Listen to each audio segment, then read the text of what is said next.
Hey, what is up, mortals? Welcome to Season 1 Part 1 of What If Deku Was Trained by Stain. Let's get into the video. The first day of Izuku Midoriya's middle school career was like any other, miserable. His childhood friend and bully, Bakugo Katsuki, along with his other classmates, had ruthlessly tormented the boy for being quirkless. He was an easy target for the other students. They mocked him for wanting to be a hero despite not having any powers, and the teachers didn't care. That day in particular had been exceedingly rough due to Bakugo, or as he still referred to the boy, Kaken, riling up the other kids and getting them to gang up on him in dodgeball during gym. His body ached thinking about it, and he was fighting back tears. The other kids followed Kaken in calling him Deku as a way to remind him of how worthless he was as they pelted him with balls. Izuku shook the tears away along with the thoughts of how his day went. He was going to be positive, so he put on a big smile and forced himself to laugh, doing his best to imitate the #1 hero, All Might. The action got a few weird looks from passers-by. Not that it really mattered. Midoriya looked up to the man and wanted to be a hero just like him. He wanted to save everyone with a smile on his face and reassure others with his presence. Izuku's walk home was interrupted by the start of a commotion across the street. A monstrously large man had cornered a kid about Izuku's age asking about something. The man was getting angrier and angrier by the second, looking like he was preparing to kill the child if he didn't get what he wanted. The large, horrifying man demanded instructions from the kid he was scaring, his fingers sticking into and starting to crumble the building behind the child. There were no pro heroes around to help, and Midoriya was shaking from fear with eyes wide in horror. Nobody was moving. They were all just watching as this kid was going to be crushed under the cracking building, fear coursing through his body and tears welling up. Izuku ran to block the villain from the child, arms spread wide and head down as he sputtered out random directions to calm the large man down. The villain stopped what he was doing, calming down, and gave his thanks as he walked away. As soon as he was out of sight, Izuku's legs gave out from under him and the person he saved ran away. The boy sat there, slowly processing what he had just done. Realizing he should hightail it out of there before the man found out the directions he was given were made up, Midoriya got up and left, smiling to himself all the way home, thinking about how he saved someone. Unknown to him, though, he had caught the eye of a blade-clad passerby who had been in a nearby alleyway. This new mysterious man decided he'd keep an eye on Deku for at least a little while. The next day after school, Midoriya found himself exploring the clearing him and Kaken would play in his kids. He stopped in his tracks. Izuku saw Kaken and his lackeys threatening to beat up one of their classmates. The kid probably did something that set Bakugo off, which really could have been anything. Thinking back on how he saved someone yesterday, Midoriya gathered up what little courage he had and ran to protect his bully's next victim. He regretted it almost as soon as he did it. The previously bullied child ended up joining in on tormenting Izuku, and then the group left once they had their fun. Lying on the ground, dazed, staring up at nothing, he let the feeling of worthlessness sink into him. He was so distracted he didn't notice the knife pass by his head until it was stuck in the ground, not even inches away from his arm. With delayed reaction time, he jumped up, and soon after he heard what sounded like feet hitting the ground. Izuku froze, scared again and unsure what to do. After what felt like an eternity, the man spoke, his voice frightening. Don't listen to those kids. They're a symptom of a weak society that warps the definition of what a hero truly. Still scared and unsure, Deku turned around hesitantly to listen to what the man was saying. He was littered in blades, a white cloth wrapped around his face like a mask, and he looked almost like a ninja, a sickening, disheveled ninja. The man kept talking. Your best bet of becoming a real hero is training with me. Unlike them, you have what it takes to be a true hero. Izuku loosened up. This man had told him he could be a hero and offered to train him. He was too shocked to say anything. He just stood there. The man offered again, and Midoriya nodded in confirmation. He responded, "Good, we'll start right now. What's your name?" They formally introduced themselves to each other and immediately started their first day of training. When Deku got home late, bruised and a little more than scraped up, his mother freaked out, but he assured her that he was fine. Midoriya told her that he decided to start training in the woods a bit and had fallen a few times. It wasn't a complete lie. He was just omitting the details of the harsh hand-to-hand combat training his new mentor, Stain, put him through. She didn't believe him, but knew by now to leave well enough alone. Their night went on like normal. The next day after school, he met up with Stain in the same spot as last time. Eventually, the harsh training became a regular routine. Every day at the same time, they would have an all-out sparring sessions and critique. Eventually, an entire year passed, and Izuku was stronger and proficient enough in hand-to-hand combat, as well as using swords and knives from both close range and at a distance. He started carrying around some knives for self-defense and practiced often with a sword. The day came when Stain left. They said their farewells, and he left Deku with new ideals. He was going to show society what a true hero really was while exposing and changing the ways of the fake heroes fostered by said society. The following years, Deku continued training by himself. The bullying at school started to die down a bit when people started taking notice of his increased physical strength and physique. On occasion, Bakugo would join Izuku in his training, but that didn't change his opinion of the boy much. He still didn't think Deku could be a hero, but he also didn't think the boy was as worthless as he was before. Eventually, their last year of middle school was coming close to an end, and the topic of picking a high school came up. The class laughed at him when the teacher exposed that he was applying to UA Hero Academy. Bakugo chimed in with, "You might be able to defend yourself a little, but without a quirk you're still just a Deku compared to the real heroes. Save yourself from the humiliation." Izuku decided to stay quiet and keep his thoughts to himself. He didn't consider heroes like Endeavor, Mount Lady, and Kamui Woods real heroes. They were all showbiz, arrogance, and in it for the money and perks. After the school day ended, Bakugo and Midoriya went their separate ways. They normally didn't train together, and their infrequent sessions had become even less frequent due to each of them wanting to train solo for the entrance exams. He didn't like the way Bakugo thought of heroes, but figured with more time he would come around to the idea of what a real hero is. As slow as it had been, he could see his childhood friend coming around to him. His thoughts of heroes were interrupted though at a sudden lack of oxygen. He was being attacked by a villain made of sludge. He grabbed for one of his knives, stabbing around anywhere he could to try and fight off the villain.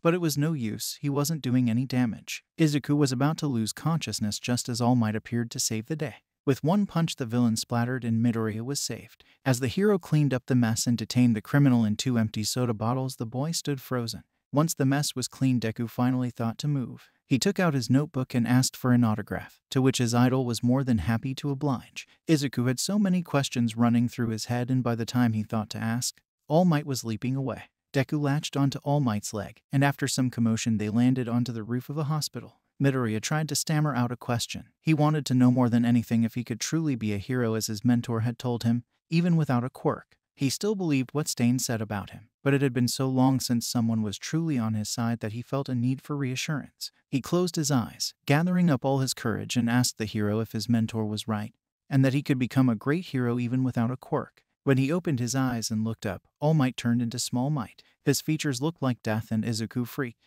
After a bit of time, the hero explained that an incident with a villain caused him to be in such a state. All Might told Deku that whoever said he could become a hero had given him false hope, and that he would die before he'd be able to save anyone. He left the boy alone on the roof, and they both went about their separate ways. Izuku felt conflicted as he walked home. He was just told by the man he looked up to more than anyone else that everything he believed had been a lie. He had just been told that Stain was wrong, that he couldn't be a hero. He was feeling a lot of things he didn't understand, but he didn't have time to dwell on it for long. There was a commotion in a nearby alleyway. A student had been taken hostage by a villain, and the pros weren't doing anything. When Izuku saw the situation for himself, his stomach dropped. Kaken was struggling against the sludge villain All Might had previously apprehended.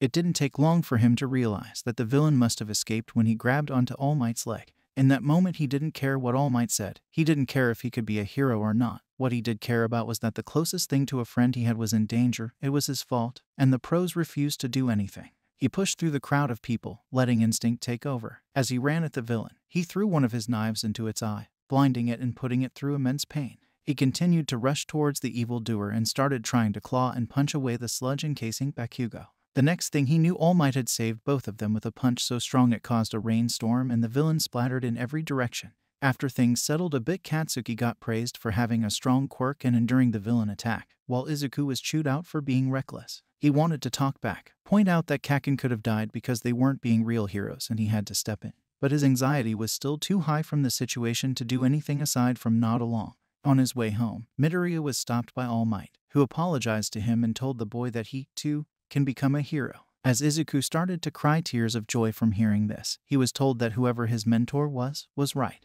All Might told him that he was worthy of becoming the next symbol of peace and inherit the #1 hero's power. In response to hearing this, Izuku looked up at All Might. Confusion sprawled across his face. Honey is a free browser add-on available on Google, Opera, Firefox, Safari. If it's a browser, it is Honey. All you have to do is, when you're checking out on one of these major sites, just click that little orange button, and it will scan the entire internet to find discount codes for you. They can normally save you between 2 and 15%.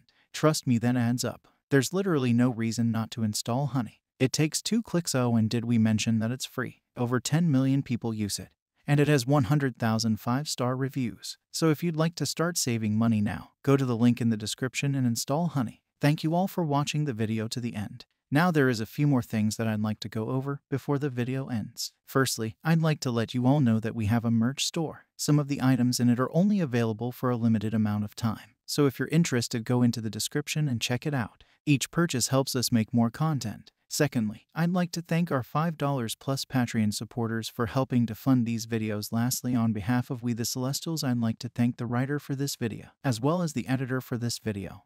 Their details will be in the description. If you're a voice actor, editor, or writer, or you're interested in becoming one of those, go to the Discord that is in the description of this video and hit up the head of one of those areas. We're always looking for members to join us. That's it from us for today's video. So thank you all for watching, and don't forget to hit that subscribe button if you're interested, and hit that like button if you liked the video.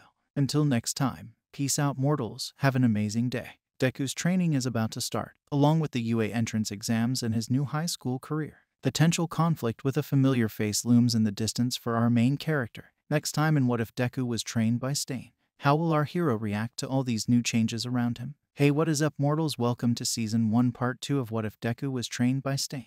Now with that out of the way, let's get into the video. After everything that had been explained about All Might's quirk, Midoriya's training started immediately the next day.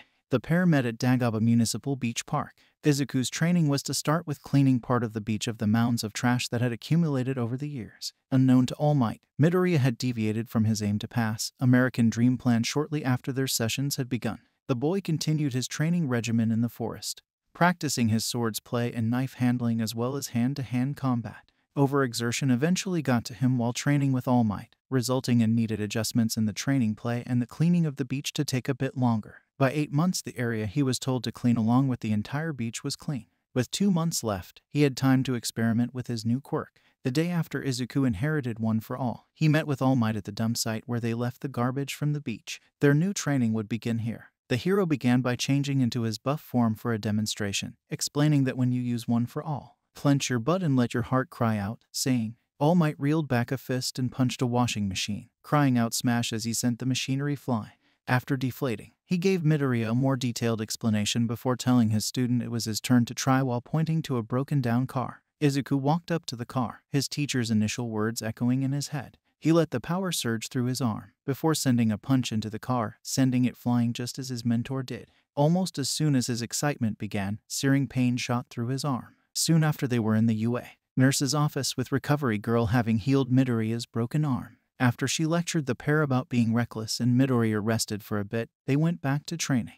The rest of the 2 months they spent training together, getting Izuku accustomed to his new powers so he wouldn't break his bones. When they weren't training together, Izuku was either studying for the exam or training on his own in the forest. By the end of the 2 months, he was able to regulate and control 5% of One for All. The day of the entrance exam came. Izuku was ready. He and All Might met at the beach where their training had started for a quick pep talk and a wish of good luck before Midoriya was sent on his way to take the exam. As he entered the gates, he got his first real good look at the school. The last time he had been there, it was brief and he didn't have time to take it all in. A mixture of awe and determination built up in him, along with a feeling he hadn't felt in a while, anxiety. Training with All Might helped with his anxiety. He was overall more confident than he had been before, but that didn't mean much standing in front of UA, being moments away from taking the entrance exam. His gawking was interrupted when a familiar blonde nearly bumped into him. Bakugo scoffed at him out of the way, "Damn nerd," before continuing on his way. Barely out of his trance, Izuku tripped over himself as he tried stepping forward. Before his face hit the ground, he was floating. A brunette had used her quirk on him to keep him from falling. After explaining that it would have been bad luck if he fell before the exam and apologizing for using her quirk on him, they wished each other good luck before she ran off. The written exam was easy enough for Midoriya. He had more than enough time to study while training with All Might. The explanation for the practical exam went without much trouble. A blue-haired student made a fuss about his mumbling habit, but Izuku didn't pay it any mind. With an abrupt start to the practical exam, Midoriya was one of the first to move. Still unable to switch One for All between the different parts of his body fast enough, he had to focus on using it on his legs. He tactfully moved, baiting his first robot before moving behind, switching to his arms and smashing its legs. Thinking of foraging some resources from the defeated one-pointer, he ripped out a piece he could use as a blade and smashed out smaller pieces of scrap to pocket. The pieces of scrap metal weren't proper replacements for his weapons, but they'd have to do, as he hadn't even thought of asking about the use of support items. Using these new makeshift knives and sword, he continued immobilizing robots, taking out several of them before the zero-pointer showed up. Izuku was ready to run from the giant robot when he heard a cry for help coming from near it. The source of the plea was the brunette from earlier. He had to do something. Midoriya ran towards the colossal robot, trying to immobilize it by throwing the rest of his scrap metal into one of the knee joints before jumping up and jamming his makeshift sword into the mechanical beast. It started tipping forward towards him and the girl. Seeing no other option, he used 100% of One for All. He timed his jump and broke both of his legs, propelling himself into the air nearly straight up before putting everything into his arm and throwing a pinch into the enormous robot's face, sending it flying into the air as it exploded from attack. He had planned to lighten the impact of his fall by breaking his fingers to create resistance to slow himself down, but he didn't need to. The girl used her quirk to save him from the fall. Shortly after, Recovery Girl greeted him with a lecture about breaking his bones again before healing him. A week later, Midoriya got his acceptance letter. He placed second in the practical exam with 10 villain points and 60 hero points, securing him a spot in UA as hero course. Eventually, the orientation day came. After finding his class, Midoriya was quickly met with the boy who had berated him during the exam, Tenit. His new classmate assumed he perceived the true nature of the exam.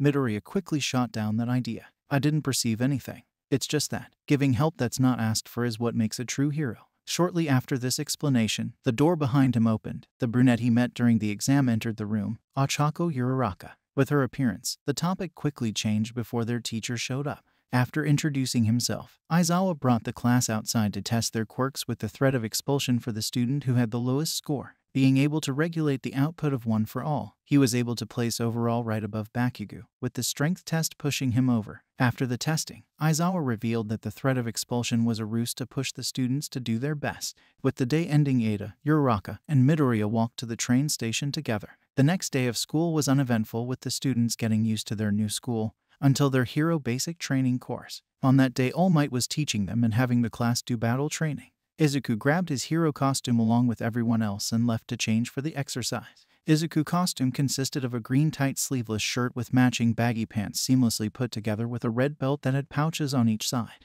He tied on a cloth mask, the bottom half red and top half green, that had what almost looked like bunny ears protruding from the top above his eyes at a slight angle. He wore white, almost shoulder-length gloves that held what looked like one knife each at the top. His boots, primarily a medium gray and similar in design to his former teacher's footwear in bulk and protection.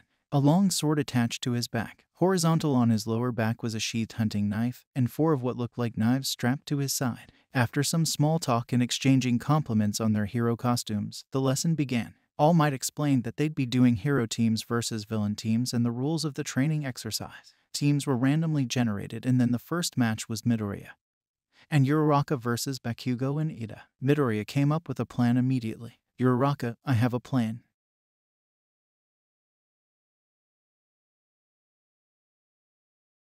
Make yourself float and try to find the bomb from the outside. If you can, get it without Ida seeing."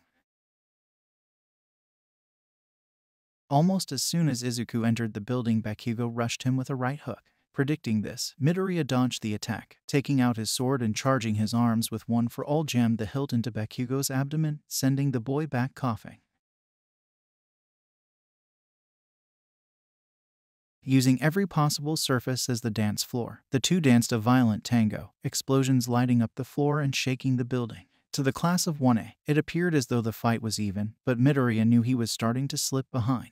He could only power up certain parts of his body with One for All. He couldn't switch between his arms and legs fast enough, and the time between switching was causing him to slow down more and more as they fought. He started slipping up. "I have to make some distance now. I won't be able to keep this up," he thought to himself. With Katsuki's next attack, he slid under the blonde, taking out what looked like a knife with a rounded tip, and depressed the tip against the explosive boy's leg. A wire wrapped around the leg that the knife went against, and electricity shot through it, causing Bakugo to fall to one knee from the pain, screaming "Shitty Deku" as he fell. The angry blonde ripped the wire and held off his leg before turning around to see his opponent was at the opposite end of the hall. Just as he was about to blast his way over to the green-haired nerd, a knife was sent flying towards his face. He blocked it with one of his gauntlets, and as soon as he let his arm down, Midoriya was in his face with another of those knife-like devices, blocking the attack with a giant explosion from his grenade gauntlets. He didn't realize what Izuku was actually up to. After the explosion was over, they heard All Might over the speaker, "Bakugo Katsuki has been captured. Please make your way out of the building." Bakugo looked down, shocked to see the arm he had used to pull the pin on his gauntlet was wrapped in capture tape. Before we get back into the story, I would like to say that we've got a second channel called Anime Deep Dive. Anime Deep Dive is a channel based on a variety of anime lore. If you are interested in content like this, make sure you click the icon on the top right corner or check the description below for a link to the channel. Now, with that out of the way, let's get back into the story. Midoriya snapped him out of his shock. "I couldn't beat you in power, and we both know how even we are in skill, so I had to surprise you with the capture knives I had made as a support item." With anger welling up inside he left the training area as requested. Shortly after that, the announcement that the bomb had been captured happened. The class reviewed the match, impressed with how everyone did, and continued with the rest of the matches. With each match, Izuku took more and more notes on everyone until the class was over. After school, Bakugo waited outside the entrance for Midoriya, and soon enough, Midoriya came looking for him. Bakugo was the first to speak. "What the hell, Deku? What was that? Since when do you have a quirk? You're supposed to be near useless, barely capable of fighting. Were you tricking me? Laughing behind my back this entire time?" Determination filled Izuku as he spoke. "I never tricked you. This power was given to me by someone else only a few months ago. I can't tell you who gave it to me, but I'm still learning how to properly control it. Even with this power, I was only able to win because of Stain's training and your lack of knowledge about the capture knives." Bakugo walked away, saying he'd take his rightful place on the top back soon enough. The next day at school, Aizawa lectured Midoriya and Bakugo about their grudge getting in the way of training before announcing that they needed to pick a class president. With Ida's recommendation, the class voted Izuku as president and Yaoyorozu as vice president. During lunch, Midoriya, Ida, and Uraraka made small talk about their lives and why they wished to be heroes. Their conversation was cut short though as an alarm went off, causing the school to go into a panic trying to get out at the threat of an intruder. After seeing it was just the media, Izuku asked Uraraka to make him float. He activated one for all in his legs and informed everyone what was going on from the ceiling. The act cemented his role as class president. The day ended with them picking the rest of the student council body. The next time they had class, they were doing rescue training. The class gathered up their costumes, changed, and went on their way to the USJ, talking and getting to know each other better on the bus. When they arrive, 13 starts explaining what the place is and what they're going to do but gets interrupted. A swirl of black mist appears near them with a hand sticking out. Will Midoriya be able to help out during the USJ attack? Also, the sports festival is coming up. How well will he place in the competition? Will his internship be with Gran Torino? Or will he have more offers and choose somewhere else to work since he has better control over One for All? Thank you all for watching the video to the end. Now there is a few more things that I'd like to go over before the video ends. On behalf of We the Celestials, I'd like to thank the writer for this video, as well as the editor for this video. Their details will be in the description. If you're a voice actor, editor, or writer, or you're interested in becoming one of those, go to the Discord that is in the description of this video and hit up the head of one of those areas. We're always looking for members to join us. That's it from us for today's video. So thank you all for watching, and don't forget to hit that subscribe button if you're interested, and hit that like button if you liked the video.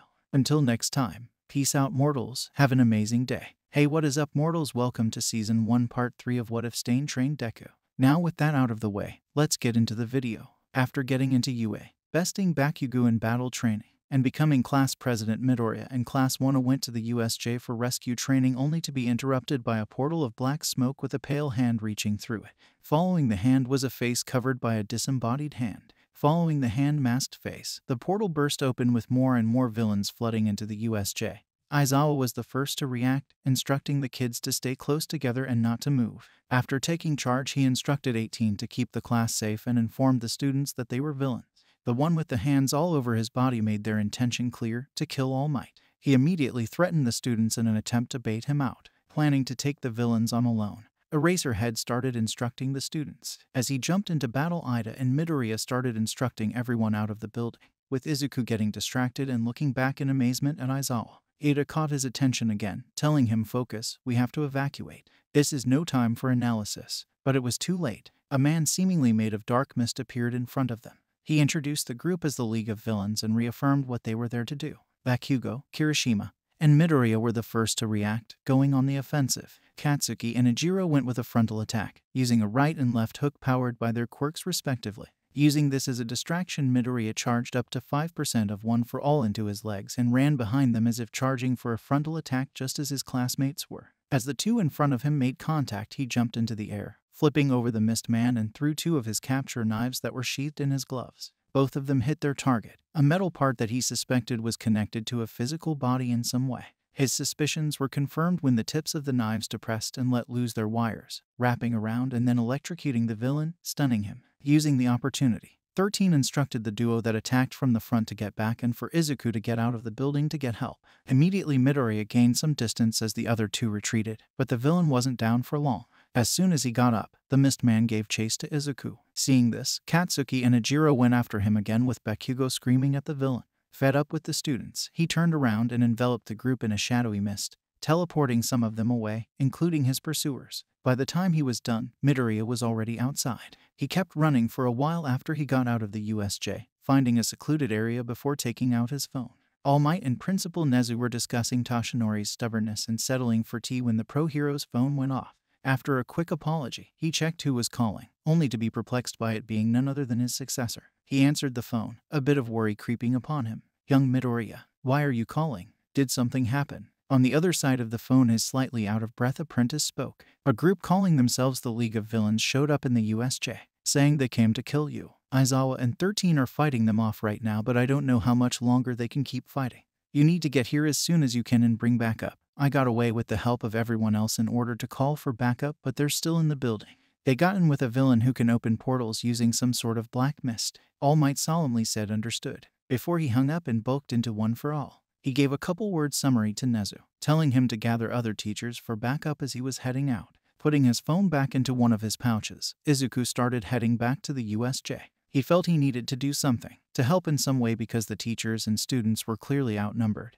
And if the group was really strong enough to take down All Might, then they were outmatched as well. His suspicions were confirmed when he got back. 13 looked like she got a dose of her own quirk. The students were scattered. Aizawa was on the losing end of a battle, and the hand villain was approaching Tsuyu and Menata, who were in the water next to land. The mist villain and a hulking bird-faced villain with its brain showing were standing near Aizawa and the rest. Before we get back into the story, I would like to say that we've got a second channel called Anime Deep Dive. Anime Deep Dive is a channel based on a variety of anime lore. If you are interested in content like this, make sure you click the icon on the top right corner or check the description below for a link to the channel. Now, with that out of the way, let's get back into the story. One for All coursed through his legs. He ran at them faster than he had ever moved before. In this urgent situation, he was able to push himself to 8% of One for All. In what felt like an instant to him, he was on top of the hand cover villain, pushing his head into the ground with one hand, crouching on top of his back, and a hunting knife in the other hand pressed against the back of the villain's neck. The man dug his hands into the ground, starting to disintegrate where he touched. Shaking in anger, he said one word, Namu, and it sounded like a command. Before Izuku could even attempt to figure out what it meant, he was sent flying into the water in front of him in one swift hit by the giant bird-headed villain. The hand man kept his attention on Midoriya, more and more anger and bitterness driving his actions. He hastily grabbed his face, only for nothing to happen. The man addressed Aizawa. "You really are pretty cool, Eraserhead." His quirk had been cancelled by the Erasure hero, who was barely standing, beaten to a bloody pulp and ready to collapse. When the dust settled from All Might's attack, they found him still holding onto the Namu, but it wasn't stuck in the ground. A portal opened up where All Might had been aiming, and the top half of the creature was underneath the symbol of peace, looking up at the man with its claws digging into his side and blood dripping from the hero's mouth. He got hit where his injury was and couldn't break free from the Namu's grasp. The group of villains planned on dragging All Might halfway through the portals and cutting him in half by closing them in on him. The arms started slowly but surely dragging him into the portals. As he got closer and closer to getting cut in half, Izuku told Tsuyu to take Aizawa to safety. When the dust settled from All Might's attack, they found him still holding onto the Namu, but it wasn't stuck in the ground. A portal opened up where All Might had been aiming, and the top half of the creature was underneath the symbol of peace, looking up at the man with its claws digging into his side and blood dripping from the hero's mouth. He got hit where his injury was and couldn't break free from the Namu's grasp. The group of villains planned on dragging All Might halfway through the portals and cutting him in half by closing them in on him. The arms started slowly but surely dragging him into the portals. As he got closer and closer to getting cut in half, Izuku told Tsuyu to take Aizawa to safety. He rushed towards the villains, sword in hand, with One for All powering his legs at 8%, only to be joined by a familiar, angry, explosive blonde shouting at it, "Get the hell out of my way, Deku." Bakugo hit the mist villain with an explosion and slammed him to the floor, taunting him. Shortly after, half of the Namu froze over, the culprit being the one and only Shoto Todoroki, who proceeded to say that the villains weren't capable of killing the symbol of peace. As all of this was happening, Izuku was fighting the hand villain. He used an aggressive combination of slashes and kicks to push the villain back. Every attack the villain dodged was retaliated against with swiping and grabbing that missed Izuku. Neither one was able to land a hit on the other until Kirishima hit the villain in the side using his quirk while he was dodging to the side of one of Midoriya's kicks. With the opening, the 4 students bought him. All Might was able to get out of the weakened Noma's grip. Bakugo threatened the Mist Man and mocked him, announcing that he knew the villain's weakness due to Deku's stupid knives. As he phrased it, the hand-covered villain commanded the Numo to deal with Bakugo. By the time he sent out the command, he was already pinned by Midoriya in a way that prevented him from using his quirk. Izuku lost focus when he heard the command and got thrown off of the hand villain. Pushing itself out of the portal, the Namu broke the frozen part of its body into nothing and quickly started regenerating its missing body parts. It rushed at Katsuki faster than any of the students could perceive, and just barely All Might was able to push the blonde out of the way. Right when it seemed like the battle was going to reach its climax, the rest of the teachers appeared and surrounded the villain. Snipe made their presence known by shooting down a villain that was keeping Kaminari hostage and shooting at the Namu. The Mist Man addressed the hand villain Tamura Shigaraki. "We have to leave." The hand villain, Shigaraki, was being perused again by Izuku and responded in haste. "Kurogiri, grab Namu and get us out of here now. It's game over, guess we gotta try another time." What was left of the League of Villain left, swearing to kill All Might the next time they meet. Shigaraki dropped under one of Izuku's punch and disappeared into a portal on the ground. After they left, the students and teacher regrouped, making sure everyone was accounted for and unharmed. The only injuries were Aizawa's arms being crushed and his eyes messed up, and 13 having lacerations on her back and left arm. The police took everyone's statements while All Might used the rest of his time to reassure the students and help keep everyone calm. Later, Detective Naomasa Tsukachi found and talked with Izuku and All Might about the incident at the school. That night, Midoriya sent a message to his former master, Stain, for the first time in a while. The two kept in touch, but they didn't exactly talk. They kept each other somewhat up to date with what was going on in their lives. Stain's messages were usually vague and served more as a way to tell Izuku that he was still alive. The last time he had messaged Stain had been when he got One for All. He told his former master that he had finally awakened his quirk and had been one of the few instances of an extremely late bloomer. It was one of the only times he got an immediate response back or a proper response at all. It was a simple congratulations, but it was more than enough to make Izuku happy. His message this time was a warning about the League of Villains and telling him that they attacked UA in an attempt to kill All Might. He got another proper response back from Stain this time, just a simple got it.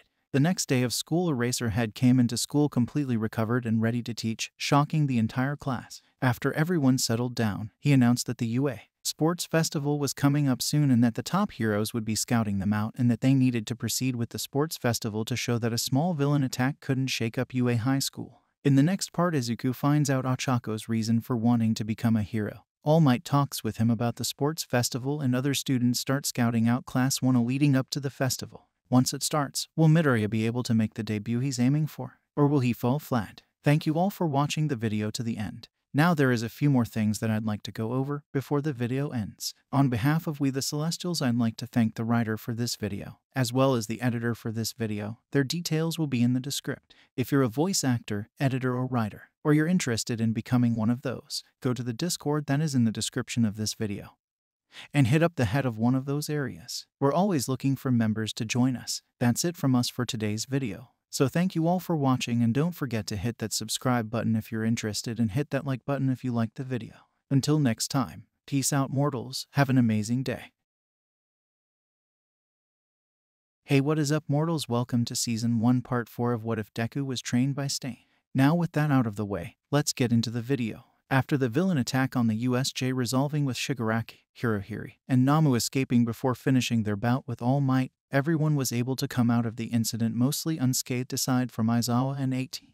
The next day rolled around and Aizawa came to class and explained that the US Sports Festival was going to be their next endeavor. During lunch, the students enthused about the upcoming event, with Izuku getting swept away in the excitement alongside everyone. Having seen Uraraka's demeanor change from hearing about the festival, he realized he never asked why she wanted to become a hero.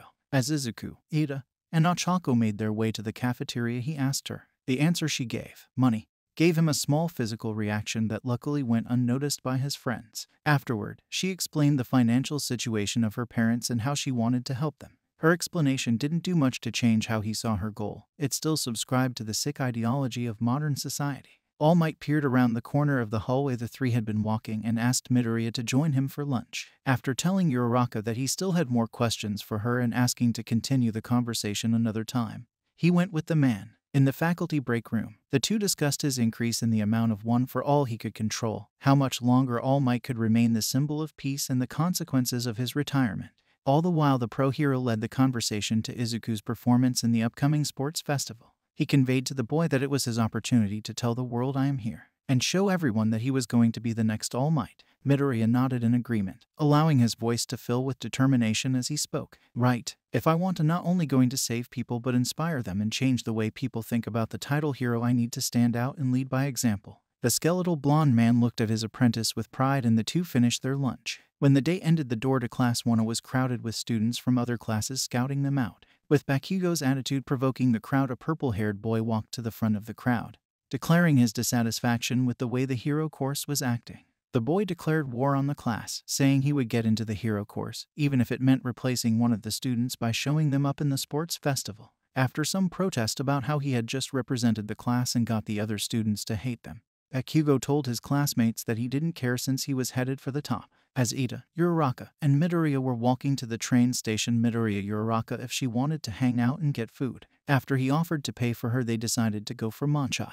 He still wanted to probe her about her reasoning for being a hero. Their conversation went from their home life to heroes, to the upcoming sports festival, and finally to Izuku's former training. Achako had a mouthful of matcha when she brought it up. How to get so good at fighting? Izuku put down the matcha he was going to eat. He had a feeling this would lead to a long discussion. Someone trained me. He was the first person to tell me I could be a hero. Uraraka's face contorted in confusion as soon as she heard the part about this person being the first to tell Midoriya that he could be a hero. But you've got a super strong quirk. Why would people think you couldn't be a hero? Izuku knew what he needed to say. It was the lie he told everyone. I got my quirk really late. It's rare, but sometimes they don't manifest until later in life. I met him before I had my quirk, and he taught me how to fight. He told me I had what it took to be a true hero, and that it wasn't about fame, glory, or the money. Giving help that's not asked for. That's what makes a true hero. A soft look of awe that found its way onto Achako's face turned into a just as soft smile as she spoke. He sounds like an amazing person. Sorta reminds me of when I first saw a hero in action.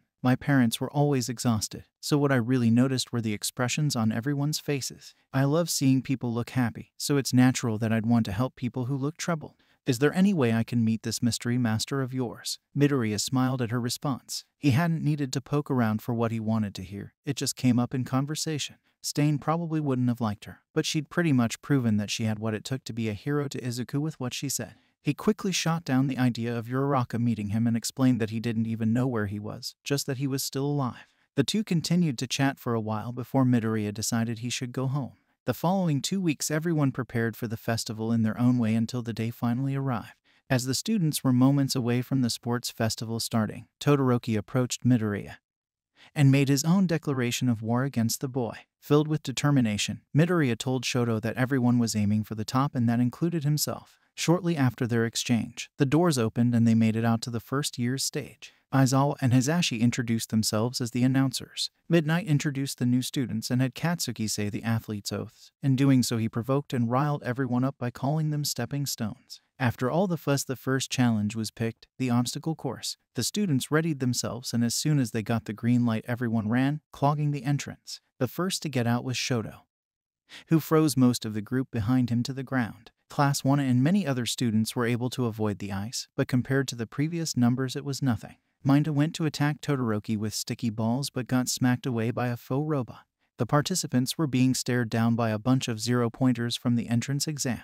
Shoto froze a few of them off balance as he ran past the threat, crashing in front of and on top of those who tried to follow. The rest of Class 1 went over, through, or quickly fought off the robots, advancing forward without hesitation. Izuku stayed back a bit, dodging a hit from one of the smaller robots while taking a piece of fallen-off armor from one of the zero-pointers. Using one for all, he bent the piece of metal into shape, repeating what he had done during the entrance exam and making a substitute for his sword. Izuku thought to himself, since I couldn't get my support items approved, I just need to make do with what I have. With one of the bots still following him, he stopped running. In one swift movement, he turned around and leaped into the torso of the machine blade first, causing it to explode. Running past the rest of the bots using one for all in his legs, he quickly caught up to the rest near the front of the pack. Reaching the second challenge, he ignored the ropes connecting all the platforms that stood tall over the seemingly endless abyss below. Jumping from platform to platform, he had passed Ida and took the spot behind Bakugo. Catching up to Todoroki and Katsuki, the first place became a toss-up of the three. As the finish line got closer and closer, Midoriya pulled further and further ahead of the two.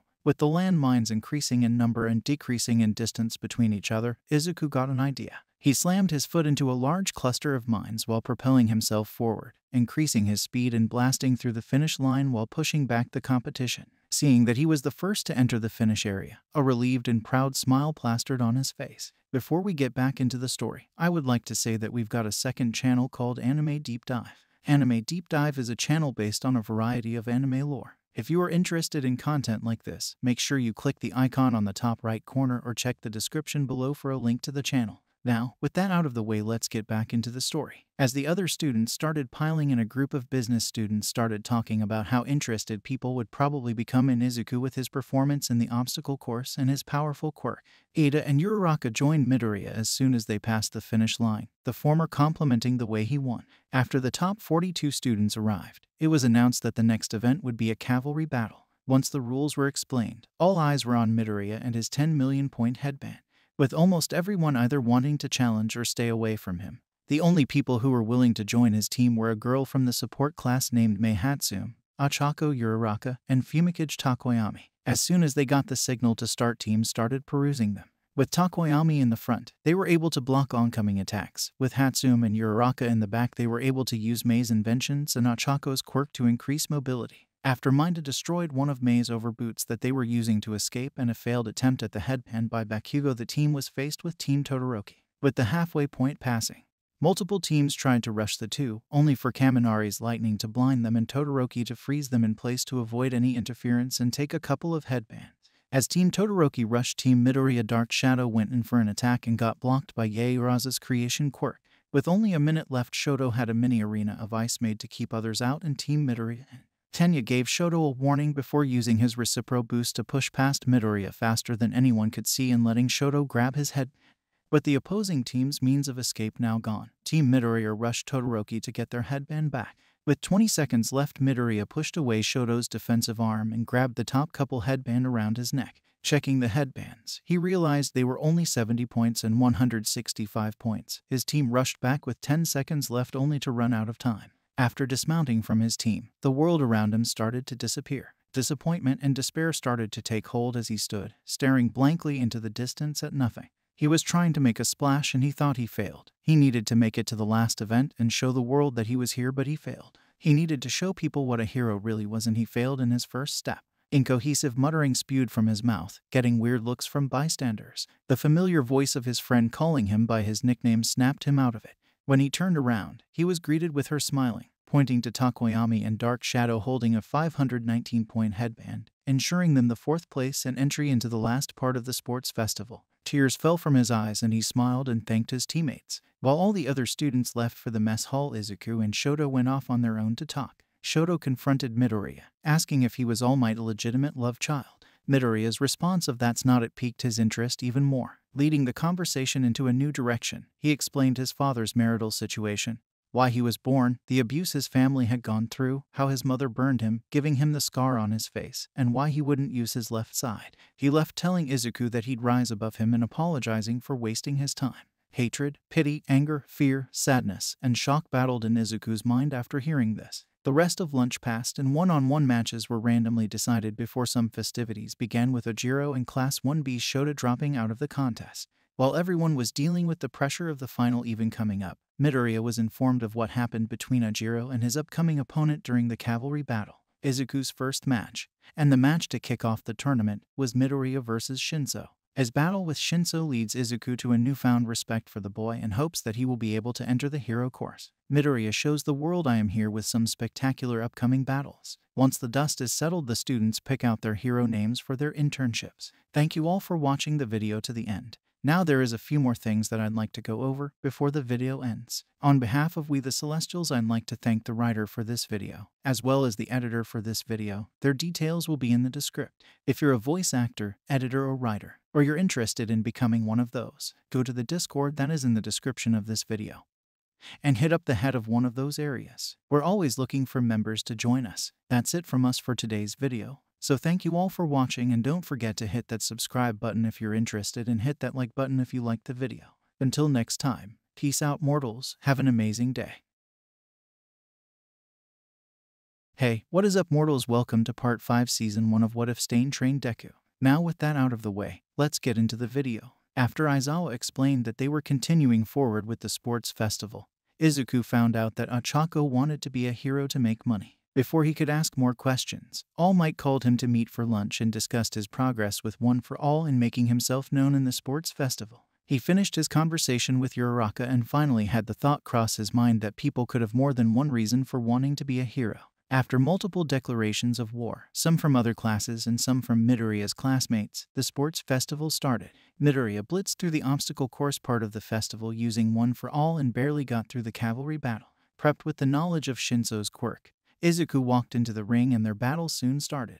Hitoshi started insulting Ajiro, calling him a monkey and an idiot for giving up the chance to continue in the festival. With a stern look on his face, Midoriya focused One for All into his legs and leapt towards his opponent.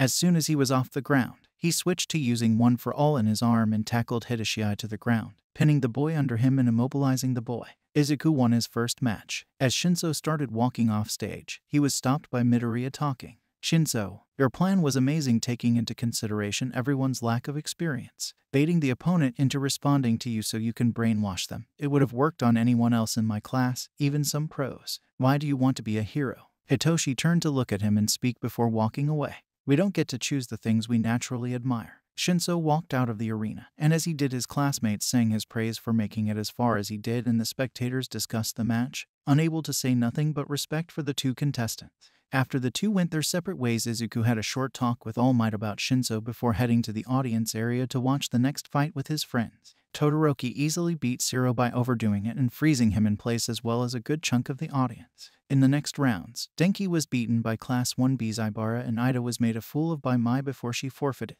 As the two matches went on, Uraraka and Midoriya chatted as he took notes. After the two fights, Ochako left the stands walking stiffly with her head down and a nervous smile on her face, saying that she was going to go prepare for her match against Bakugo. Izuku continued taking notes as two more matches went by, with Mina beating Aoyama and Takoyami beating Yaoyorozu. During the third fight between Tetsu and Kirishima, he decided to check up on Uraraka. When Midoriya got to Uraraka's prep room, Ida had already been there talking with her. The three discussed her upcoming match, with Izuku offering to give her a plan, only for her to reject the idea of him helping her further and explain that she wanted to meet him in the finals without relying on him anymore. After Kirishima's match ended in a tie, it was time for Ochako versus Katsuki. During the match, Uraraka constantly kept low and rushed Bakugo, and he constantly blew her back with explosion. The crowd silently watched what seemed like a one-sided match before being prompted to boo at Katsuki by a random hero.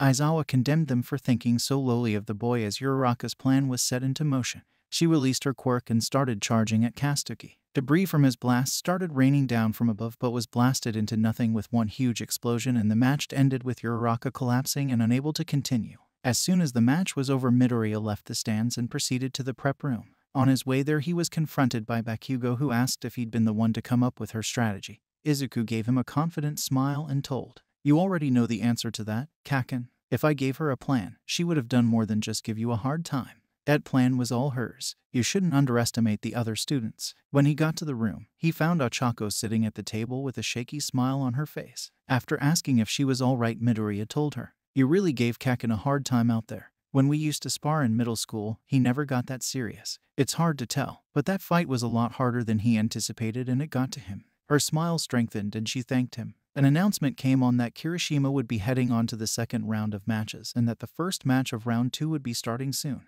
Ochako apologized to Izuku for taking up all his prep time before he turned to leave. Before he left, he reassured her that she did great. After he left, she called her parents and cried into the phone. Izuku left the room wishing he could have done more to reassure and comfort her. As he was walking through the hallways out to the arena, he was intercepted by Endeavor. He tried to hide the distance in his voice for the number 2 hero but failed miserably. Endeavor, what are you doing back here? The pro hero raised an eyebrow at the child's tone and responded, your quirk resembles All Might's. My boy, Shoto has an obligation to surpass All Might, so don't hold back on him. His match against you will prove a valuable test. Brow contracting in anger and fear shaking his body, Izuku looked the man in the eyes while addressing him. Endeavor, keep your grudge against All Might out of this match. I'm not him and Todoroki isn't you. Worry about being a halfway decent hero before you start forcing your twisted dreams and perspective onto others. By the time he was done speaking, Midoriya had already broken eye contact and walked past the hulking man. He sighed in relief as the fear subsided and he entered the arena. Midoriya met Todoroki in the ring and soon after their match began. The match began with Shoto sending spikes of ice straight towards Izuku from the ground. Midoriya rushed towards the oncoming attack and smashed the ice with one for all focused on his arms. As the spikes kept coming, he kept smashing them. Deciding to change his tactic, Shoto tried to freeze him in place. Catching on to the change, Izuku backed off and kept low as he ran around the arena. After a while he leapt towards Todoroki and charged one for all into one of his arms, baiting out a defensive wall of ice from his opponent. Landing before he went face first into the wall, he charged his legs with his quirk and ran around the wall. As soon as Shoto was in view, he threw a handful of shards of ice at him. He continued to deceivingly go in aggressively against Todoroki only to back off and dodge his ice. Midoriya noticed Todoroki reaching his limit. He was starting to shiver uncontrollably. Before we get back into the story, I would like to say that we've got a second channel called Anime Deep Dive. Anime Deep Dive is a channel based on a variety of anime lore. If you are interested in content like this, make sure you click the icon on the top right corner or check the description below for a link to the channel. Now, with that out of the way, let's get back into the story. Izuku smiled at his opponent while talking to him. Todoroki, quirks are still just physical abilities. You look like you're reaching your limit, you're shivering. You could always use your left side to thaw yourself though, couldn't you? Everyone's giving it their all to make it to the top. And you're going to win with half your power. Don't let that bastard hold you back. Midoriya rushed forward and sent Todoroki back with a punch before the boy could react. Continuing his speech, you're slowing down and your ice is weaker. Why don't you stop freezing yourself? He rushed his opponent again while reeling back for a punch but instead kneeing him in the gut. Your experience, your determination. I can't imagine what all that's like. But I don't think you're serious about denying him everything if you're just going to make it to the top doing things halfway.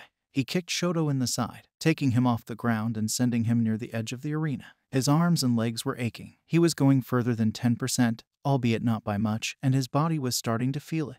Your power is your own, so use it, damn it. A brilliant blase or flame sprouted from Shoto's left side as he now stood with a grin on his face accompanied by an expression of gratitude and confusion. He finally responded to Midoriya. I thought you were trying to win. Damn it. So why are you inspiring me? Which one of us isn't taking this seriously now? But I want to be a hero too. Izuku met his smile with one of his own, filled with determination while taking a fighting stance, and told him, it wouldn't be winning if you were holding back. Now, let's get serious. Endeavor erupted into a speech about Shoto fulfilling his selfish ambition that, while loud and clear to spectators, went unnoticed by the two participants. Izuku rushed towards Todoroki with one for all, charging at a painful 15% in his leg and for the first time in a long time 100% in his arm. With his flames still blazing, Todoroki sent his eyes forward, eclipsing Midoriya. To the people in the stands, it was as if watching something akin to David and Goliath. With both boys going all out, any wrong move could end the battle. The explosive conclusion to their battle results in more than just a broken arm for Midoriya. After the final battle of the sports festival and awards are given out, worry starts to set in for Ida. Will Midoriya make it to the top, or is it already over for him? Thank you all for watching the video to the end. Now there is a few more things that I'd like to go over before the video ends. On behalf of We The Celestials, I'd like to thank the writer for this video, as well as the editor for this video. Their details will be in the description. If you're a voice actor, editor, or writer, or you're interested in becoming one of those, go to the Discord that is in the description of this video and hit up the head of one of those areas. We're always looking for members to join us. That's it from us for today's video. So thank you all for watching, and don't forget to hit that subscribe button if you're interested, and hit that like button if you liked the video. Until next time, peace out mortals, have an amazing day. Hey, what is up mortals? Welcome to Season 1 Part 6 of What If Stain trained Deku. Now with that out of the way, let's get into the story. The last round of the sports festival started with Shinso versus Midoriya. After their fight, Izuku asked All Might if there was any way he could help Hitoshi get into the hero program. The rounds continued. Eventually, Midoriya was confronted by Todoroki, who revealed his past to him. Before Shoto's match with Izuku, Endeavor tried to talk with Izuku but was brushed off after Midoriya told him he was disgusted with his behavior as a hero. Their fight started as a tug of war and kept going until it became utterly one-sided in Midoriya's favor. With Shoto on the verge of losing, Izuku inspired the embers inside of him. Todoroki was able to use his flames without thinking of his father. With a newfound resolve, the two heroes in training went all out for their final clash. Midoriya used 100% of One for All in his arm and Todoroki creating a glacier. It was a modern recreation of David and Goliath. It all happened in an instant. Cementa set up walls to buffer the attacks of both students. Todoroki's fire erupted from his left side, and for the first time, without thinking, Midoriya pushed One for All throughout his body. The arena exploded from the impact of the two fighters and the drastic change in temperature. The steam created was immediately blown away towards Shoto before disappearing. Todoroki lay unconscious in a bed of his ice right outside the ring. Hunched over, his entire body shaking and his arm broken, Izuku stood on the edge of the arena. One for All still sparked over his whole body before he collapsed and fell into unconsciousness. The audience fell silent as the two contestants were taken to the infirmary. Midoriya woke up in an unfamiliar bed. Recovery Girl noticed immediately and told him what happened while scolding him for being so reckless. He replayed what happened in his head that ended up getting him there. He looked around for Todoroki and couldn't find him anywhere. Recovery Girl told him that Shoto's injuries weren't as bad as his, so he already woke up and left. After a minute or two longer, she kicked Izuku out, saying he was already healed and that if he was feeling fine, he should get out and prepare for his next match. He only had a few minutes to get ready for his fight before he and Ida were called out for their event. He spent the time thinking about what he'd done during his match with Todoroki. He felt One for All coursing throughout his entire body. He'd never even thought to use it that way, but how he did it eluded him. The situation reminded him of when he first got One for All and was training with All Might. The first time he sent a punch towards All Might, he had regulated his power subconsciously. If he wanted to continue to use One for All in such a way, he would need to practice and figure out how to do it again. Midoriya didn't have time to think about that, though. He had to leave for his match and think about it later. When the match started, both fighters decided to end things as quickly possible. Immediately, Ida activated his Recipro Burst, jumped at Midoriya, and sent a kick to the side of his head. Izuku enabled One for All in his arms by this point and caught Tenya's leg with both hands, getting pushed to the side by the force of his kick. Ida sent his other leg towards Midoriya's side, but before he could make contact, Izuku spun his already captured leg, causing Ida to uncontrollably spin in the air. Taking back control at the last second, Tenya landed on both feet and instantly bolted at Izuku. Unable to respond in time, Midoriya was grabbed by the collar and dragged to the edge of the stage. At the last second, panic began to set in for Ida as the situation changed. Time seemed to slow down for him as he turned his head to check what he already knew. His time was up, his engine stalled. Izuku didn't hesitate to take advantage of the situation. He activated One for All in his legs. In one swift movement, he slipped from Tenya's grasp, spun around, and kicked Tenya over the edge of the arena. Frustration took over Ida for a moment, upset he couldn't live up to his brother's legacy. After taking a deep breath, he turned to face Izuku with a smile and hand extended as he spoke. "You've truly shown how capable you are, Midoriya. I still have long to go if I wish to properly stand as an equal to you." Izuku took his hand and returned his smile. "You were really amazing. I couldn't react to your Recipro Burst at all." The two friends shook hands and walked off the arena together, talking. They parted ways when Izuku got to his prep room. Once Ida was alone, he sent a message to his brother. Afterward, he went to the stands where the rest of his class was. When Tenya got there, everyone gave him words of encouragement and praise for doing so well. After a while, Ochako asked where Izuku was. Tenya told her where he was, and she left to talk with him. Midoriya spent some time calming his nerves and thinking to himself. He made it to the finals of his first ever sports festival, and he was starting to feel the pressure. This last fight was going to be his time to shine. He was going to make himself known to show everybody what a true hero was and also announce that he was here, that he was going to be the next All Might. He was snapped out of his thoughts when he heard the click of the door opening. He turned his head to find Uraraka standing in the doorway. She came in, closed the door behind her, and smiled as she spoke. "Looks like you did it, Deku. You made it to the finals. I'll be cheering for you in the next fight, so do your best." She pumped her fist in the air with her usual enthusiasm during her exclamation. Izuku gave her a small smile and a nod. "Yeah." She walked over to the table and took a seat across from Midoriya as they continued to talk. "The next match is going on, you know. Takoyami's going up against Bakugo." Izuku shook his head no. "I want to stay here for a while and get ready. I already have a lot of notes on both of them, so no matter who wins, I'll be ready." She vigorously nodded her head and gave him a thumbs up before she got up and left him to get ready for the finals. The match ended with Takoyami yielding to Bakugo. Dark Shadow didn't stand a chance once Katsuki found out its weakness to light. Midoriya wasn't surprised. Kaken was the full package when it came to fighting. What did surprise Izuku, however, was Katsuki walking into the wrong prep room. The two just stared at each other for a moment before he slammed the door shut and left for the correct place. Not long after the little incident, the two were called to the arena. Before we get back into the story, I would like to say that we've got a second channel called Anime Deep Dive. Anime Deep Dive goes over the hard facts of the anime presented. Now, in case you guys didn't know, we have a third channel called Anime Theory. Anime Theory mainly focuses on a large variety of mind-boggling anime theories. If you are interested in content like this, please go check the description below or click the eye icon in the top right corner. Now, with that out of the way, let's get back into the story. When the match started, neither one of them moved from their spot. They just readied themselves. Bakugo took his stance with his palms open, and Midoriya charged one for all in his legs. After a few seconds of nothing happening, Present Mike yelled at them to do something.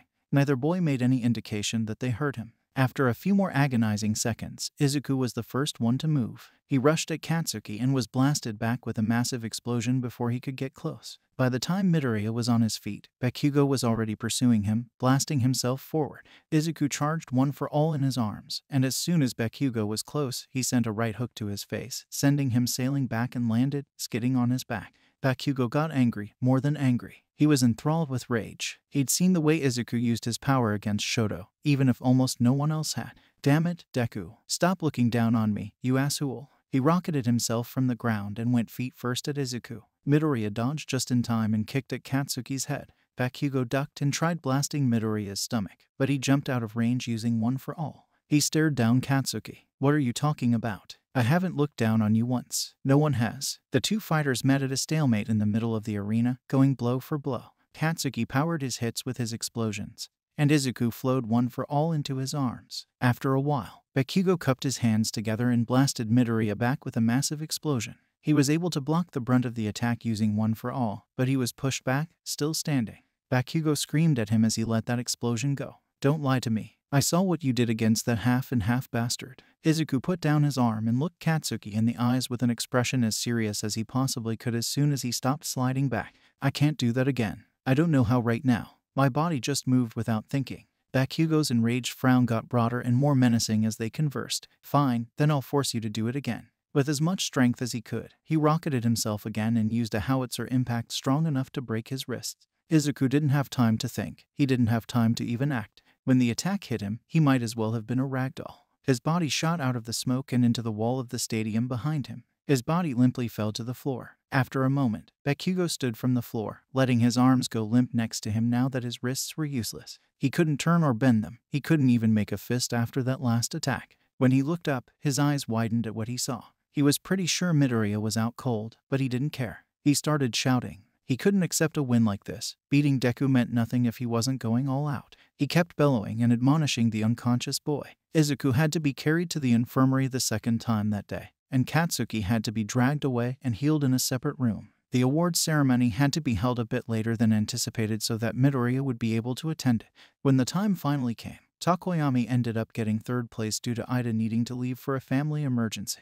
Bakugo was chained, cuffed, and muzzled so he wouldn't do anything to Izuku. All Might struggled to get the first place medal on him when the time came. Bakugo tried everything possible to not to accept it. When it was all done and over, Izuku looked down at the second place medal he held in his hand. Deku lost to Kaken, but that wasn't as much of a bother as it should have been. He couldn't keep his thoughts from wandering to Ida. He was worried about his friend, but not only that. The possibility that his old master could be responsible for the recent hero killings also loomed over his head. He was hoping against all hope that someone else that shared the name Stain was going around hurting heroes. It was all he could do to keep guilt from eating at him. If it was his master going about doing that, then he was, in part, responsible for not turning him in. The two thoughts weighed him down for the rest of the day. With the sports festival over, the students spent the next day picking out hero names so they could go on their internships. The offers from pro heroes ended up skewed between 3 students. A late offer came for Izuku. Ida's choice for the internship ended up worrying Izuku, and the two talked before starting their next journey. Thank you all for watching the video to the end. Now there is a few more things that I'd like to go over before the video ends. On behalf of We the Celestials, I'd like to thank the writer for this video, as well as the editor for this video. Their details will be in the description. If you're a voice actor, editor, or writer, or you're interested in becoming one of those, go to the Discord that is in the description of this video. and hit up the head of one of those areas. We're always looking for members to join us. That's it from us for today's video. So thank you all for watching, and don't forget to hit that subscribe button if you're interested, and hit that like button if you liked the video. Until next time, peace out mortals, have an amazing day. Hey, what is up mortals? Welcome to Season 1 Part 7 of What If Deku Was Trained by Stain. Now with that out of the way, let's get into the story. Midoriya's fight with Todoroki in the sports festival both literally and figuratively blew Todoroki away and resulted in Midoriya winning. After taking some time to recover in the infirmary, Midoriya's fight with Ido was an assured loss. Tenya nearly won by ring out but engine exhausted, which gave Izuku a chance to turn things around. The final fight of the sports festival ended up being between Bakugo and Midoriya. In an attempt to force Izuku to use one for all the way he had during his fight with Shoto, Katsuki blasted him with everything he had. Midoriya was sent soaring into the walls of the arena. When he regained consciousness, the ending ceremony commenced. Ida forfeited third place to Takoyami due to family issues. With the festival done, the students were given the next 2 days off. The day school started up again, it was raining. Someone recognized Midoriya on the train ride as the boy who got second place in the sports festival. It wasn't long before the crowd took notice, and he was swarmed with questions and words of support. After the initial fluster from the unexpected attention, Izuku held some light conversation with a few of the other passengers and thanked people for their support. Ida ran past him as he neared the school's gates. He told Midoriya that they'd be late if they didn't hurry. Tenya made it a point to be 10 minutes early. As the two entered the building and put what they needed to in their lockers, Izuku tried to confront Tenya about what happened to his brother. It had been all over the news. The hero killer, Stain, brutally injured Ingenium. Midoriya couldn't shake the guilt and foreboding feeling enveloping him. It crushed him that there was a chance his former master could be responsible for the living hell Ida's family was now experiencing. He was brushed off and given an apologetic smile before the two went to class. Before Aizawa entered the room, you'd have thought it a zoo. It was loud. Students scattered about in groups while talking over each other. Some were leaning on desks and chairs while everyone spoke over one another about the morning's events. Practically all of them had been noticed by pedestrians while commuting to school. With the sound of the bell and Eraserhead's groggy entrance, the class sat down and shut up. The previous atmosphere completely was gone like magic. The class was told that they would be picking their hero names. The past atmosphere was back in an instant, more robust and louder than it had been previously. Aizawa quickly put their rowdiness to an end with a glare tone that would make most villains wet themselves. He explained the process of how the internships would work. When he displayed the results of the sports festival, it was clear who most of the pros were interested in having. Midoriya had the most interest, followed by Bakugo, and trailing behind them was Todoroki. The rest of the class had nowhere near as many people interested in them. The stark contrast didn't go unnoticed by the others either. It quickly became the topic of conversation. Aizawa continued his explanation to the class. As if on cue, Midnight took over the lecture. She explained the importance of the names they would be picking that day while Eraserhead took a nap. Everyone was given 15 minutes to come up with the names they'd use. The first two who volunteered to have their names reviewed were Aoyama and Ashido. Their unique names put awkward pressure on the rest of their classmates to come up with something good. Tsuyu volunteered next. Her chosen name gave rise to cheers and chanting from the class from how normal it was. Everyone went through their names, one after another. Katsuki's attempt was immediately rejected for being too villainous. When Izuku's turn came around, he decided on the name Deku, much to the surprise of the class. He explained that someone had turned the derogatory name into one filled with positivity. They ended with Bakugo attempting to come up with a second name. It was rejected just as quickly as the first. The rest of the class was spent deciding where they wanted to intern. Midoriya split the names of those who were interested in him into 2 columns. Those he considered real heroes, and those he thought were less than adequate. There were only a handful of names in the former. He was mumbling to himself as he charted out the pros and cons of each hero he considered, much to the class's amazement.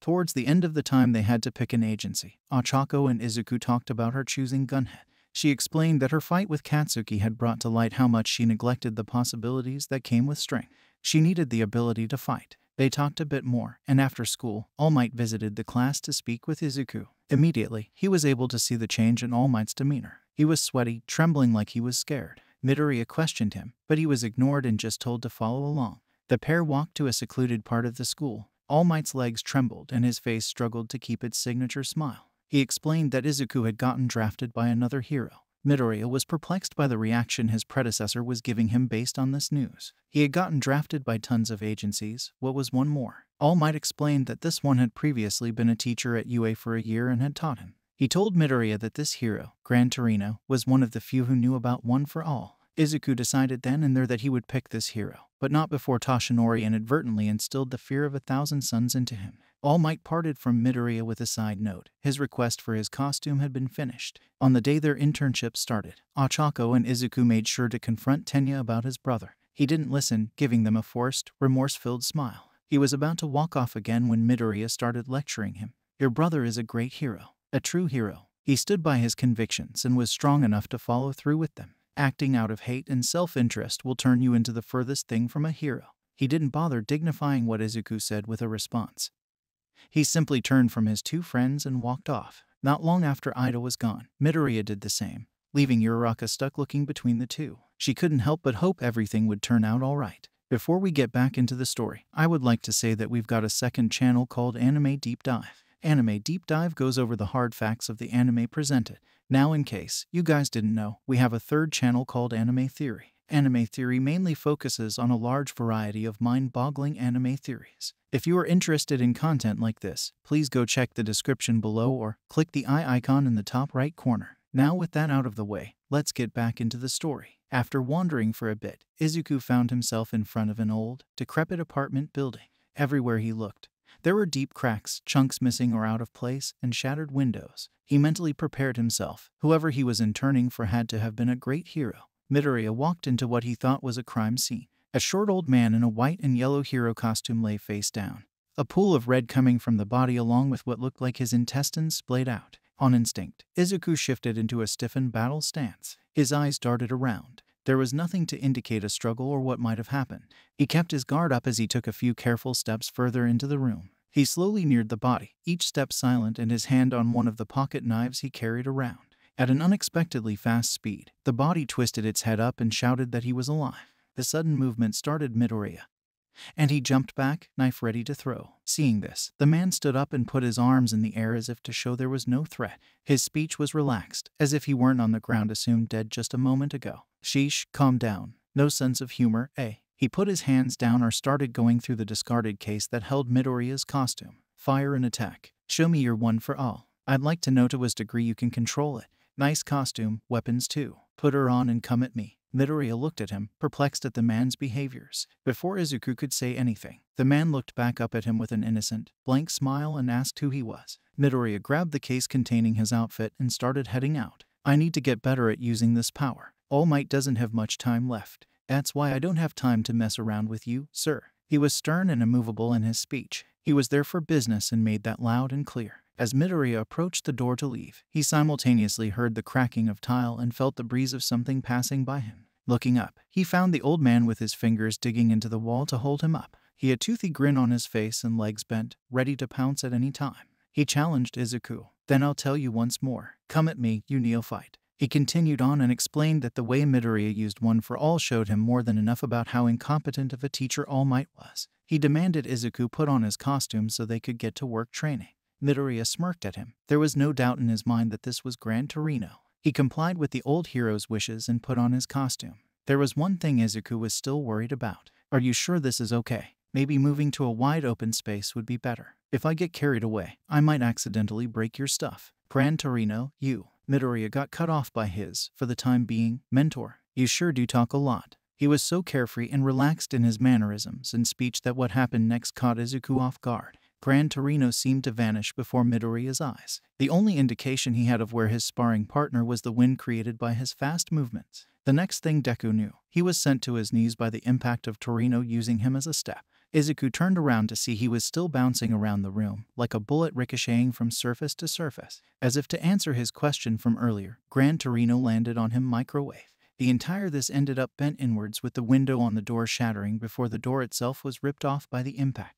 Torino gave a toothy smirk to Izuku, the challenge he offered written on his face. Seems like you couldn't perceive my true power. Hit me with what you showed off at the sports festival. To choose such a wet blanket of a ninth successor. All Might's a novice among novices. Gran Torino continued their game, showing up Izuku every chance he got. When Midoriya tried to counter Gran Torino's incoming attacks, his movements were easily dodged or countered. He was utterly outclassed. He thought to himself, it takes too long for me to switch where I'm using one for all. If I could shorten that time, I might be able to fight back. Or if I can figure out what happened during the sports festival. Midoriya's training continued into the night. Meanwhile, Stain was confronted by the League of Villains. He already had a distaste for the group from what he had heard. Despite himself, he humored them. It didn't take long for a violent dispute to break out. After they'd decided to go separate ways, Stain was sent back to Hasu to continue the work it had previously been doing. Midoriya's training received fruitless results. Thank you all for watching the video to the end. Now there are a few more things that I'd like to go over before the video ends. On behalf of We the Celestials, I'd like to thank the writer of this video and editors for this video.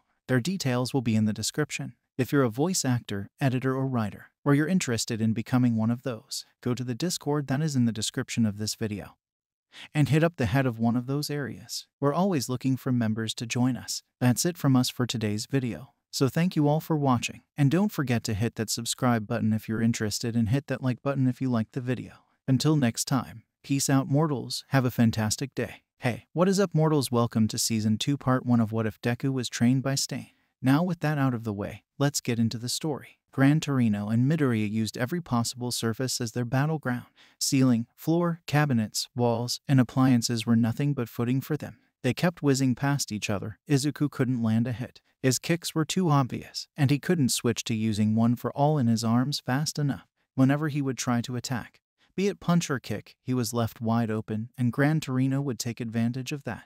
After a while, both of them knew that this form of training was proving to be useless. Midoriya was strong. He knew how to fight and had good reflexes. His problem was how he handled one for all. Gran Torino stopped their training. I need to get better at using this power, you say. You're right. You've still yet to fully grasp how to use one for all. Your enemies won't wait for you to catch up. What should I do? Izuku's question was more of a mumbled-out thought to himself than a genuine query for Torino. When you find that out, we'll start training again. I'm heading out to buy some grub. Clean up the place for me. Why don't you? Oh, and check the lights. Flip the switches a few times to make sure they work. Gran Torino was already out the doorway by the time he finished his spiel. Midoriya got to work cleaning. The entire time he thought to himself, how could he get better at using one for all? It worked in a way that wasn't that different from a light switch. A bunch of light switches would be more accurate. Everywhere he could activate, it was like a room in a house, so what would happen if he lit up the whole house? Izuku thought back to the sports festival. His fight with Todoroki, to be more specific.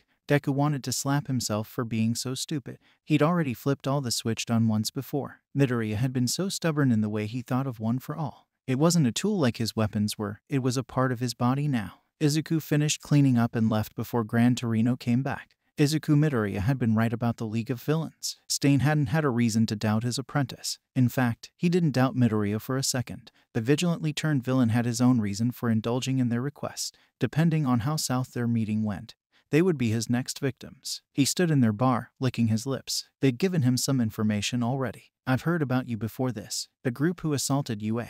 What makes you think I'd be interested in joining your little gang? Stain wanted to leave. It was more than evident in his voice that he was fed up with them. Even before their little conversation started, he'd shown some hostility. The more the young man covered in hands droned on, the more he felt like killing them. Bloodlust without conviction was meaningless. These were the type of people he hated the most. Shigaraki kept going on about destroying what he didn't like. Stain was almost clocked and ready to leave. Killing them would be for another day. It wasn't until the Pale One held up a picture of his old apprentice that he started to really listen to what was being said. Like this little brat, for instance. Everything. The Stygian ninja shot his body forward and pinned down the pastel-skinned villain. He threatened Tamura with his knives, one dangerously close to the young man's neck and the other in his shoulder. The more Shigaraki talked and joked, the closer Stain wedged his knives to his neck. That boy has the will and conviction to become a true hero. Someone without it, weak like you, could never destroy him. The weak ones will be weeded out. It's only natural. That's why you're about to die. By the time Stain finished talking, his knife was already digging into the careless villain's neck, creating a runnel of blood. Shigaraki pleaded with Kurogiri to set him free of the nightmare that stapled him to the floor. It was too late, though. Stain's work was already in effect, and the shrouded evildoer couldn't move. Midoriya will show the word that the word hero has lost its original meaning. In this corrupt society filled with fakers and shams, along with them, criminals who aimlessly throw their weight around. You're all a part of my purge. Stain chuckled to himself as he continued to draw his blade into Tamura's neck. It wasn't until his knife clanked against the hand covering his face that Tamura did something. He grabbed onto the edge of the blade. It disintegrated and fell to pieces once all 5 fingers made contact. All the while, he threatened the noseless crusader for almost damaging the appendage. Stain jumped back and readied himself. As soon as Shigaraki was standing again, he charged forward. Before he could reach his target, a pitch-black abyss of mist swallowed him, and he reappeared in Hasu. After taking in his surroundings for a while, it was decided he would finish his business here, and his next target would be the League. Stain took out his phone and sent a message to Izuku. While training to control One for All in a new way, Midoriya got a message from his former master. It was the usual cryptic drabble that didn't make much sense. It sounded like the message was severely out of context. At least he knew his former master was safe. He wasn't sure how he felt about that, though. Izuku hadn't been concentrating on it, but the thought that the hero killer and his master could be one and the same had been bothering him. If that was the case, he didn't want to think about it. There were too many conflicting emotions at once. Before we get back into the story, I would like to say that we've got a second channel called Anime Deep Dive. Anime Deep Dive goes over the hard facts of the anime presented. Now, in case you guys didn't know, we have a third channel called Anime Theory. Anime Theory mainly focuses on a large variety of mind-boggling anime theories. If you are interested in content like this, please go check the description below or click the eye icon in the top right corner. Now with that out of the way, let's get back into the story. Izuku went back to focusing on his training. The new technique he came up with, full cowling, was still strenuous and hard to move in. Midoriya continued practicing by climbing alleyways and jumping around on building tops. 5% had gotten pretty comfortable, so he bumped it up to 10. He continued into the morning, then headed back to Gran Torino's place. When Izuku got back, Torino was still asleep. He decided it'd be a good idea to get some rest and took a seat at the small table in his current advisor's apartment. It wasn't long before Gran Torino was up, though. Sleep deprivation was evident on Midoriya's face, and it didn't go unquestioned. I was doing some training last night and lost track of time. A proud, exhausted grin was plastered on his face as he spoke. He was finally able to use One for All effectively. No more need to worry about a succeeding increased delayed activation time for his attacks. He explained full cowling to Gran Torino and showed off his use of it. Last night he had discovered his current upper limit for One for All was 13%. Any more and his entire body would screech at him in pain. Torino smiled, hearing about the progress Midoriya had made. You've got more going for you than when he was training. The only thing All Might had going for him was his body. We trained every day until he was ready to puke. There were stars in Midoriya's eyes while he listened. He hadn't heard much about when his role model was still training. I couldn't half-ass his training. He was entrusted to me by a dear departed friend. Gran Torino's face grew solemn, and his smile sad as he spoke. All Might's predecessor. Izuku breathed the words delicately as if saying them too loud or into optimistic of a tone would break the old man in front of him. The previously energetic and overly humorous man before him now looked like a broken vase, barely held together by a sloppy tape job and ready to burst if the wind blew too hard. It was strange for Midoriya to see. He didn't know what he was supposed to say or do. He didn't have to though. The doorbell rang. It was a package from Amazon. Since the old microwave was broken, Gran Torino ordered another one. He seemingly feigned ignorance of the fact that he, himself, shattered the first one. With the previous mood now dissipated, the rest of the morning was, comparatively, light-hearted and chipper. Unfamiliar with the type of microwave he was using, Izuku put a plate in it that was too big and got yelled at by Gran Torino for not correctly heating the taiyaki. Once their morning antics were done, the pair went straight to training. This round of training consisted of Midoriya needing to land a hit on Gran Torino within a 1-minute time limit. It didn't even take 30 seconds for Izuku to land a blow. He grazed Gran Torino, nearly slamming the retired hero into the ground. The rest of the minute was spent with Deku in pursuit, and Torino straining himself to narrowly avoid or get grazed by his attacks. When the time limit ended, Midoriya had a wide grin on his face. How was that? He was trying to catch his breath as he spoke. He pushed himself a lot more than he had expected to. Torino hid his face, but his body's movement gave away how much he had pushed himself. With every inhale, he would grow, and with every exhale, he would shrink back down. You did good, kid. Almost got me a couple times. Analyzing and predicting to find my movement, forcing me with aggressive feints. You seem like you're the type who's always thinking. Who taught you to fight like that? All Might's too straightforward to think like that. He didn't wait for an answer to his question though. The pair went right back to sparring. The rest of the Izuku's second day there, and the beginning of his third, were spent tirelessly training with Gran Torino. After they were done sparring on the third day of the internship, Torino decided it was time to get to the actual interning part of it.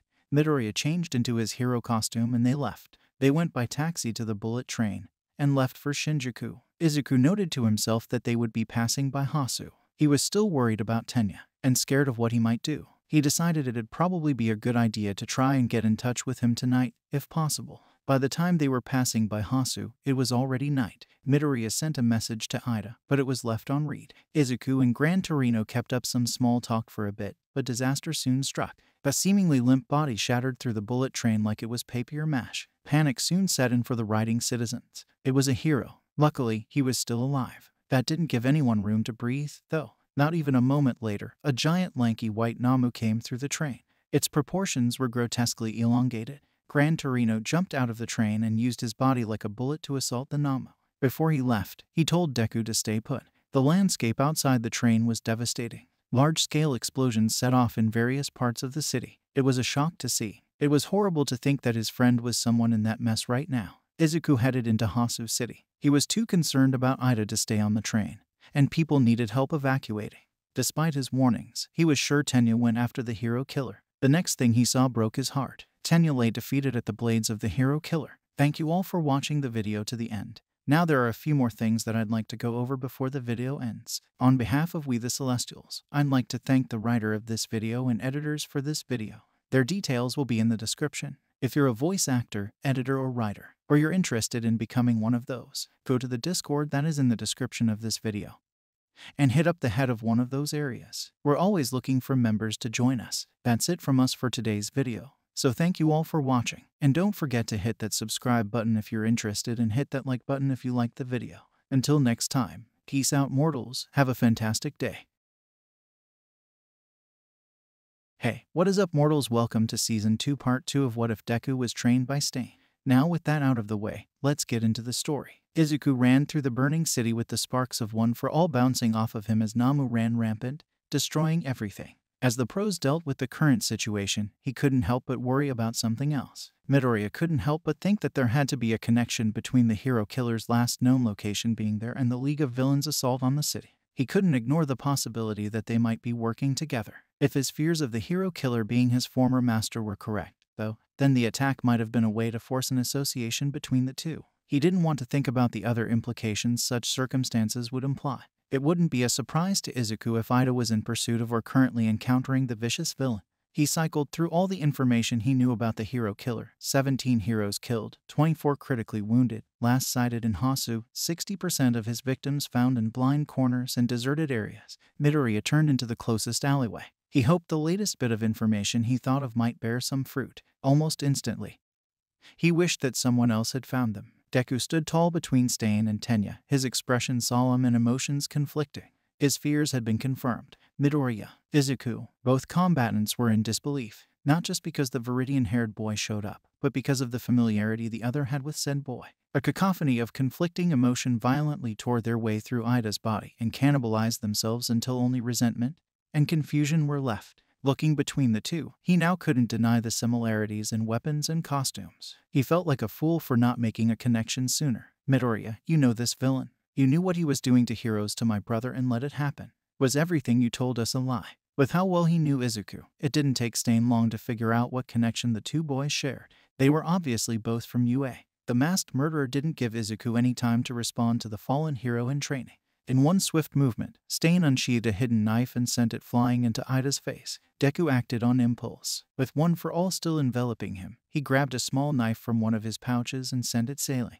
The two blades clanked against each other and sailed off course. Deku adjusted his stance so that he entirely blocked Ida from the view of Stain. After surveying the situation for a second time, he started formulating a plan. Ida, what's your blood type? The duration of his quirk depends on it. I need to know how long you'll be out for. Tenya hesitated to answer, still unsure of Midoriya's motives and untrusting of the green-themed ninja. The possibility that Deku would use the intel to assist the blade-clad maniac came to mind.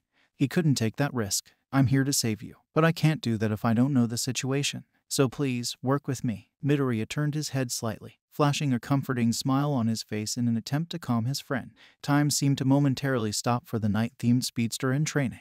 It wasn't even for a second, but it felt like hours passed as the storm inside Ida quelled, and light began shining through. A small, remorseful smile crept its way onto Ida's lips as he looked at his savior. Type A. As soon as Tenya murmured the words, he noticed Midoriya click something on his phone. Before Midoriya could put his cell phone back, Stain charged forward, and the former student and teacher's blades clash. Izuku's phone crashed to the ground, and he inadvertently stomped on it while trying not to fall from the immense force Stain was pushing on him. If it hadn't been broken from the fall, the small device was assuredly broken now that it was in pieces. Deku just hoped his message sent in time. Stain propelled himself off Deku, using their clashing blades as a makeshift springboard. After some assaulting, he stuck the landing a fair distance away from his young adversary. Deku didn't have the luxury of time on his side. Right now, he'd just have to push down his conflicting emotions and pray that someone would find them. Deciding to assume the worst. For now, he prepared himself and stared down his former teacher. Izuku, you haven't changed, child. A true hero. Unfortunately for you, it is my job to kill these two. And if we're forced to fight, then naturally, the weaker of us will be called. So, what now? As Stain talked, he emitted an aura that Deku had only seen twice. The first time they met, and once during training. It shook him to his core both times. And this time was no different. Stain was out for blood. During their first ever meeting, he'd only experienced it for a split second and chalked it up to his imagination. The second time, however, convinced him otherwise. It didn't stem from anything drastic the second time, just some training that went too far. This time, though, it wasn't training, and there was no way out of it. Deku's heroic nature took over. He stood his ground with a confident, reassuring smile on his face, figuring wouldn't be able to catch Stain with his capture knives yet. He decided to take out his hunting knife. Deku sprung forth with one for all imbued in his body. Leaping above Stain, he let gravity do its thing and plummeted face first towards the villain. He fended off an onslaught of knives from directly below as he fell towards his target. When the hero in training got close enough, Stain sent an arcing slash at the boy. Deku brought both blades in front of him to meet his former master's sword. As they clashed, Deku twisted his body and, in a similar fashion to Stain, propelled himself and landed some distance behind the Crimson Crusader. Both ideology-driven fighters flung their metallic projectiles at each other before charging headfirst to meet with another clash of their swords. Before we get back into the story, I would like to say that we've got a second channel called Anime Deep Dive. Anime Deep Dive goes over the hard facts of the anime presented. Now, in case you guys didn't know, we have a third channel called Anime Theory. Anime Theory mainly focuses on a large variety of mind-boggling anime theories. If you are interested in content like this, please go check the description below or click the eye icon in the top right corner. Now with that out of the way, let's get back into the story. Stain, you don't have to keep doing this. Turn yourself in, and I'm sure something can be worked out. Their blades parted as the two began going clash for clash. It looked as though they were fighting a mirror of one another. This world must be purged of fakes, Izuku. This plague-killing society must be eradicated.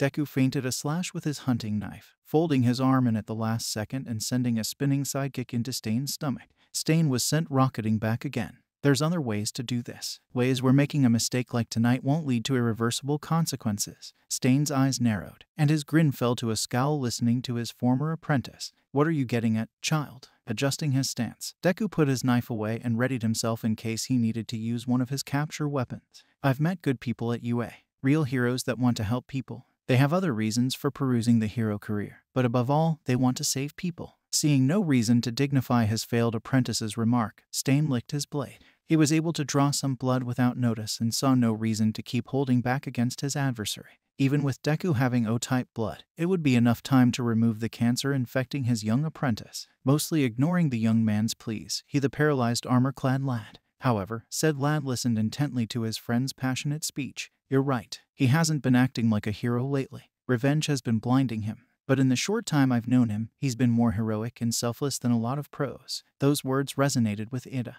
The anguish and guilt he felt for betraying his friend's expectations and then accusing him of being in league with a criminal were immeasurable. If he had the chance, he would make up for it. He couldn't, though. It was too late. He was about to be killed for being such an unheroic and dragging his brother's name in the mud. He was no hero. Closing his eyes, he waited for his demise. The next thing he knew, it was freezing cold, and there was a gust of wind. Still unable to move his head, Tenya glanced behind him the best he could. Sure enough, Shoto had arrived. The three boys had a short exchange with the two on the floor expressing their surprise at either Todoroki being there or the fact that he was using his left side. As soon as the three had their short reunion and Todoroki was informed of Stain's quirk, the fun began. The heterochromis boy sent blasts of fire and ice towards Stain. Immediately, he noticed the similarities between Midoriya and Stain's fighting style. While something he would have to question his new friend about, he decided to use this to his advantage for now. Almost as soon as they started fighting, a dance similar to the one he and Izuku had during the sports festival began.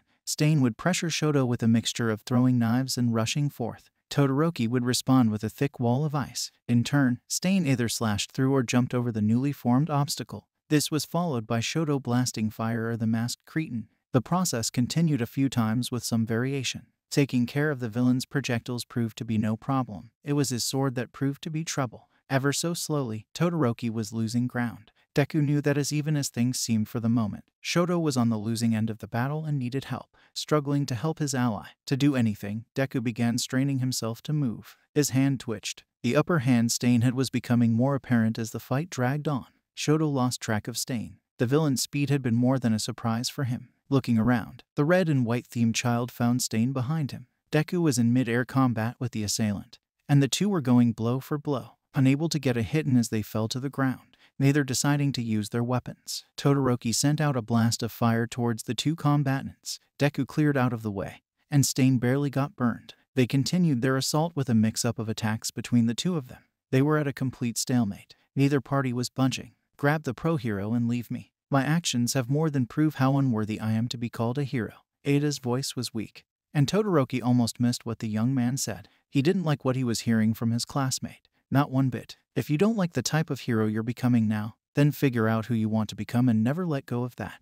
The uncharacteristically animated words that Shoto spoke resonated with Tenya. Thinking about it again, him asking them to leave was the coward's way out. Letting himself get killed would only be him running from his mistakes, not fixing them. He wanted to be like his brother, a kind hero who took charge and worked well with others for the greater good. Feeling reinvigorated, and as though he had a new purpose in life, the new Ingenuum fought off his paralysis and stood with a new look in his eyes. Just after he got up, the blaring sounds and lights of police cars were heard along with the voices of some pros. Using this as a much-needed distraction, Stain left while everyone's attention was turned away from him. The only thing left behind was his cell phone. The three boys hoisted Native up as comfortably as they could and carried him out of the alleyway. Stain had gotten away from them, but at least everyone was safe. When they got to the street, the trio was met with a couple police cars, Gran Torino, and one of Endeavor's sidekicks. Now in the clear, Tenya profusely apologized to his classmates for what he had done. The two began to comfort him, but it was cut short. A giant, lanky Namu with wings flew towards them and snatched Deku. As the two pros stood in shock, Ingenuum began barking orders at Shoto. Todoroki, I need you to create a path of ice going towards that villain, now. Shoto heard the desperation in his classmate's voice and had an idea of what he meant. With a quick nod, he complied. Stain waited nearby for the heroes to leave. He wanted to stay close to Izuku for now and see if he was still worthy of the title True Hero. As he watched, a monster akin to the ones the dreaded League of Villains used swooped down fast. None of the heroes reacted, though. They stayed still. Stain got up to move and save the boy himself, but before he could, he saw something that took him by surprise. The blue-haired boy that had previously been fueled by revenge seemed to be ordering the other child to do something. The other boy, the one with dual hair colors, created a slide of ice heading towards the winged beast. Stain watched in awe as the child he had previously tried to kill used the ice slide, along with his own quirk, to shoot into the sky and grab Izuku. Just as soon as he got a hold of him, the boy shouted something and, at a near-blinding speed, spun straight up. An axe kicked the creature into the ground while taking the brunt of the fall for Izuku. He stared in awe of what happened. Maybe his apprentice had been right in his ramblings. Maybe Stain was oversimplifying things. He walked away from the scene to contemplate his ideology and what he had been doing. After some time in the hospital and a grueling amount of questioning, the three boys were released. During some free time, Midoriya informed Uraraka of the situation. They wouldn't end up getting public recognition for what happened, but that was fine with them. Izuku ended up getting asked to stay back for more questions while the others were released. Thank you all for watching the video to the end. Now there are a few more things that I'd like to go over before the video ends. On behalf of We The Celestials, I'd like to thank the writer of this video and editors for this video. Their details will be in the description. If you're a voice actor, editor, or writer, or you're interested in becoming one of those, go to the Discord that is in the description of this video and hit up the head of one of those areas. We're always looking for members to join us. That's it from us for today's video. So thank you all for watching, and don't forget to hit that subscribe button if you're interested and hit that like button if you liked the video. Until next time, peace out mortals, have a fantastic day. Hey, what is up mortals, welcome to Season 2 Part 3 of What If Deku Was Trained by Stain. Now with that out of the way, let's get into the story. Izuku sat, waiting to be questioned by the officers. He was nervous, but not surprised. It made sense why they felt the need to question him. He knew the villain. He didn't know if they knew much past that, but he knew that fact alone could be incriminating. He took a deep breath. He had no part in the murders and had no way to stop them, so why was he worried? Despite his rationalizing, he still found himself nearly shaking from nerves. After what felt like an eternity, Tsukachi came into the hospital room with a friendly smile. Don't worry, you're not in any serious trouble. We do, however, have to ask you about the nature of your relationship with the hero killer, Tsukachi explained in a calm voice. First, how long have you known the hero killer? He asked. We met when I was in middle school. He helped me after I was targeted by some bullies. He offered to train me, and I accepted. He said he could help me be a hero. And that was all I had ever wanted, Izuku answered honestly. He had no reason to lie. It would just dig him into a deeper hole. Did he ever share his plans to kill heroes with you? The detective asked. No, I don't think he had thought to do so until recently. He always had very firm beliefs, but he never talked about taking it that far, Izuku responded. Great, just one more question and then you should be good to go. Are you in any way still in contact with the hero killer? Tsukachi asked. No, Izuku said calmly. He didn't want to lie, but he knew if he was honest they would use him to track down his mentor. He was aware that the things Stain had done were wrong. However, he also saw that something in the man had changed during their fight. Stain's ideals weren't wrong in the slightest. They were just dangerous when taken to extremes. He could do great things if he changed his approach, but he wouldn't get that chance if he was rotting in a prison cell. He knew Tsukachi could tell something was off, but he didn't question any further. He instead sent Izuku away, telling him to be more careful in the future. When Izuku returned to school, he was met with the news that it was time for the final exams. Izuku had forgotten, in all honesty. It had been a chaotic first term and his recent run-in with Stain had made him forget about his upcoming exams. It seemed he was not the only one. He knew he would be fine, as he had still been studying regularly throughout the term. He had ranked 4th in the midterm, so as long as he studied adamantly throughout the week, he would be okay. His classmates did not seem to share his feeling of calm. Many of his classmates ended up forming a study group with Yaoyorozu. That week the whole class studied harder than they thought they could. By the time the written portion of the exam came, everyone seemed much more relaxed than they had the previous week. The test was difficult, but Izuku hadn't expected any less. The exam days seemed to fly by. He felt fairly confident when he turned in his test. He breathed a sigh of relief. Now all that was left was the physical portion of the exam. He heard from a fellow student that the exam this year would be similar to the entrance exam, consisting of fighting giant robots simulating villains. This eased Izuku's nerves. He did fairly well in the entrance exam, scoring 2nd overall, so this would not be much of an issue. He came to school that day feeling prepared, but that feeling quickly faded when he saw a group of UA teachers standing to greet them. Before we get back into the story, I would like to say that we've got a second channel called Anime Deep Dive. Anime Deep Dive goes over the hard facts of the anime presented. If you are interested in content like this, please go check the description below or click the eye icon in the top right corner. Now with that out of the way, let's get back into the story. His whole class seemed confused. Finally, Gyro spoke up, asking about the teacher's presence. Principal Nedzu appeared and began to explain the situation to them. They were told that due to recent events, the test had been changed. It had been modified to include teamwork and fighting against real people as opposed to mindless robots. Although it did ruin Izuku's strategy, he completely understood why it was necessary. They had been faced with real villains and came out alive. They had shown they were capable of handling themselves, so facing robots would not be a challenge. They needed to face real danger. If that meant facing against pro heroes, so be it. They were told they would be in teams of 2 that were assigned to a specific hero. The first team would be Yaoyorozu and Todoroki against Aizawa. The next team announced was Bakugo and himself facing All Might. He was hit with a ball of nerves. He thought he would be prepared for whatever he was faced with, but this would be near impossible. He would need to work out a strategy. And there was no way Bakugo would be willing to listen to him. Even without that, he was facing the #1 hero. They may have the same quirk, but All Might had years of experience with it. He knew there had to be a way to win, but seemed far out of his reach. As he had expected, Bakugo refused to formulate a plan with him. He ultimately decided to watch the other matches. If he couldn't strategize with his partner, he could at least pull ideas from others. He knew the teachers would not be using their full power, but All Might was still All Might. He knew how to use his power even when disadvantaged. And he knew Izuku. He had seen him fight and knew how he used One for All. He realized these matches were made to target students' weaknesses, and in order to win they would have to acknowledge and account for these weaknesses. His classmates all did very well, with only a few failing the exam, and even then they didn't fail spectacularly. Soon enough it was his turn. He got prepared and headed to the exam site. Bakugo paid him no mind and kept walking forward, anger in his eyes. Izuku knew he wouldn't be able to pass if they went on like this. He had to say something. Kaken, listen. For this exam, the teacher is the villain and we're the heroes, so we need a solid plan. Normally I'd suggest we'd analyze the villain's combat ability and choose to fight them or run away based on that. But in this case, the villain is All Might, so we don't need to think about it since combat is out of the question. It'd be impossible to beat him in a fight, Izuku explained calmly. He knew what they needed to do. He just had to show Bakugo that as well. Stop following me, Bakugo snapped. Izuku knew that he wasn't going to get anywhere if he just tried to keep explaining. He had to explain it to Bakugo in a way he'd understand. Look, I know you want to be the best, but sacrificing your future over a petty grudge isn't going to do anything. Real heroes don't care about themselves, they can't. They care about saving others. They know that's what matters. If you keep pushing others away and refusing to accept help from others, innocent people are going to get hurt. You can't be a hero for yourself. You have to be willing to sacrifice things to help others. That includes your pride. Plus, if you don't work with me, we're both going to fail, and we'll be that much further from being heroes. Is that what you want? Izuku said with passion. He had to say something. He couldn't let Bakugo keep acting like this. If he did, there would be even more corruption in hero society. Izuku couldn't risk that. He had to say something, even if it meant pissing off Bakugo. You have no idea what you're talking about, Bakugo responded, venom in his voice. I do. You have spent your entire life putting others down because they aren't as strong as you. What kind of a hero would do that? Heroes are supposed to build others up, give them hope and comfort. All that you do is tear others down to build your ego.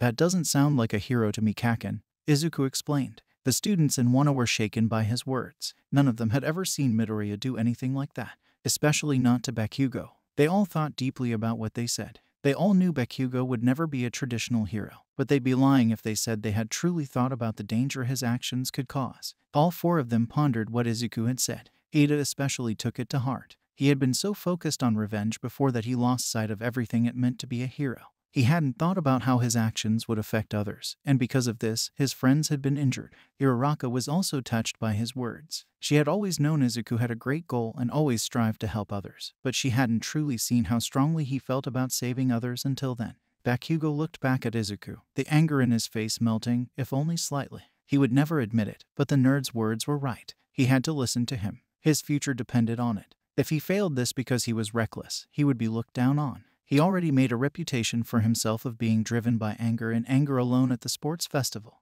No one was going to look up to a hero that couldn't save people because of his own damn ego. He took a breath, looked at the floor, and finally said, "Fine, what do we have to do?" Izuku lit up at the question. He honestly didn't know if the blonde would listen to him. He had looked down on him all of his life, showing no sign of caring about anything that Izuku said or believed. The thought that he got through to him, if only a small amount, was enough to give Izuku hope. It also meant that he had a chance to pass the exam. He began explaining the plan to Bakugo. Since only one of us has to make it to the exit, I think you should distract him. Make sure he doesn't realize that I'm gone.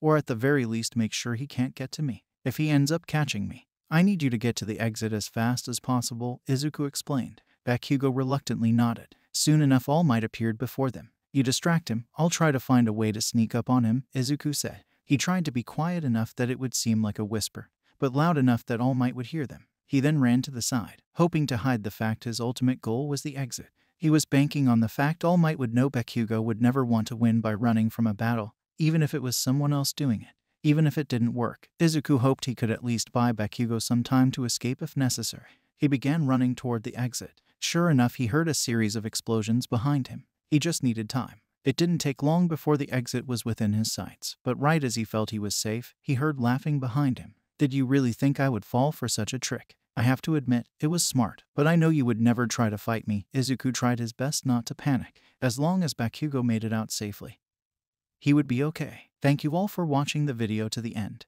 Now there are a few more things that I'd like to go over before the video ends. Firstly, I'd like to let you all know that we have a merch store. Some of the items in it are only available for a limited amount of time. So if you're interested, go into the description and check it out. Each purchase helps us make more content. Secondly, I'd like to thank our $5 plus Patreon supporters for helping to fund these videos. Lastly, on behalf of We The Celestials, I'd like to thank the writer for this video, as well as the editor for this video. Their details will be in the description. If you're a voice actor, editor, or writer, or you're interested in becoming one of those, go to the Discord that is in the description of this video and hit up the head of one of those areas. We're always looking for members to join us. That's it from us for today's video. So thank you all for watching, and don't forget to hit that subscribe button if you're interested, and hit that like button if you liked the video. Until next time, peace out mortals, have an amazing day. Hey, what is up mortals, welcome to What If Deku Was Trained by Stain Part 4 Season 2. Izuku stood in fear. He tried to keep his faith in Bakugo, but he had known the boy long enough to realize the chances of him sticking to the plan were slim. He had to come up with another plan fast. Somehow, he was going to have to beat All Might in a battle. He powered up One for All and began charging at All Might. It was a ridiculous tactic, but it would have to do. He landed a few hits on All Might but soon found being beaten to the ground. He tried to keep fighting. He refused to lose. He refused to let anyone down. Just as he started picking himself up, he heard a noise in the distance. He looked up to see Bakugo crossing the barrier. He stood in shock. Bakugo had put aside his pride. Midoriya and Bakugo have passed the exam. All matches for the practical portion of 1A's final have now been completed, a voice said over the speaker. The two boys were taken to Recovery Girl's office. They both suffered many injuries. In the end, 5 students failed the practical exam. 2 teams, consisting of Kirishima and Sato and Ashido and Kaminari respectively, as well as Zero, who did not do enough to pass. It was later announced that all students would go to the summer training camp, regardless of whether or not they passed the exam. The class, aside from Bakugo and Todoroki, all decided to go to the mall to get last-minute supplies. When they arrived at the mall, Izuku was amazed at the wide selection of items the mall provided. The class ultimately decided to split up so they could better suit their needs. Everyone seemed to leave in a flash, leaving only Izuku and Uraraka. Uraraka left in a hurry for reasons unknown to Izuku. He decided not to worry about it and prepared to go on his way when he heard a voice behind him. "Oh, it's someone from UA, cool," the somewhat harsh voice said behind him. "Let me get your autograph," the voice stated, getting closer. Suddenly there was an arm around him. It pulled him as if he was an old friend. Izuku wasn't able to comprehend the situation as the voice began speaking again. "You were the one who threw the sports festival, right?" the voice inquired. "I didn't throw it. I gave it my all. But I wasn't strong enough to win," Midoriya retorted. The kid in first didn't seem to think so. "I can see where he's coming from after your fight with the Todoroki kid," the man said. "You know, it's funny. I didn't expect to see you of all people here. But here we are. It's almost like we were destined to meet again," the man continued as he wrapped a hand around Izuku's throat, leaving his middle finger in the air. Izuku was smart enough to recognize the man. "But well, from your perspective we haven't met since the attack on UA, huh? Why don't we have tea or something?" Izuku Midoriya, Shigaraki's face came into full view. There was an unsettling smile on his face that unnerved Izuku, but he didn't allow himself to show fear. One wrong move and everyone in the area would be in danger. He nodded his head in agreement and went with Shigaraki to a sitting place. He knew it wouldn't help anyone if he drew attention to them, so he would stay calm and listen to what Shigaraki had to say. He would not risk civilian lives for the sake of capturing this villain. It wasn't the time nor the place. Anyway, I hate everything, but what pisses me off the most right now is the hero killer. He refuses to join the league because I said I didn't like you. Despite what I think he seems to be getting a lot of attention. He has sympathizers despite him rarely explaining his goals. Meanwhile, the league can barely get any recruits aside from crazies and thugs despite everything we've done. He seems to think he's so different. And you're so different just because you can be a true hero. I don't get it. He kills heroes just like I do, but he seems to think that some heroes are worth it. I just don't get it. What makes you so different? Shigaraki asked. He had become increasingly aggressive as his question went on. Izuku didn't need much time to think about this. He knew exactly what set him apart from others in his former master's eyes. The difference is why we do this. Although I do not agree with his recent methods, he does everything to ensure that heroes have pure intentions. He resents the heroes in it for money or fame. And he made sure that I held those same beliefs and lived my life accordingly. You may do similar things, but he does them out of concern for society. You just seem to hate and that's all. That's why he views himself as above you in your league, Izuku explained with passion. It seemed at this point something in Shigarki's mind clicked and he was finally able to understand why it was bothering him so much. Before we get back into the story, I would like to say that we've got a second channel called Anime Deep Dive. Anime Deep Dive goes over the hard facts of the anime presented. If you are interested in content like this, please go check the description below or click the eye icon in the top right corner. Now with that out of the way, let's get back into the story. I think I get why this has been bothering me so much. You guys have been tricked into believing that there's such thing as a good hero by All Might. You think that by saving people out of the goodness of your hearts it makes up for all the pain you cause and everyone you fail to save. He gives everyone this false hope. Even when people start seeing the flaws in society, they're still able to hold on to this false narrative that heroes will save them out of the goodness of their hearts because that's what All Might seems to do. It doesn't matter how stupid the notion is. As long as you can have someone you see as good leading you, smiling through the pain, you can smile too. Everyone just smiles knowing that there's a hero who cares as if that guarantees someone will save them. I'm so glad we had this talk. It's great, thanks Midoriya. It's not my fault. It's All Might's fault. As the man went on, Izuku tried to break from the man's grip, but he was unsuccessful. Whoops, don't struggle. Do you want to die? Do you think it's okay for the masses to die? Izuku tried his hardest to stay strong. He felt himself choking. He didn't know what to do. He suddenly heard a voice he recognized. Uraraka seemed confused. She recognized he was a villain almost immediately. "Get your hands off of him," she said, her voice nearing a whisper, almost questioning. Izuku knew she would be in danger if she got involved, so he tried to cover it up as well as he could. "It's nothing. I'm fine, so don't come close," he said, gagging. Shigaraki's hand immediately released from his neck, his tone changing drastically. He tried to play it off as if nothing had happened, just before threatening Izuku and getting up to exit. Uraraka rushed to his side to check on him. Izuku paid her no mind, however. He knew there was something he needed to ask. "Shigaraki Tamura, what is all for one after?" he asked, his voice almost shouting through his coughs. "Who knows? More importantly, you should be careful. The next time we meet will likely be when I have decided to kill you," he answered, tone turning serious. Just like that, he disappeared without a trace. He and Uraraka alerted authorities as to what had happened. The mall was cleared and searched, but they saw no sign of the villain's presence. Izuku found himself once again at the police station, this time giving information on what had happened. Izuku wouldn't admit it, but the encounter had shaken him to the core. He was unprepared for that kind of encounter, and others could have been hurt because of it. He knew he had to take greater safety precautions in the future to ensure the safety of himself and those around him. The detective thanked him for the information and commended him for his composure while facing the villain. He walked out only to be greeted by All Might, or Yagi Tashinori, at the door. He explained his concern for his students' well-being as well as remorse for not being able to be present and help with the interaction. Midoriya proceeded to ask Tashinori if there were people that he wasn't able to save.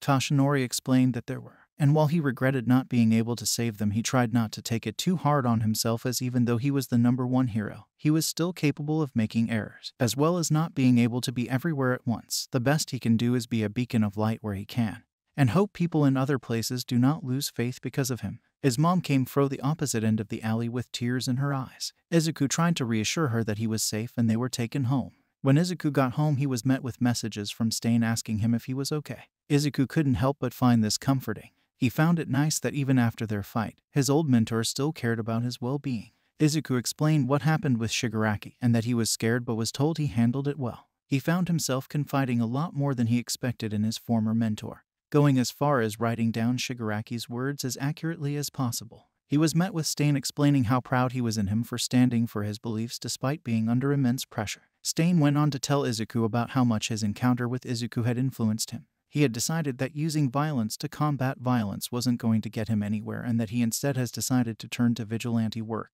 hoping to spread his message by drawing attention to his actions. He had apparently taken on a new student who went by the name Spinner. He had apparently sympathized with his goals and asked to join him, to which agreed. He said he had missed having a student and thought that having more people spreading his message would be the best thing for his cause. Izuku was glad that his mentor was able to change his ways. He plugged in his phone and went to his bed, wanting to get rested so he could prepare for the training camp as soon as he could. Thank you all for watching the video to the end. Now there are a few more things that I'd like to go over before the video ends. Firstly, I'd like to let you all know that we have a merch store. Some of the items in it are only available for a limited amount of time, so if you're interested, go into the description and check it out. Each purchase helps us make more content. Secondly, I'd like to thank our $5 plus Patreon supporters for helping to fund these videos. Lastly, on behalf of We The Celestials, I'd like to thank the writer for this video, as well as the editor for this video. Their details will be in the description. If you're a voice actor, editor, or writer, or you're interested in becoming one of those, go to the Discord that is in the description of this video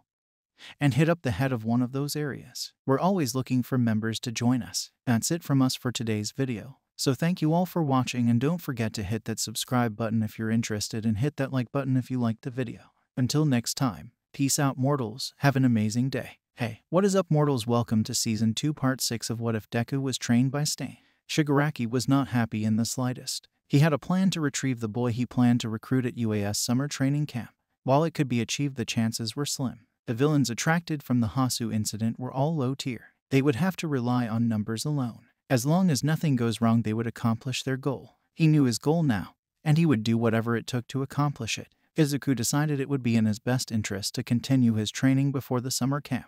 There was no doubt the others in his class were doing the same. He had a lot to live up to. He knew Stain would be monitoring him, and he wanted to live up to his expectations no matter what it took. Suddenly he heard a knock at his door. When he went to open the door, he was met with the smiling faces of Mainta and Kaminari. They extended an offer to go to the pool to train. Midoriya accepted without much hesitation, although he was surprised at who was asking. The two of them had never seemed very serious about their studies, something that irritated Izuku immensely. He smiled slightly at the prospect of them taking their studies seriously. Perhaps in the short time they had spent away from each other, the two boys found some sort of inspiration. Izuku decided not to dwell on the thought. Instead, he started texting all the other guys in the class asking if they wanted to join.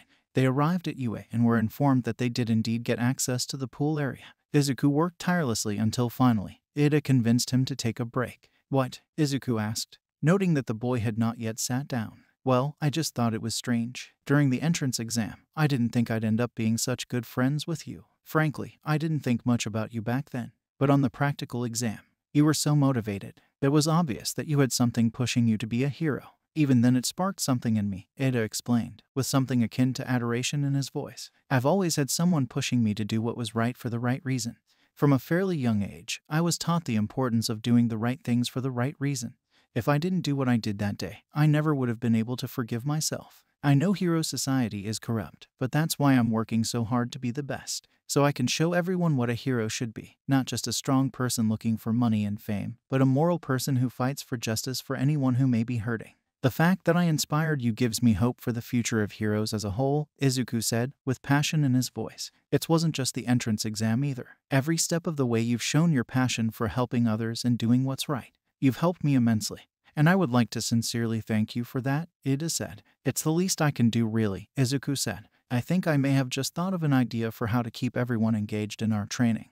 Ida started. "Everyone, do you want to see which of the boys can swim 50 meters the fastest?" His question was met with many positive responses from his classmates. The girls volunteered to help moderate. The rules were set and the first group went, with Bakugo placing first, despite the fact he didn't do much swimming. The second group was a closer call but ultimately had Todoroki placing first by using his ice to glide across the pool. The third race was the closest of the three, with Izuku and Ada neck and neck from the beginning, with Ada gliding on the pool separators and Izuku shooting off the pool with one for all. He could tell Ada had been training in the short time they had been away, which was unsurprising to Izuku. He was determined to win, despite the odds being stacked against him as far as quirks were concerned.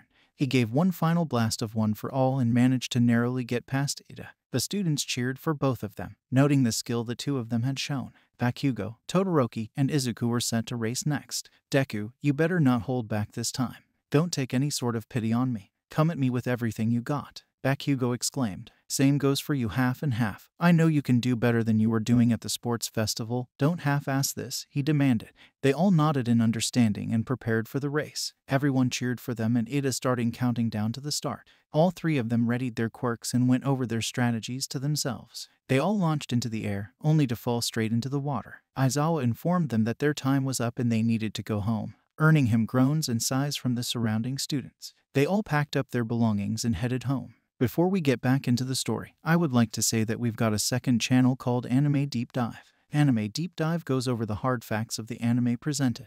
If you are interested in content like this, please go check the description below or click the eye icon in the top right corner. Now with that out of the way, let's get back into the story. Bakugo was beyond angry. This was going to be his chance to prove that he would be a great hero after Izuku made a fool of him at the final exams. He knew the others looked down on him after what Izuku said and that annoyed him to no end.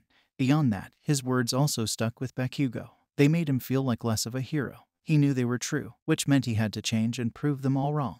He would be a hero and save everyone out there just to spite them. He wouldn't be bested by some useless nerd. He would be the best hero there ever was. And he would make sure to be someone that others could look up to, whatever that entailed. He would make sure to do anything he could. Meanwhile, Izuku arrived at the beach. He looked at the empty sand and quiet gazebo. Just a short time ago he had cleaned this beach. He could still remember how it felt. The burning sun gazing down on his aching body. Despite his previous training, he could hardly stand the constant exertion his body was being put through. In the end, he finished and did so in a fairly impressive time. Now there he stood. He wouldn't have believed you if you had told his middle school self all of the opportunities he would be given and all he would experience. His train of thought was broken by footsteps approaching him. Izuku turned back to see it was All Might approaching him. They talked for a short time about how far Izuku had come in his future, but soon enough the two had to depart. As quickly as it began, Izuku's peaceful walk was interrupted by a looming shadow behind him. He turned slowly, keeping one hand on a knife while charging up one for all in the other. "Don't worry, kid, it's just me. I'm not going to jump you or anything."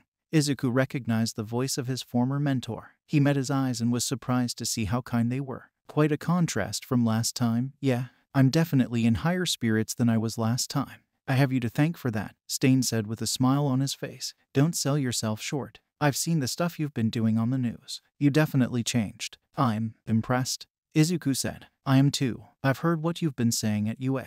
You've really been making an impact on these kids. Better than I could have done, that's for sure, Stain remarked. I don't know about that. You said something about a student, right? That's what you did with me, and now I'm able to help others become real heroes. If you keep taking on kids like this, you could have a whole army following your ideology in no time, Izuku said. I'm not sure if that's the best thing. You showed me my ideology can be pretty flawed. I'd say you helped me as much as I helped you, if not more, Stain responded. There's no perfect way of doing things. I'm sure as time goes on you'll learn even more that will change your views. That being said, the base of it is right. We know there's a problem with hero society. There has been for a while. For most people, being a hero is just about fame and fortune. It's lost all sense of the word. And if even just a little bit, your ideology has helped people realize that. That's a truly great thing. I'm sure there are a lot more people out there who think as you do. You just have to seek them out. If there's enough of you spreading this message and taking a stand, they won't be able to ignore you. I hope, for the sake of all heroes and citizens, that we can all think a little more like you, Izuku explained passionately. I gotta say that was touching. I'll try my hardest. Meanwhile, you gotta keep showing people what being a hero is. Can you promise me you'll do that? Stain asked. As long as you promise not to go on any more murderous rampages, Izuku laughed. Way too soon to joke about that, Stain said in a deadpan tone. You're right, but still, stay out of trouble. There's a lot of people after you, and I can only do so much to help, Izuku stated. I'll do my best, Stain said, and, with a wave, walked into a nearby ally. Izuku looked at his former mentor with admiration and pride. He had truly changed for the better. He resumed his walk home. The summer training camp was coming up quickly and Izuku was ecstatic. He would try his hardest to surpass everyone's expectations. This was a perfect opportunity to grow and perhaps surpass his classmates. Izuku chuckled at the thought. There wasn't a chance his classmates would let that happen. He had seen their skill grow, and with it, their passion. They all pushed themselves to be great, and sure enough, their motivations had, for the most part, seemed to go from fantasies of heroism to a passion for the well-being of others. They weren't the same class they were before. They had all gone through incredible challenges, from USJ to the fight with Stain. They had faced threats most couldn't even begin to comprehend and come out stronger because of it. He was amazed at the positive attitude of his class. They had more of a reason to be scared and want to quit than anyone, but none of them wavered. It gave Izuku great hope for the future of heroes. Izuku entered his home and began packing. Stain watched as he entered the house. Something felt off about the whole summer camp thing. He didn't trust them going so far away from any nearby reinforcements. He knew he was probably being paranoid, but he had seen how the League operated and certainly wouldn't put this past him. He decided that he would need to investigate further. Thank you all for watching the video to the end. Now there are a few more things that I'd like to go over before the video ends. Firstly, I'd like to let you all know that we have a merch store. Some of the items in it are only available for a limited amount of time. So if you're interested, go into the description and check it out. Each purchase helps us make more content. Secondly, I'd like to thank our $5 plus Patreon supporters for helping to fund these videos. Lastly, on behalf of We The Celestials, I'd like to thank the writer for this video, as well as the editor for this video.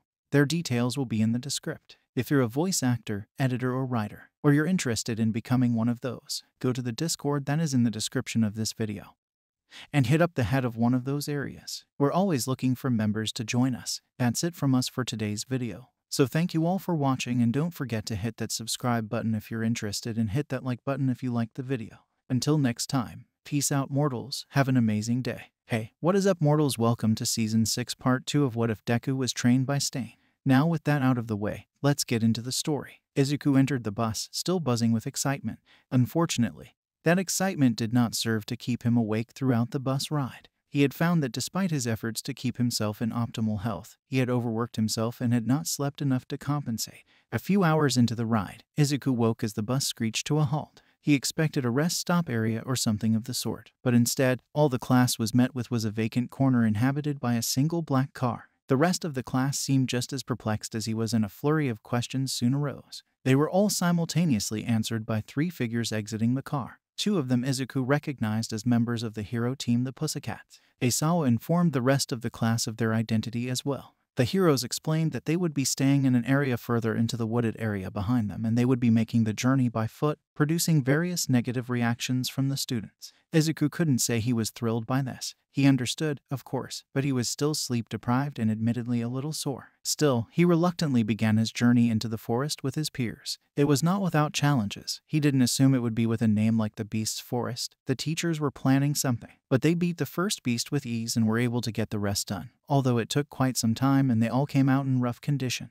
The teachers seemed impressed and specifically pointed out Izuku, Bakugo, Todoroki, and Ida. After some more discussion, Izuku asked about the child that accompanied the group. One of the members, Mandalay, explained he was her cousin's child. She said his name was Koda and asked him to introduce himself to the class. He stood, unmoving and unspeaking, a slightly aggressive frown sitting on his face. After an uncomfortable amount of time sitting in silence, Aizawa directed the students to get their bags, have dinner, and get ready for bed. The food tasted remarkable. Part of that could most likely be attributed to the fact none of them had eaten since breakfast and had already gone through quite a bit of training. Still, it tasted great and they were all very grateful. They all bathed after, and as expected, Minta had devised a plan to see the girls while they bathed. He began scaling the wall, only to be met by the child they met earlier. He commented about how Minta needed to be a better person if he was going to be a hero. Izuku smiled at this. It was nice to see a child that didn't just have a blind love for hero society. He was quickly snapped out of his thoughts as Koda fell from the wall.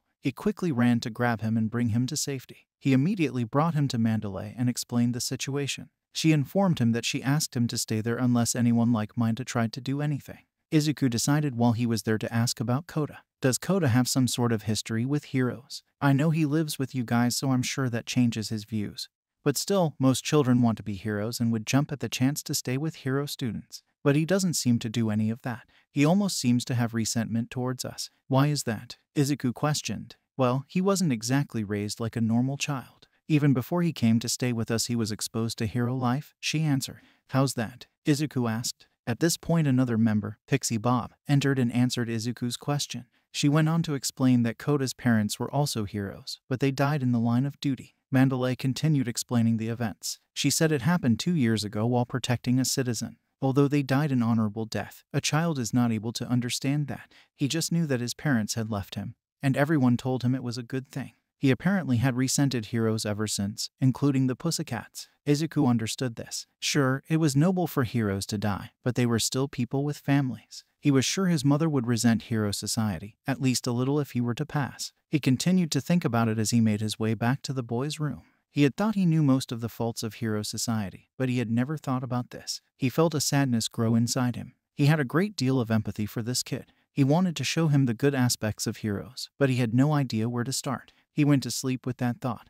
The next morning they were informed they would be doing strength training that day, specifically to aid in them obtaining their provisional licenses and in case of any future attacks. Aizawa handed Bakugo a ball. Bakugo noted it was from the fitness test. Aizawa said they were looking for improvement in students and told him to throw the ball. Bakugo's score only improved by 5 meters, surprising himself as well as most of the others in the class. Aizawa explained that while they had all improved significantly in the last 3 months, it had been almost exclusively mentally and technically. He said that they would be focusing on quirks starting that day, apparently to an extreme extent, earning significant alarm from the class. As they worked, Clause 1B also arrived. They seemed extremely passionate and like they were ready to work. Before we get back into the story, I would like to say that we've got a second channel called Anime Deep Dive. Anime Deep Dive goes over the hard facts of the anime presented.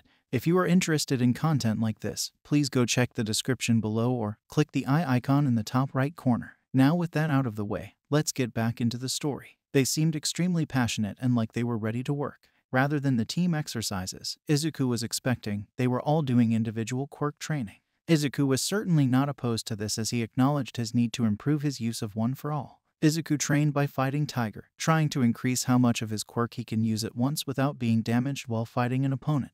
He was very grateful for the extra training he had done previously. He wasn't winning by any means, but he didn't get tired as easily as he might have otherwise. He kept repeating what he had been told by everyone who trained him. He wasn't allowed to give up. This power he was given was a gift, and he would not get lazy and waste it. By the end of the day, the whole class was exhausted and ready to eat. They were given ingredients and instructions and sent on their way. The food wasn't as good as the previous day, but for most of them being fairly inexperienced, it wasn't bad. Izuku noticed Koda leave the camp and decided it would be best to go check on him. He wasn't surprised when he had been met with aggression by Koda. Sorry, I didn't mean to bother you, but I thought you might want some curry, Izuku explained. It's fine, I don't need any. I don't want you here. I don't want to hang out with any of you guys. Get out of my secret hideout, Kota retorted aggressively. A secret hideout, huh? Izuku exclaimed. Getting all into trying to improve your quirk. It's gross, Kota vented. You want to show off your power that badly. I get why you don't like us. Your parents, were they water hose? With the water quirks? Izuku questioned. Did Mandalay tell you? He yelled. She told me some of it and I put the rest of the pieces together. I remember that accident he was cut off. Shut up. Everyone's crazy. Calling each other stupid names like hero and villain and killing each other. Talking about quirks and stuff. It's because they're all showing off that it ended up like that. Stupid, Kota ranted. Izuku could see where he was coming from. He agreed with a lot of it, honestly, and he hadn't been through half of what Kota had. What is it? If there's nothing else, then go away, Kota said. I get it kind of. My friend didn't inherit any quirk from his parents. It's rare, but it happens. He still aimed to be a hero, but was shown early on the flaws of hero society and learned all about the heroes who did just use their quirks for show. I also learned, though, about the heroes who use their quirks to save people, and I think that's what your parents did. I know you hear that all the time, but they weren't just showing off. But you have every right to hate hero society. I get it, Izuku explained. You don't know anything, Kota said weakly. Meanwhile, lower in the camp, a large group of untrained criminals came to the camp.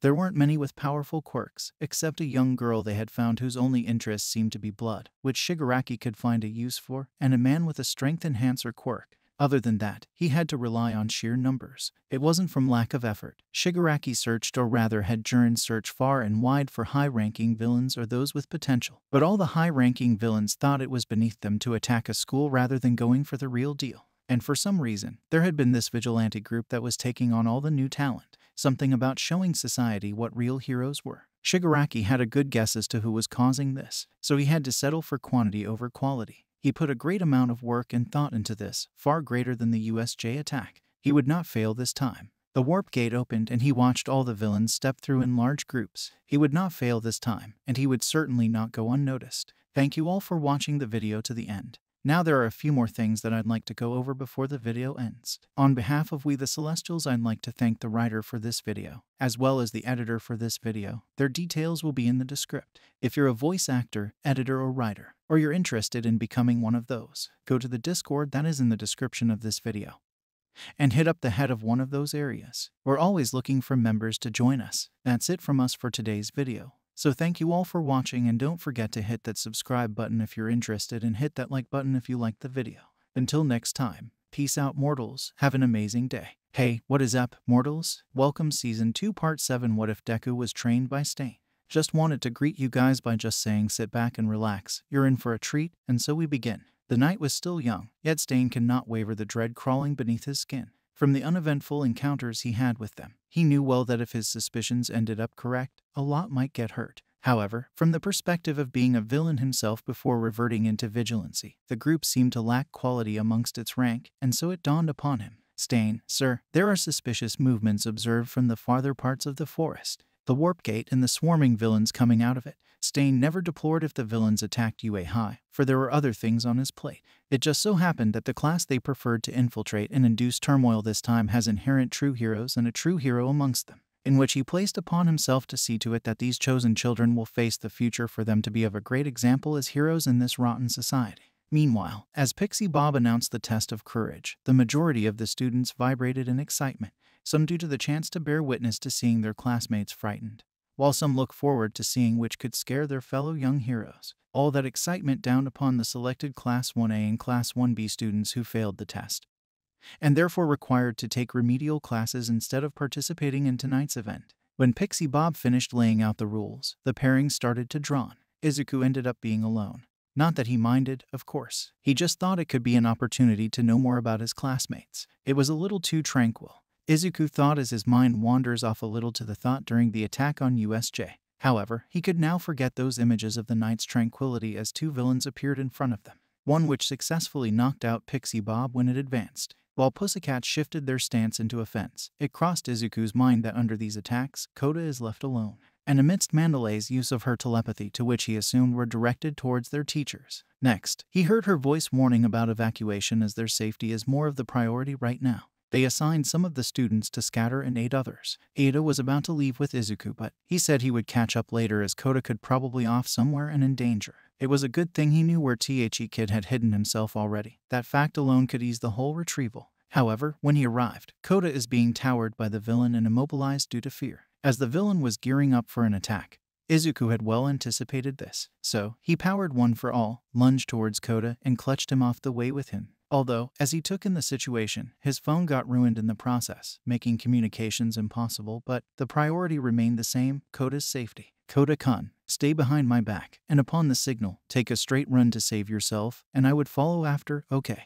I'll always be there to save you. Oh, that's some heroic speech you got there, green boy. Would that be your last words before I finish you off? The villain taunted, a condescending smirk running, contorting his features. Izuku had left his blades at his quarters as they never expected this. It could have done something to distract the villain. He could only do so much with the little percentage of control he has over One for All. This is not the time for this. To protect Kota is my #1 priority, he thought, steeling himself along the way as he powered up to 100%. Neglectful of the risks as they continued the tango of their violence. While he deemed it as a success to inflict injuries to the villain, it was still looking like a near-losing battle with twice the amount of the injuries he sustained. Wait, I recognize you ... You're one of the brats in the list. The villain's voice trailed off while he charges, his fists finding its way to meet Deku's stomach, which almost knocked the young hero. Their Kota's warning erupted as he informed Midoriya that the man in front was muscular. That brought upon the heroic death of his parents during his apprehension by the couple pro-heroes. Is that the League's goal tonight?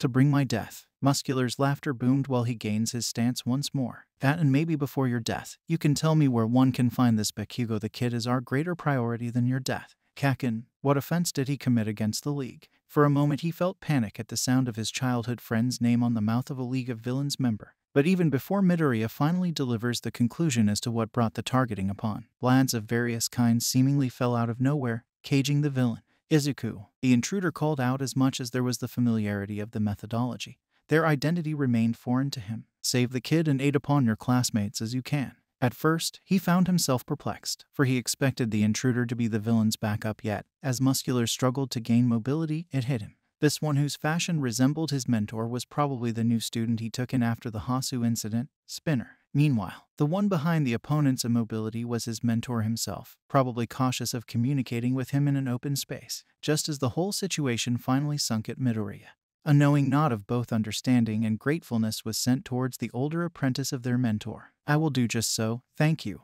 Immediately, he activates his quirk, followed by taking the kid into his arms and took leaps to get to Aizawa as soon as possible. He repeats the words Muscular told him about Bakugo being of greater priority than he is on their list, but he cannot think as to why. While they were on their way, Kota reflects as to what Mandalay had told him back then. One day, Kota, when you have that experience of being saved, you'll understand why your parents chose what they did. Why? The child surprisingly spoke out of the blue, gaining him the young hero's attention, while they passed through almost half of the forest undetected by other villains. Are you asking me why I did what I did back there, Kota-kun? Yes, I wanted to understand why did you have to do what you did, and why did my parents did the same thing. Frustration laced his voice. He was just a child to understand everything, yet he needed to know, for he'll remember this day. He would remember this day when he could be hopefully old enough to look from more than a child's perspective. Because, despite the soreness of his body and the urgency of the situation, Midoriya decided to stop a little to address the child's inquiry. Kota-kun, that's what heroes do. Some would selflessly break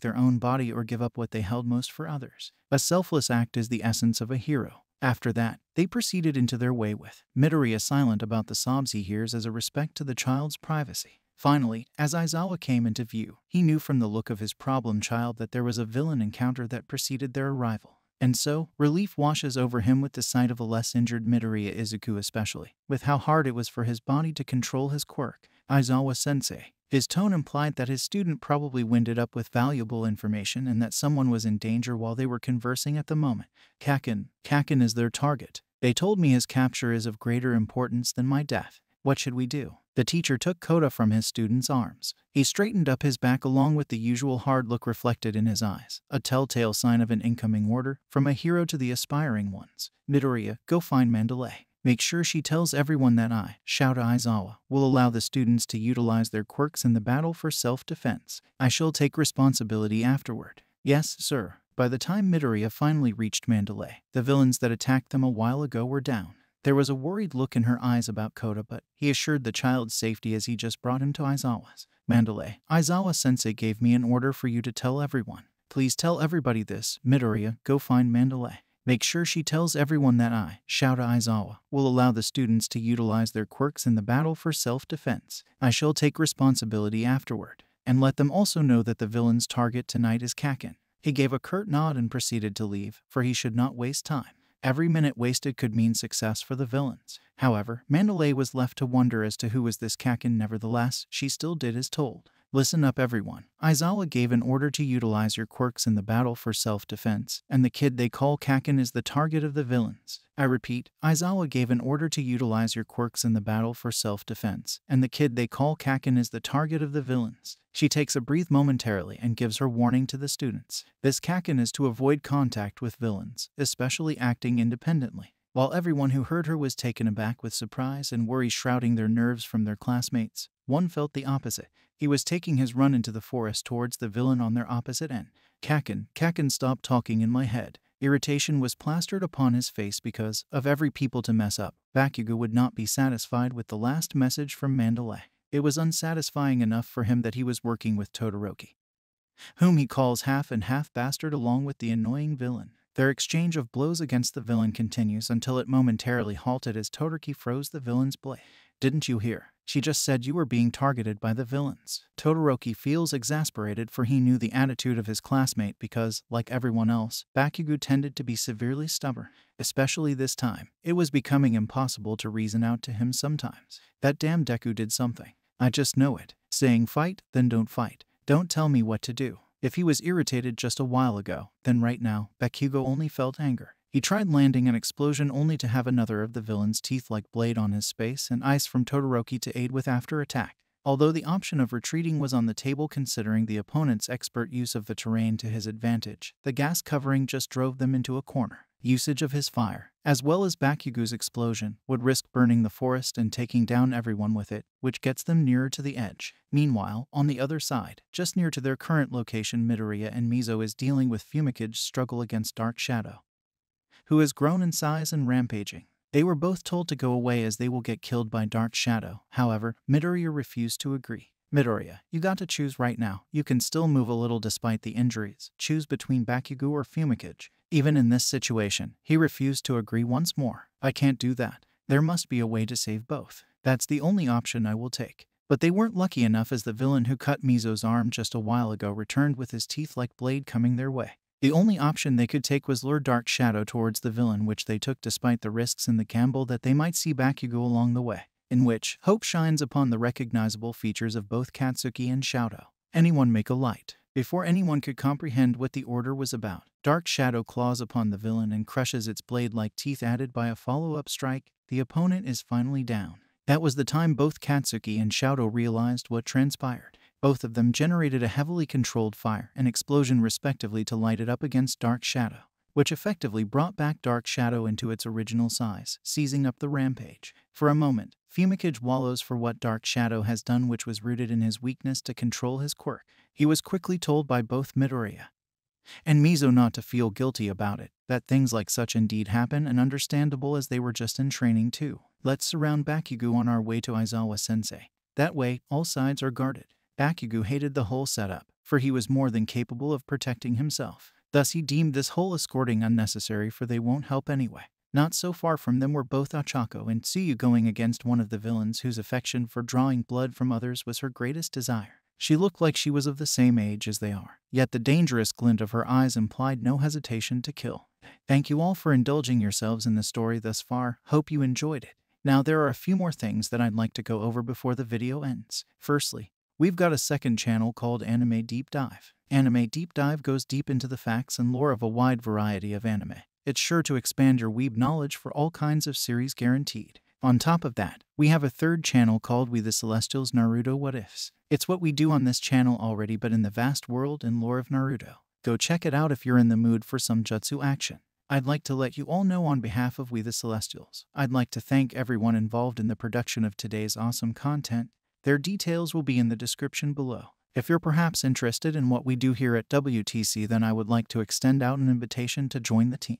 The only caveat being we only accept members 16 and older to join our crew. You can find us on our Discord, which you can locate in the description below. Our Discord is an all-around fantastic place to be. Whether you're a fan or looking to join our band of misfits, all you gotta do is hit up the recruitment server and sign up for whichever category of work fulfills your interests. We're always looking for members to join us. Well, that's it from us for today's video. So thank you all for watching and have a great day. Hey, what is up, mortals? Welcome to part 1 season 3 of What If Deku Was Trained by Stain. Just wanted to greet you guys by just saying sit back and relax, you're in for a treat, and so we begin. Shallow. It was an utter disappointment from the villain whose knife was raised as she assessed the amount of blood she had gathered from the cut she inflicted upon Uraraka. You should not have cut her in the first place. Just who are you? Isui, who was in the company of Uraraka, snarled. The act itself was common amongst villains, but she deemed the reaction unacceptable. I'm Toga. Toga's voice muffled due to the gear she wore. However, both of the students never missed the dangerous glint of her eyes while told them how they were cute. Pointing her knives to the two, she mentioned their surnames, which added to the intimidation and increasing feelings of danger.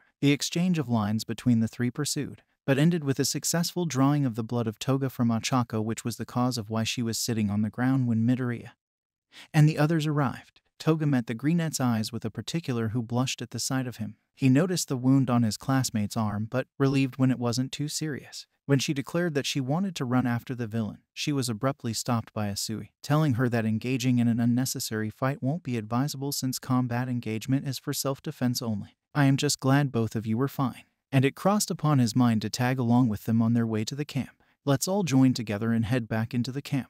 Right now, we are protecting Kaken as we proceed, as the idea of tagging along and of being in great numbers for defense against the villains. Their glass of momentary relief upon their numbers against villains shattered when Isui spoke her other concern. Midoriya-chan, I thought you and the others were with Bakugo-chan. Everyone turned their heads when the realization dawned upon them, for it wasn't just Katsuki who wasn't in the circle, Fumikage too. Midoriya felt chills went down his spine as it seemed to be a failure against him. He just failed to keep both of his classmates safe, and particularly Bakugo, who happened to be the league's target for tonight. Are you perhaps looking for something? It was a voice laced with utmost mockery, a purpose to rile them up. The villain was indeed successful, especially when he revealed what seemed to be marbles of two upon resting upon his palm.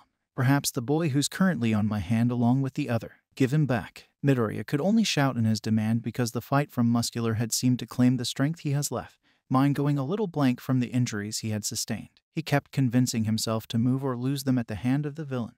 It seemed like Midoriya's protest was unheard as the villain went on with his monologue, playing the marble as he did. Such talent is both wasted to the underserving hero society. A smirk crosses the villain's face as he stopped toying with the marble, in which, due to the villain's quirk, has Bakugo inside it. Give him back. Give him back. The villain repeated, albeit full of mockery once more. Strange. Have you hero wannabe forgotten that Bakugo doesn't belong to anyone? However, his line started having a mixture of irritation while he continued. The kid doesn't belong to anyone, you egoist. Shadow then decided to take action as his ice attack aimed to hit the villain for immobilization. Even so, the villain seemed to have predicted the onslaught and successfully evaded. He then proceeded with his point on why Bakugo Katsuki shall be in the hands of the villains tonight. A path that doesn't only belong to such false ideals of heroism and fanatical values. Do you know? There was a momentary pause as he landed on a tree farther from where he just stood. The society keeps pushing such stupid values onto them, things that aren't befitting of the ones he shows and of his talent. Although I must admit, this other kid named Takoyami will also be of good cause to the league. Todoroki, on the other hand, remained pensive as he wondered how the villain managed to snatch up both of his classmates without emitting any noise to be noticed. Admittedly, Midoriya pondered just the same as he glanced towards Todoroki with a stare hopefully to get across his silent plea, which was thankfully heard. Heard as Todoroki repeated the attempt he did earlier, only that the area it covers is large enough, hoping that it would come in contact with the villain, effectively freezing him to retrieve both of their classmates. Dread travels upon Midoriya's body as the next words echoed from the villain. Vanguard Action Squad. The target is secured. Head to the retrieval point in the next 5 minutes. This time there was only joy on the villain as he ended his message with, the show has finally come to a close. Come to a close, Todoroki repeated yet. Midoriya could not care less as he yelled in protest to the events that escalate. Immediately they all ran after while some of the villains far away conversed on how they were able to succeed. Hey Dabai, did you hear that? Mr. Compress succeeded. I thought I'd get sleepy with how slow he acted. However, the man whom the other one regarded as Dabai just sighed in disagreement with the claim. Don't say such, he did such a good job. The conversation went on between the two regarding the events that transpired tonight, with Dabai's slightly disappointed tone about the gas that was cleared along. Unbeknownst to them, from the bush they had passed, was the shivering Aoyama from Class 1A, while some of his two other peers laid unconscious at the ground. Aoyama, who had heard the exchange between the villains, felt elated, for it meant that his peers were fighting. But it came rashing when he just realized his eyes met Dabai's, prompting the villain to walk towards his hiding area. However, he was interrupted upon his companion's inquiry as to why the Namu, who was responding upon his voice only, wasn't called during tonight's mission, in which Dabai replied that from tonight's occasion, it probably killed a person already, and so he summons it. Meanwhile, Mr. Compress, who had Bakugo and Takoyami in his possession, was being sought after by Midoriya's group. They kept being farther away, Midoriya thought, desperation as he runs after the time, after whom the League has targeted.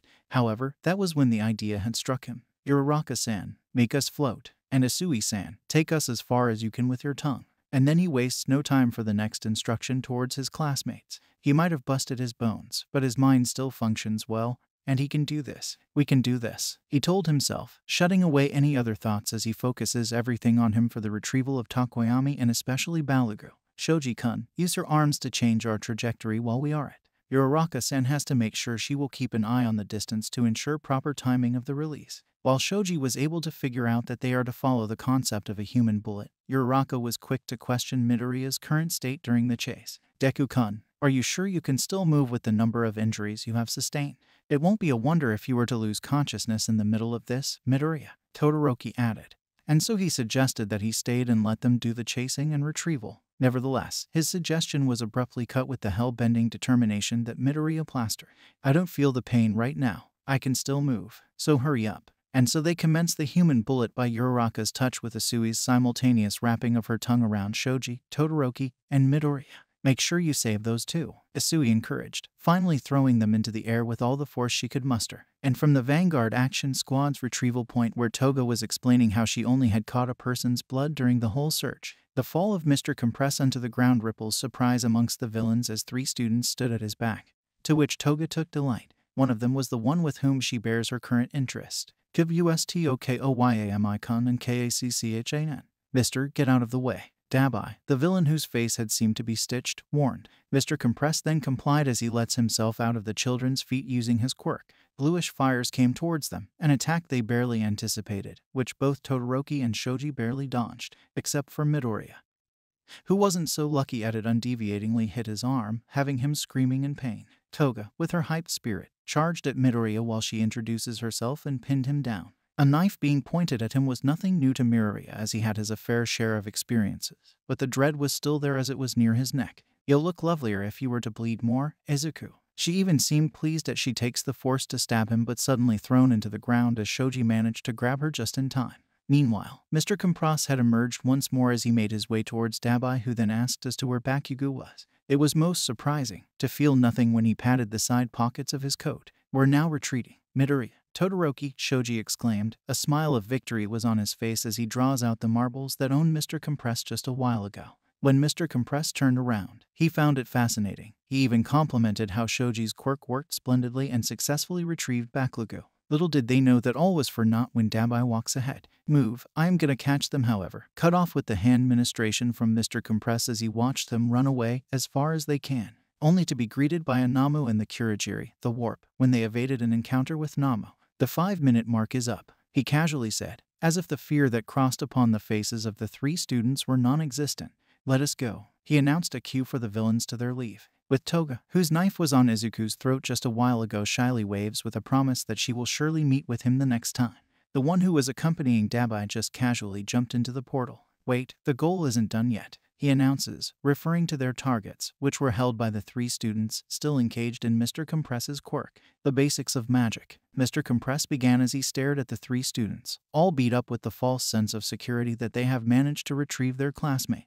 He found fun in that as he proceeded to reveal his trick before he took flight. When something is flaunted, then something is hidden behind it. He reveals his mask, stuck his tongue out. He really did found the children amusing as their relief morphed into horror along with the realization of what he just did, of how he managed to trick them. There on resting atop his tongue were the actual marbles of his quirk that hosted both Katsuki Bakugo and Fumikage Takoyami. With a snap of the finger, the ones on Shoji's possession turned into ice. They were heavily tricked, and they wasted no time to charge into them once more, their last attempt to retrieve their classmates at the hold of the villain. And sadly, the only time they were finally able to figure out the secret of his quirk, which was the capability to compress and confine things. It was a little too late. Thank you all for indulging yourselves in the story thus far. Hope you enjoyed it. Now there are a few more things that I'd like to go over before the video ends. Firstly, we've got a second channel called Anime Deep Dive. Anime Deep Dive goes deep into the facts and lore of a wide variety of anime. It's sure to expand your weeb knowledge for all kinds of series guaranteed.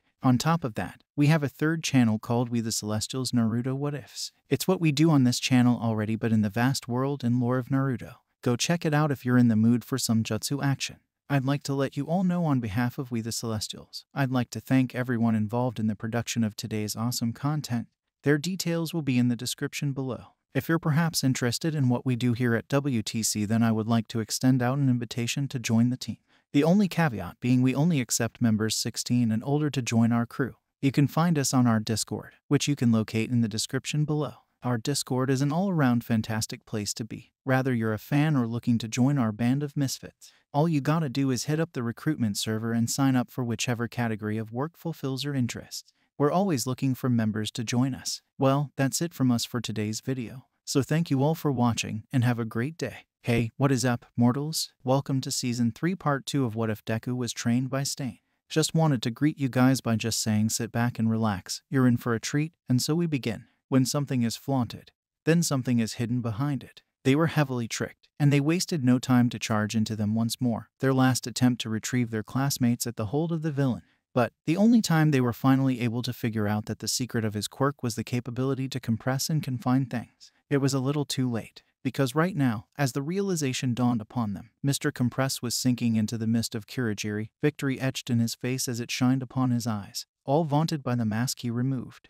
Much to everyone's surprise, something bright has hit Mr. Compress's face, causing him to spat out the marble. The ones who indeed contained their classmates. Aoyama, one of their classmates from Class 1A, was standing to where the source was emitted. His successful attempt paved the way for both Shoji and Todoroki to catch the marbles. One where Shoji managed to retrieve Tokoyami. Unfortunately, Midoriya's injury had caused him to crash into the ground midway, while Dabai's ministrations enabled him to grab Katsuki before Todoroki did. How sad, Todoroki shouted, was all that Dabai could muster at the sight of Todoroki's horror and failure to grab Bakugo away from them. For a moment, he smirked smugly at the young one before his gaze turned toward Mr. Compress, ordering his comrade despite the other's claims how the laser had ruined his show. Confirmed. Release it. Sure then, no problem. Bakugo was then released from the quirk, his face unreadable. Whether it was fear or of the horror as Dabai wrapped his hands at his nape, it doesn't matter, especially to Deku, who had just been forcing himself towards their direction. He was indeed desperate. Kakin, move, move. He is just in front of you. Move your body, he endlessly chanted in his mind. But what could he do? What could he have done as his childhood friend and classmate has slowly been sinking, vanishing amidst the mist of the villain? The unreadable expression still plastered to the face that had shown confidence all this time as he said, "Stay back, Deku." It just happened that fast. Midoriya felt as though the world had stopped the moment Bakugo had vanished along with the league. He was just in front. I could have reached. I could have done something. Over and over, he chastised himself for how he lowered his guard, leaving the weapons that could have aided him through the fight with the muscular villain, on how he prioritized engaging in a fight over running away if the goal was only to secure Kauta.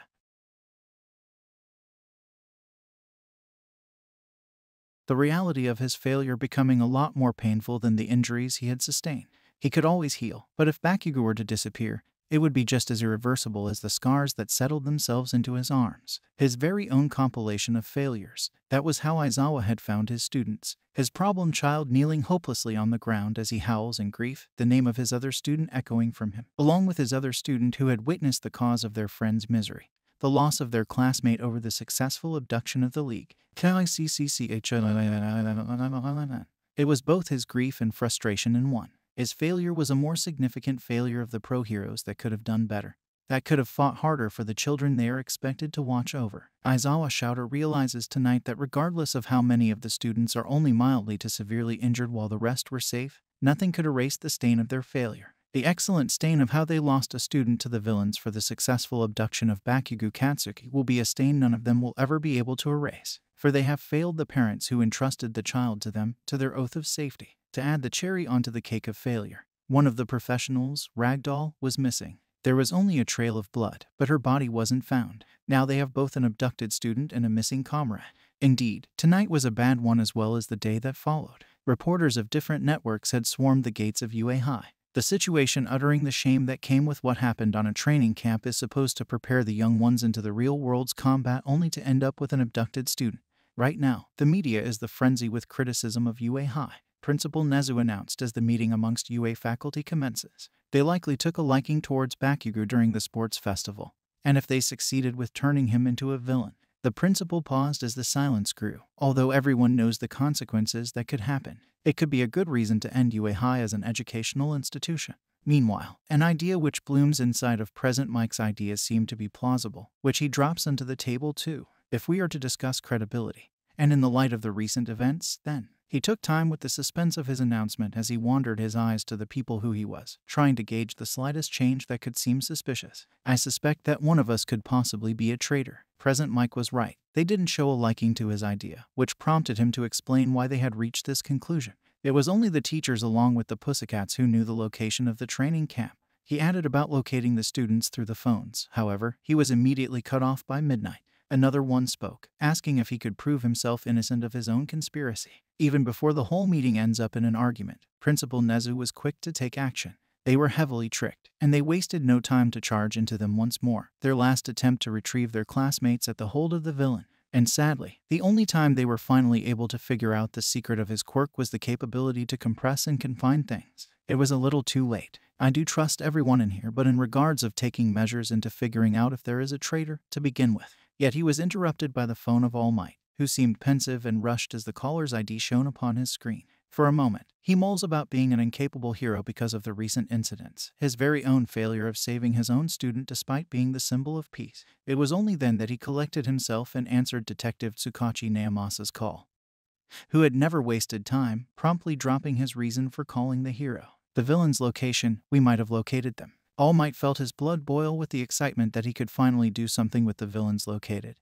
Yet he remained silent, waiting for further information. Upon gathering the data, some of the descriptions of the abductors matched those of the witness accounts. However, bear in mind that this is classified information I have shared with you for an update. The call ended yet, the adrenaline coursing through the hero's veins as he activated his quirk, returning into the figure which the whole Japan knows as their symbol of peace. Once I have found them, they'll have the taste of both a teacher and a hero's payback. Meanwhile, at the hospital where the injured students were brought, Izuku leans his back upon the headboard. For 2 days, he had been out of it, from the fever caused by his injuries and the constant strain on his stamina as Recovery Girl used her quirk in aiding the healing processes. Izuku, please, your mom's heart cannot take it anymore. His mother's voice rang in his head. He probably had worried her with this recent incident.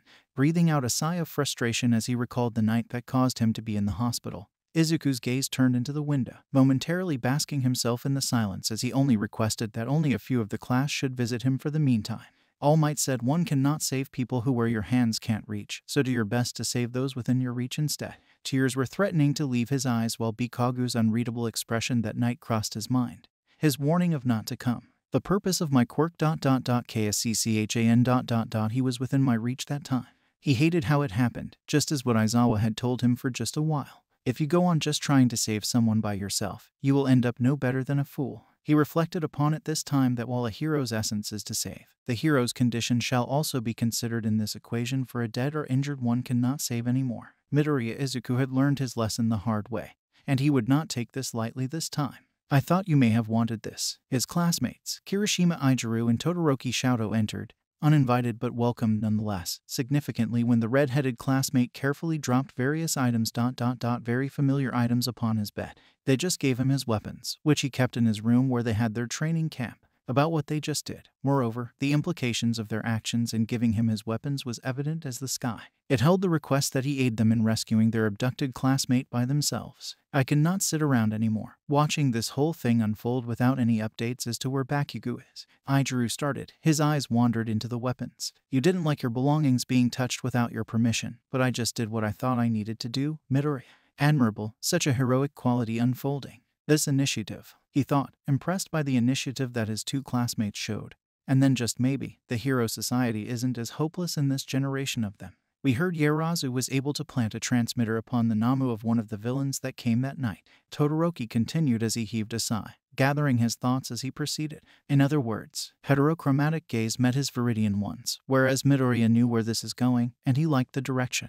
We could ask her to make one. However, their conversation ended as Ida, who was listening to them the whole time, steps into the room, face gravely full of disapproval as he looked at Todoroki and Kirishima, for they barged into the room just to suggest something which the professional heroes forbade them to meddle with.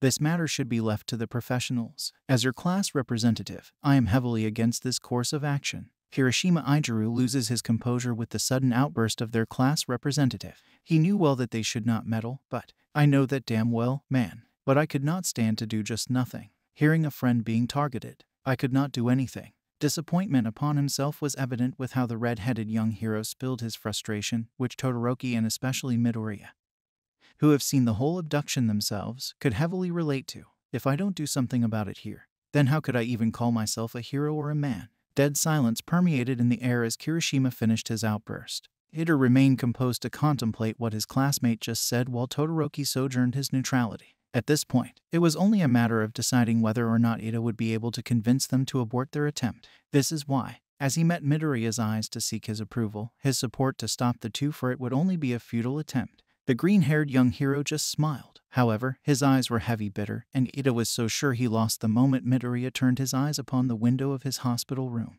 This time, we'll do it right. This time we will be able to reach Kaken. Thank you all for indulging yourselves in the story thus far. Hope you enjoyed it. Now there are a few more things that I'd like to go over before the video ends. Firstly, we've got a second channel called Anime Deep Dive. Anime Deep Dive goes deep into the facts and lore of a wide variety of anime. It's sure to expand your weeb knowledge for all kinds of series, guaranteed. On top of that, we have a third channel called We The Celestials Naruto What Ifs. It's what we do on this channel already, but in the vast world and lore of Naruto. Go check it out if you're in the mood for some jutsu action. I'd like to let you all know on behalf of We The Celestials, I'd like to thank everyone involved in the production of today's awesome content.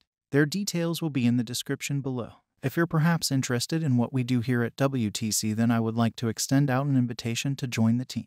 The only caveat being we only accept members 16 and older to join our crew. You can find us on our Discord, which you can locate in the description below. Our Discord is an all-around fantastic place to be, whether you're a fan or looking to join our band of misfits. All you gotta do is hit up the recruitment server and sign up for whichever category of work fulfills your interests. We're always looking for members to join us. Well, that's it from us for today's video. So thank you all for watching and have a great day. Hey, what is up, mortals? It is welcome to Season 3 Part 3. Just wanted to greet you guys by just saying sit back and relax. You're in for a treat, and so we begin. This time, we'll do it right. This time we will be able to reach Kaken.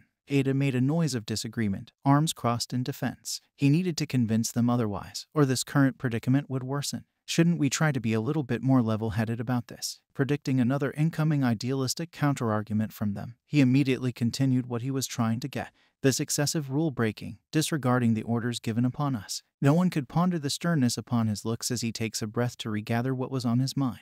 We won't be any different from villains, considering how you all chose this course of action out of selfish desires. Yet, regardless of Ida's choice of words, Midoriya refused to back down, for he had solidified his resolve of saving Bakugo, not necessarily breaking orders. Ida-kun, if we only intend to rescue Kaken. As for intentions, this wasn't selfish, as a hero has to save people he can reach. Ida would like to support his point but missed to do so as the doctor settled himself inside, requesting the three of them to give Midoriya his privacy while he addressed his findings with his arms. Amongst of the injuries you have sustained, this one surpasses the rest. Midoriya Izuku-kun. A whole new level. What do you mean? Midoriya could feel it coming, and he wasn't stupid. The injuries he had sustained were worse with his lack of control, but he kept his hopes up. He waited until the doctor lifts his gaze away from the charts upon his hands. You beat up both your bones and ligaments. If you intend to be in pursuit of the pro-hero career and kept this happening 2 or 3 times, there was only dead silence, like how waters remained still before chaos ensued. You'll have to live a life without functioning arms. Izuku, please, your mom's heart cannot take it anymore. Right now, he had to look after himself, or he might lose chance even before he could say plus ultra as a pro-hero in the future.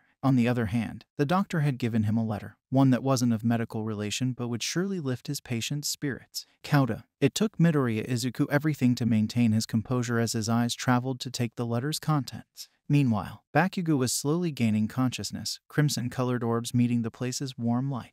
As the events that led him there started to settle upon his mind, there was only a scowl plastered upon his face. He recognized the mist villain from last time and the hand-man above the several other villains that stared at him back. The latter villain seemed relaxed, finally facing him, regardless of having his face hindered by the obscene hand.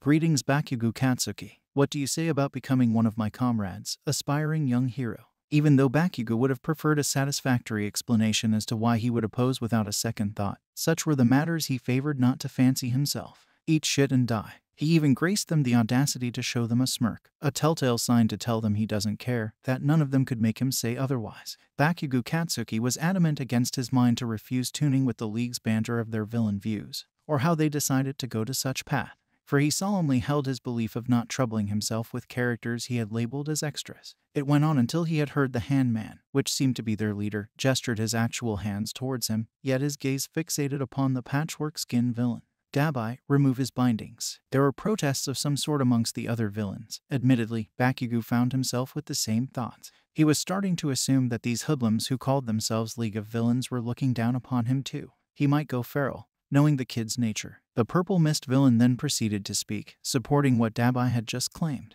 "Dabai is indeed right. Shigaraki Tamura. There are the chances that he might jump at the first opportunity of being unchained."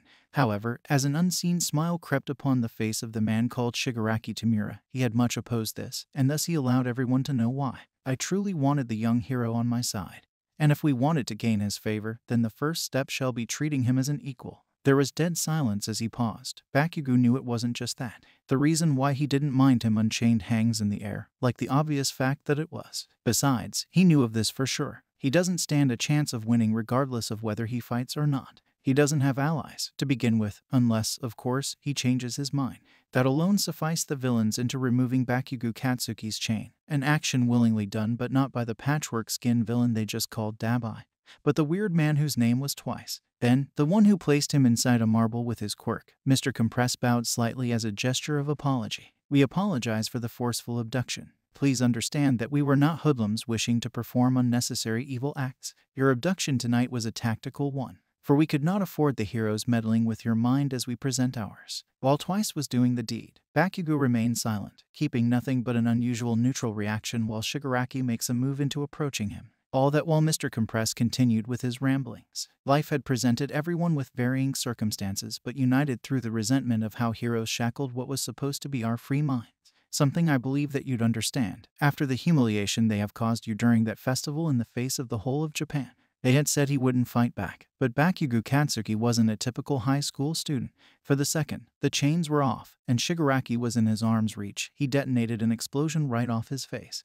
I stayed quiet the whole time, listening to these ramblings, but you idiots don't know how to summarize to save your asses. The smoke from his explosion that covered him along with the others was fading. However, his irritation remained a mist. "So what you are telling me is, we hate them, you hate them, so join us, please?" Seconds had passed since Bakugo had paused, letting both what he said and the smoke sink into the villains as it revealed the glare he was shooting at them, far from the neutral facial expression he had kept. Pointless. After such, his confidence had come back, looking down at everyone as he usually did, to assert dominance regardless of the situation. "You shitty villains can say all that you want, ramble into forever for all I care, but none of you can ever change my mind.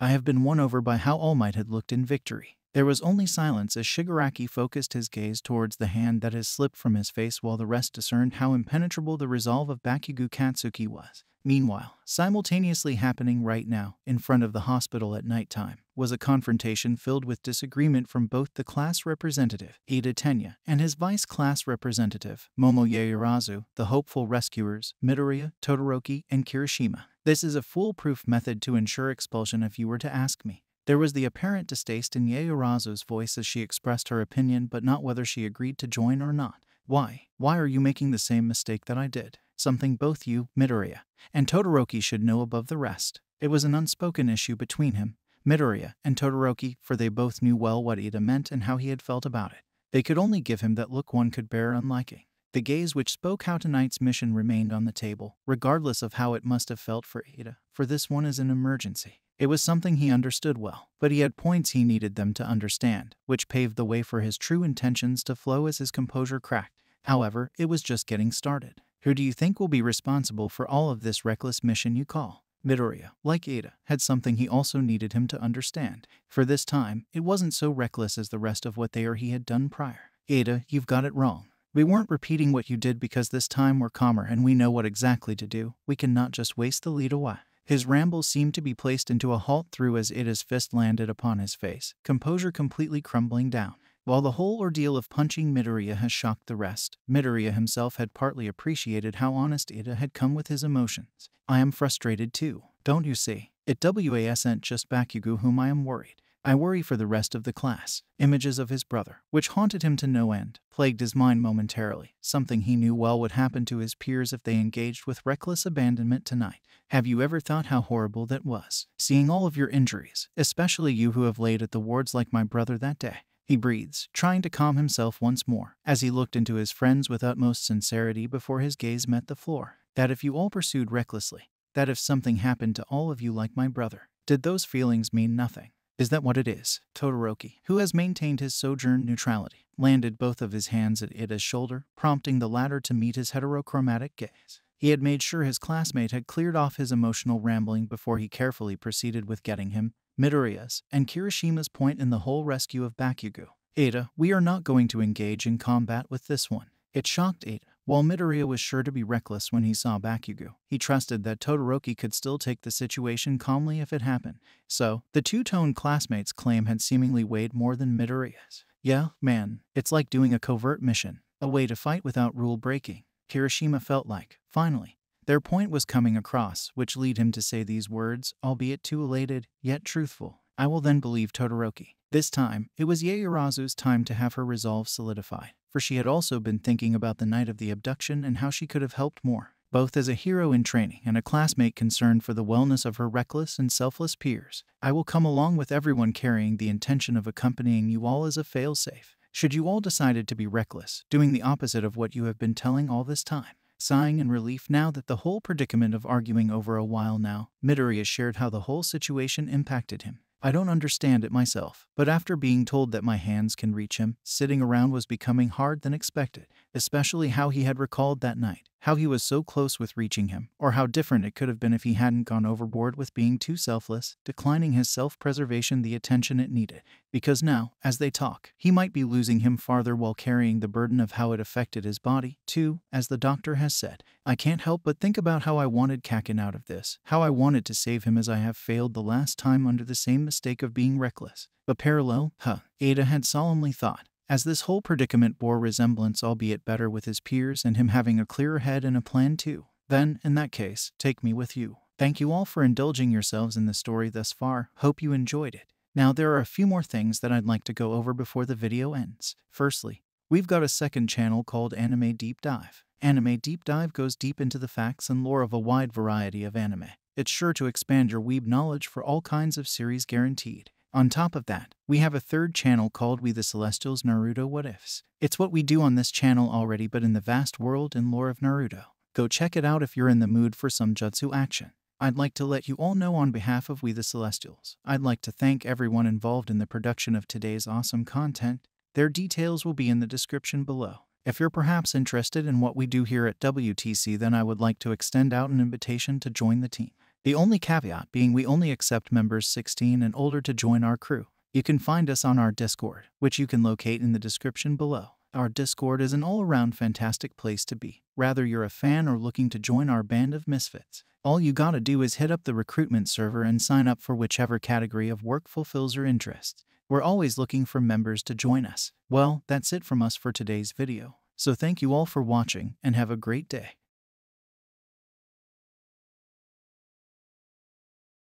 Hey, what's up, mortals? Welcome to Season 3 Part 4 of What If Deku Was Trained by Stain. Sit back and relax, you're in for a treat. The 5 young students sat in the train, with Yaoyorozu focused on the receiver in hand. The coordinates indicate Kamino Ward, Yokohama City and Kanagawa Prefecture. Our travel time will be about 2 hours from here, so we should arrive at about 10 o'clock. She explained to the others. Alright, that gives us plenty of time to get to plan then. We'll have to prepare to avoid being spotted right away. That way we actually have a chance to get in and out without any risk of a fight. Izuku spoke with a fine-edged focus. He knew of Ida's feelings, while also well aware of how dangerous things would get if they were spotted. Todoroki looked thoughtful and offered up his own concern. Unfortunately, they all already know well what we all look like. Yaoyorozu snapped her fingers. With a smile, she explained her plan for costumes. Despite the serious situation, the students were quite excited for the idea of an undercover-based plan, and promptly practiced their acts. Ida and Izuku were a bit more serious about the situation for their own reasons, though. Soon enough after, the group would get back to the original conversation of what to do past just costumes plan-wise. Meanwhile, many of the top heroes would slowly all gather together. Each had received their own phone calls requesting their presence for their own plan. While elsewhere, Stain stood on a rooftop with several of his top followers behind him. "Sir Stain, are you certain of this?" Spinner knew well enough about their mentor and leader to know what he had planned was nothing to be uncertain about, though something about the plan they had just didn't sit right with him for some reason. "Of course I'm certain. A child was taken right where we were actively fighting. What heroes would we be if we didn't get him back?" The look in his old student's eyes from the night he had attacked the other blue-haired boy echoed through his mind. He had deemed so hastily of the boy's lack of heroism and punished someone wrongfully. Since then he had been filled with doubt of his own recent actions. He had done his best to find a new way for his goals to be completed. He had decided to go about things more differently. This plan was just one of the newer changes he decided to proceed with. "Besides, I owe the League another visit," he simply said, and motioned silently for the group to follow him as he set off towards his goal. Sometime later, a broadcast of a conference with Mr. Aizawa, Nezu, and Vlad King would go up. The teachers, along with the principal, apologized for recent events that happened with the student. The group tried their best to answer questions as they came. Bakugo, who had minutes ago been reborn and captured due to his last outburst of an attack, watched the broadcast from his seat. His eyes twitched with annoyance. He knew well how his teacher felt about the media, and the fact it was all about his classmates and himself likely to anger his teacher further. Well, the young bombshell only grew more irritated by the moment. Shigaraki turned it off soon after the questions were asked. He seemed pleased, and he looked at Bakugo. "The heroes are failing, but that's to be expected. After all, the public and rules of this society claim all must be perfect, even though no one can truly be expected to be perfect, right?" He asked only for Bakugo to stare blankly back at him. "According to the rules, if you aren't perfect, then you're a loser. If you're a loser, you are to be shoved aside and ignored, unloved, and vilified. Soon enough questions will start to be asked such as, what is a hero? What is justice? And is society even fair? Then they'll all start crying like little babies just like you." Bakugo interrupted, with a twitch of his eye, his head tilted back, and lift of his chin. His glaze never once broke from the man covered in hands before him, and continued on. "Talk about heroes and justice all you want, but you freaks all seem to forget. You're the villains. You kidnapped a teenager on a school trip, then slowly started to bore him to death with all your stupid yapping. So why don't you shut your trap before I kill the lot of you?" Bakugo shouted out, and looked amongst the group. He challenged any to speak up, to give him a reason to lash out again. Dabai looked silently towards the blood-crazed girl, Toga, who finally lost her smile. She now stared at Bakugo silently. Both of them had joined the group hopes to change the world for people like them, but it seemed the girl now thought the same thing as him. Could they really make the world better when they followed people who like this, who actively kidnapped children to make heroes look bad? There had to be a better way, right? Shigaraki frowned and turned to look at a screen behind him. "I hoped we could come to an understanding, but if we can't, we must move on. Master, lend me your power," he requested. The man on the other end, shrouded in darkness, smiled widely at the request, pleased with his student's decision. Back with the group of 5, a reporter's voice chimed out. "How do you know the villains aren't planning on pulling him towards that path of evil? Can you really sit there and tell us that this boy still has a future?" The reporter simply asked. The 5 now undercover students slowly stopped their walking to finally look up to the broadcast. On the massive screen presented it on the side of a massive building not too far from them, the student looked on with concerned look. Their teacher bowed to the cameras only to apologize for not having helped Bakugo tame his anger and violent nature better. Aizawa looked right at the reporter then, to only inform him that if the villains believe they had any chance in turning the young boy to the side of villainy, that they are grossly mistaken. The reporter, though, continued to press on, which caused anger inside Izuku to only further boil to the surface. He clenched his fist to try to keep himself focused. "Momo." The others looked from the broadcast to Izuku, all visibly still tense. "Where to next?" His words helped the group remember their initial task. The group set back off in the direction of the signal, which grew ever so closer to them. Soon enough they approached the building where the signal came from. Momo nodded to them to indicate they were there. Ida shot Izuku a look, a simple one, but one that was only to remind Izuku that if things got too out of hand, he would do everything in his power to withdraw them all. Izuku knew the possible dangers. There was even a risk that Bakugo possibly wasn't even inside the building before them. Izuku slowly fell deep into thought with quiet muttering as tried to come up with a plan. He needed to figure out what was going on inside, in a stealthy manner the best they could. Though with the given current team it would be a bit more tricky. Kirishima and Yaoyorozu locked eyes for a moment. Kirishima rubbed the back of his neck, and Yaoyorozu shrugged. Both looked back to Izuku waiting. Figuring to take some time to scope the place out while still undercover was the best idea for now. This way the group could take in as many notes on the building as possible. After a while they could tell that everything about the building signaled that the location was abandoned, if it wasn't for the tracker that signaled its location from inside. Even Izuku would assume no one had even been there in ages. Izuku eyed the front door, and based on how the weeds laid undisturbed, there could possibly be a hidden path elsewhere while the front door possibly set up to be a trap. The group slipped away to a more hidden place to gather their thoughts. Todoroki was the first to point out how public the location really was. Given the eyes Izuku attracted now from his weapons, he insisted to carry on his person. The group had thought most would believe him to be a strong arm of the group, but failed to think about how that still may attract unwanted attention. Izuku was a bit regretful of such an oversight but knew it would be worse off if he was stuck in a position again without weapons after the last time. The group moved along in the conversation, and decided that they needed to check out the back of the building. It was the best chance to find something recently. Once the group found a window, it seemed too dark inside to properly see. Yaoyorozu offered to make something only for Kirishima to stop her. He shared with the others he had brought his night vision scope just in case. Izuku was pretty impressed by how prepared he was. Quietly he commented this to him. The group decided to have Kirishima as the scout, with Izuku as backup just in case. The others hoisted the two up. Kirishima nearly fell over in shock at what he had seen inside. Izuku looked concerned for his friend who passed the night vision scope to him to look next. Izuku quickly looked inside and readied himself for the worst possible outcome, only to feel the warmth in his one body wash away at what he saw instead. This was far a different kind of worst case than what he had expected. Before his very eyes were multiple rows of containers that held Namu in each of them, the very creatures that All Might even had struggled with when he fought a while back ago. Izuku felt a cold sweat form along his skin. Ida's voice whispered back into focus. Midoriya, what do you see?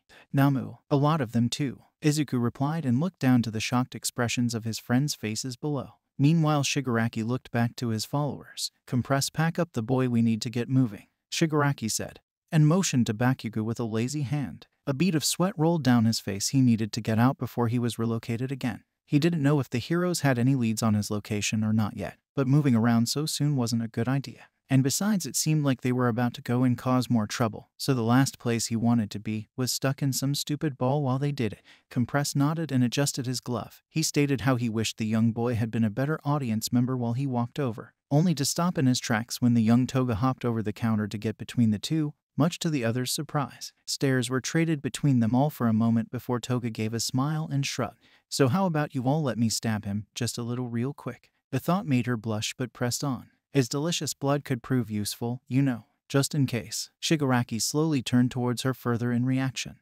Bakugo's eyes slowly dropped to see her feet that slowly shifted more to a battle-ready stance, along with one of her hands that slowly moved towards a hidden blade on her upper thigh. The moment of silence was brief, but felt like an endless battle between them all. Each and every one of them debated what the other would do next.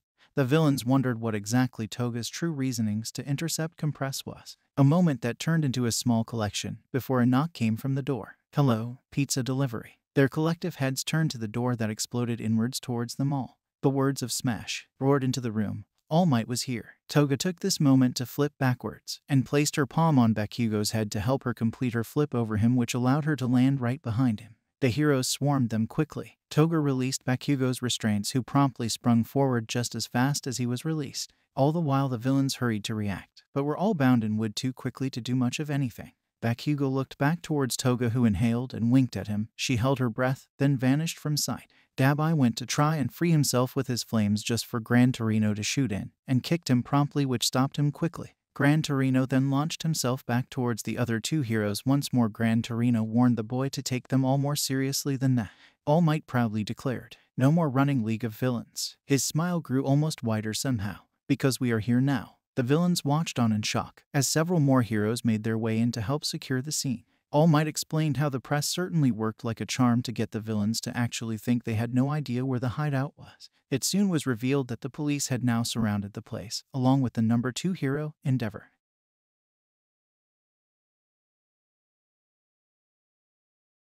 You must have been scared, but you did quite well despite that, young Bakugo. As if I'd ever be scared of these losers, Bakugo shouted back in annoyance. The only one more annoyed than he in this moment was Shigaraki, who looked over the situation quickly. His plans foiled already, given the final boss of his game suddenly appeared, his troops all captured, and even one of his said troops just betrayed him and ran off. Somewhere, there was far too much commotion to try to figure out exactly where she had run off to, if anywhere. Well, wherever she was, she too wouldn't last long. Kurogiri, warp over as many as possible, he shouted, certain that his plans were still possible. The Namu, right? All Might asked. A wide grin caused Shigaraki's eyes to grow wide. No, they couldn't have, Shigaraki thought to himself. All Might proceeded to explain to Shigaraki how he had much to learn, and the second half of their plan, much to his dismay. They had known all along of both locations, and now, with another team of heroes, taken out the Namu factory alongside their main operation. Thus now the villains no longer had any backup ready to help them. It's over, Tamura Shigaraki, All Might declared pridefully. No, it's not over yet. If you truly think so, then you've already lost. Kurogiri, not much more could be asked further of Kurogiri. He was knocked out by a hidden hero. Gran Torino reminded them that they all really did need to start to take them more seriously. He proceeded to list off each of their real names, though paused as he failed to spot Toga. He gave All Might a glance to signal him there was one missing, but he continued on without skipping another beat. He explained the police had gone out of their way with as little information as they had to learn all their true identities, and that there was nowhere for any of them to run now. Shigaraki tensed up. He thought back to one of his old talks with All For One, from when he was much younger. He had been there for him then. He wouldn't just abandon him now. It's not over. Just you wait and see. I'll still win this game. I can still win, he shouted, as many Namu came from seemingly nowhere, shocking the heroes. All Might instructed the heroes to stand strong. Black ooze started to form around Bakugo. All Might reached out for him, catching a glimpse of Toga, who gasped for air. The girl looked to be in mid-leap. She seemed appeared from nowhere, only to be swallowed up with Bakugo and the goo as well. No, All Might shouted, then looked out towards the police, who fought their own battle with the Numo currently. Much to his surprise, a group of mysterious people leapt down from the rooftops brandishing swords. The group helped the police fight off the Nomus the best they could with surprisingly great skill to All Might. He didn't linger too long on the site. All Might turned instead to fight off the Numo in his immediate area. With the grit of his teeth, he figured it was All For One who brought them here, who finally had made his move. All Might shouted again, and ran at Shigaraki, who was enveloped by goo and swept away along with the other villains before he could reach him. Rage filled All Might, but as any pro hero should, he turned back to the fight once more. He made quick work of the remaining Nomus in the room by hitting them down to the streets, where Endeavor finished them off. All Might proceeded to talk to Endeavor for a moment before Endeavor instructed All Might to go after him and that things were covered here. Stain, the leader of the mysterious group, looked over, having heard them talk about the situation, and figured him to be Bakugo. He looked back to Spinner with a nod. Spinner nodded back to his leader and mentor. Both knew what to do now at this point. Seeing All Might head out, Stain followed after, quickly leaving Spinner to lead the other members of the team without him. He watched All Might as he followed after. Stain knew he may not be able to keep pace with the powerhouse's speed, but so long as he kept sight of him, he'd be able to find him. Wherever he was going, Stain knew there would likely be a fight, and All Might's showy fighting style was one that would make it easy for him to find even from a mile away. He needed to help. He needed to help to get that boy back and help the true hero. Back at the other location, Ida, Yaoyorozu, Todoroki, Kirishima, and Izuku looked on in shock, while another group of heroes stood before All For One, unknowing of who the man was, but knew he was nothing good. Genist moved to strike as quickly as he could, much to Mount Lady's disapproval. The attack triggered All For One to set off an explosion that enveloped the entire area in a large dust cloud. As the dust cleared, all that was left was a large clearing, and the heroes spread out around the outer ring of it, all badly hurt and unconscious. All but one, Genist, who fought to stay conscious. All For One began to clap and commend Genist's efforts, who looked on at him in fear and shock. He though pushed on through this in order to attack once more, in hopes to do anything at all to stop the villain. Sadly, he only received a killing blow from the masked man. Cold sweat and fear washed over the students, who hid in shock, disbelief, and fear. The man had just taken out so many pro heroes and even outright killed one with seemingly little effort. They all knew they had to run, but physically couldn't out of fear. Though with a splash-like sound caused, the five looked over to the scene. Before them was Bakugo and Toga, who gripped onto Bakugo, coughing. There he was, the friend they needed to save, placed right next to All For One, the mysterious man who just displayed his power, and was not one they could ever dream at their current strength to ever try to take on. Toga looked up to see the glares and silent stares from her old comrades, while Bakugo saw his captors, rather than the heroes who had surrounded him moments ago. Both only had one thought on their minds, and voiced them at the same time. Prep. Crap. Thank you all for indulging yourselves in the story thus far. I hope you enjoyed it. Now, there are a few more things that I'd like to go over before the video ends. Firstly, we've got a second channel called Anime Deep Dive. Anime Deep Dive goes deep into the facts and lore of a wide variety of anime. It's sure to expand your weeb knowledge for all kinds of series guaranteed. On top of that, we have a third channel called We The Celestials Naruto What Ifs. It's what we do on this channel already but in the vast world and lore of Naruto. Go check it out if you're in the mood for some jutsu action. Secondly, on behalf of We The Celestials, I'd like to thank everyone involved in the production of today's awesome content. Their details will be in the description below. Lastly, if you're interested in what we do here at We The Celestials, then I would like to extend out an invitation to join the team. The only caveat being we only accept members 16 years and up to join our crew. You can sign up for whichever category fulfills your interests by joining the recruitment Discord using the link in the description below. Our Discord is an all-around fantastic place to be, whether you're a fan or looking to join our band of misfits. We're always looking for members to join us. Well, that's it from us for today's video. So, thank you all for watching, and have a great day. Hey, what is up, mortals? Welcome to Season 3 Part 5 of What If Deku Was Trained by Stain. I just wanted to greet you guys by just saying, sit back and relax, you're in for a treat. So, we begin. The two blondes looked from the villains who loomed over them, eyes filled with malice, to the man who had just brought them all to the current location. All for one. His voice sliced through the silence like a fine razor, piercing the ears of all in range to hear it, chilling even Bakugo to his core. I do apologize, Bakugo. Unfortunately, I needed to bring you, along with the others given my students' interest in you. Even though his eyes were covered by his mask, the man's eyes easily could be felt burning a hole into Toga. You, on the other hand, merely held quite the useful quirk, young traitor. I think it could prove quite useful to me in the future. His words were calm and composed, though the danger held in each word screamed run to the young girl. Toga shifted her feet to a more defensive stance, reached for her knife, and watched All For One carefully. The man rose his hand up towards her direction calmly, as if her shifted body language meant next to nothing to him. His movement halted quickly. Bakugo had moved between them, just as Toga had earlier done for him. He held up his hands and made small explosions across his palms. Hands off. This freak helped me earlier. I can't go owing weirdos like her favors. In other words, I'm not about to let you go and mess with her. Bakugo warned, his eyes narrowed and filled to the brim with annoyance. In the distance behind the ruined stone wall the group of students stood behind. Izuku's own eyes widened. Such a bloodthirsty villain had helped Bakugo. All For One had called her a traitor alongside Bakugo's own statement, so this was likely confirmation. He wasn't positive on exactly what her reasoning was to help, but for now it seemed as though it was to help Bakugo. So that meant also one more ally for the time being. Sadly, it did seem as well, though, that she could also use saving right about now, not just Bakugo. Izuku was proud of his friend for stepping up to be more like a true hero. He would be lying, though, if he said he didn't prefer him not get into further danger before they could actually help him. But he was proud nonetheless. Back with the main action, Toga slowly shifted more behind Bakugo. She looked up to the man the young boy shielded her from. He was someone she knew she stood no chance against. If he wanted to target her, she definitely would need the help. She did feel a tad bad about using someone she just tried to save as a human shield, but self-preservation was winning over the need to protect currently. She then looked to Bakugo. He really was a hero after all, one that could get badly hurt now because of her own actions. Pushing guilt aside, the young girl knew well that not much could be done about the situation currently. There you are. All For One's voice cut back into their ears before much more thought could go into the matter. He moved with such swiftness to face All Might that it could be missed with a single blink, and with another one could easily miss the fast arrival of All Might. His fists collided with All For One's palms, who easily caught the oncoming attack from All Might. The impact sent ripples of wind in all directions, which easily knocked those without cover off their feet. Bakugo slammed into Toga and knocked the wind out of her. The two crashed hard to the ground with grunts and winces of pain. Izuku and the others braced themselves behind the wall, wind gushing around the edges of the wall violently, threatening to sweep them away at any moment. Upon the wind dying down, the students peeked back out. They watched the scene further unfold in hopes All Might had just fixed their major problem.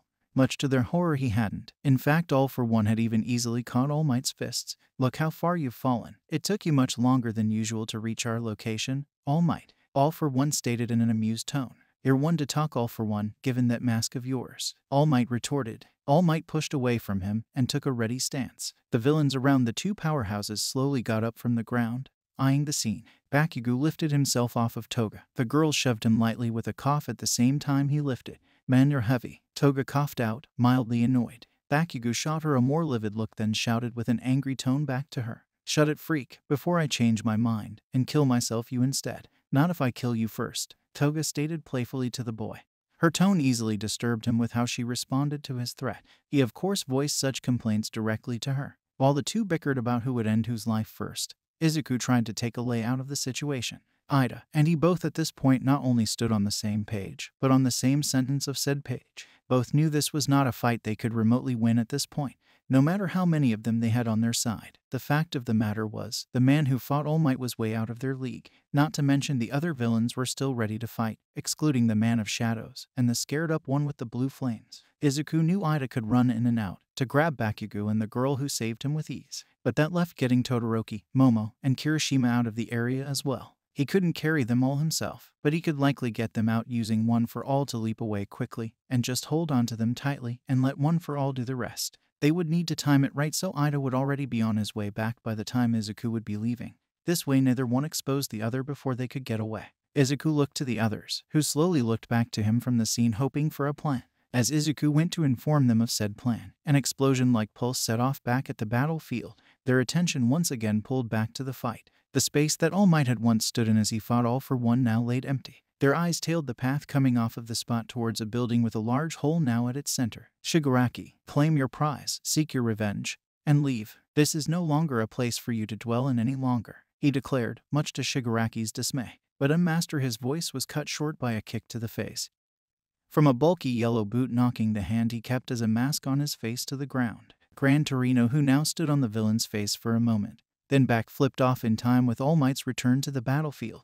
You're late, All Might stated, which made the older man scoff. No, you're just merely early. All Might charged towards All for One with Gran Torino now in tow. Shigaraki slowly grabbed the hand that had fallen and looked towards his master, who gave him a reminder of the order. Get moving, Shigaraki. With a clench of his teeth, Shigaraki looked to Bakugo and Toga, who stood a bit of a distance away while he put the hand back on. The two looked to the villains and saw them move to join Shigaraki at his side. Bakugo formed small explosions in his palms again with a wide grin. Now we're talking. Time for some fun, he exclaimed, excited at the news of a fight he knew he may stand a chance at. Sorry guys, Toga stated with a frown. She stepped out from behind Bakugo with a drawn knife and blush. I'll try not to cut too deep. She spoke this time with mild delight at the thought of the blood that would soon soak her blade. Izuku clenched his fists as both fights raged on before them. Given all the noise, he chose now to speak and explain the plan to the others. His friends looked wary of the plan, but nodded. This was the best plan currently, so they'd have to make do for now with it. All they needed was an opening while Toga and Bakugo were near each other, which was easier said than done. The group jumped a bit at the sound of a new voice who had heard their entire conversation up till now. Izuku looked to the source and grew a smile. I'll round up the kids and hold off the others while you get them. Stain spun his blade, then looked up to the villains ahead of them. He spoke as if this was a near simple task. Give me 30 seconds, then make your move. On his way past his student, Stain gave Izuku a soft look that spoke a million words. He held pride in his student for being so brave and willing to fight a battle he couldn't win just to save someone. He was a true hero. Izuku gave a soft and thankful smile back at his mentor, who once again arrived just in time. Ida, along with Todoroki, seemed a bit on edge when they saw the man, given their own past with him. The group, though all-knowing Stain was only there to help, so none interfered as he approached. Stain dashed towards the fight and used the villain's lack of knowledge of his presence to his advantage. Stain sliced each villain on Bakugo's tail, licking the blood from his blade as he went. This allowed him to use his quirk to paralyze them. He then kicked a surprised Bakugo into Toga before he could react. Again, the young girl shrieked out as she saw Bakugo's back rushing towards her. The wind once again got knocked out of her, despite her extended arms flailing to brace for the impact. Ida saw the opening and shot forward. He quickly grabbed hold of the two, turned just as quickly, and bolted back the direction he came, and carried one under each arm. Meanwhile, Izuku put his arms around Momo and Todoroki's waists. They put theirs around his and Kirishima's to form a large bear hug. Izuku bent at the knee, watching for Ida. He channeled One for All into his body in order to allow its use without the cost of his legs after. The moment he saw Ida enter his vision, he braced the others close to warn them to hang on. The moment Ida zoomed past him, he kicked off the ground to launch the four of them through the air. All Might and Gran Torino looked over to the sound of Izuku's shockwave to see the students make their escape. Gran Torino opened his mouth to speak, though could not get a single sound out. All for One had used the distraction to attack both of them while he could. He sent a large blast of wind to throw the two back and away from his immediate location. He then turned to Stain and the villains who followed him. half of which laid limp on the ground, thanks to Stain's efforts. All for One saw no other choice.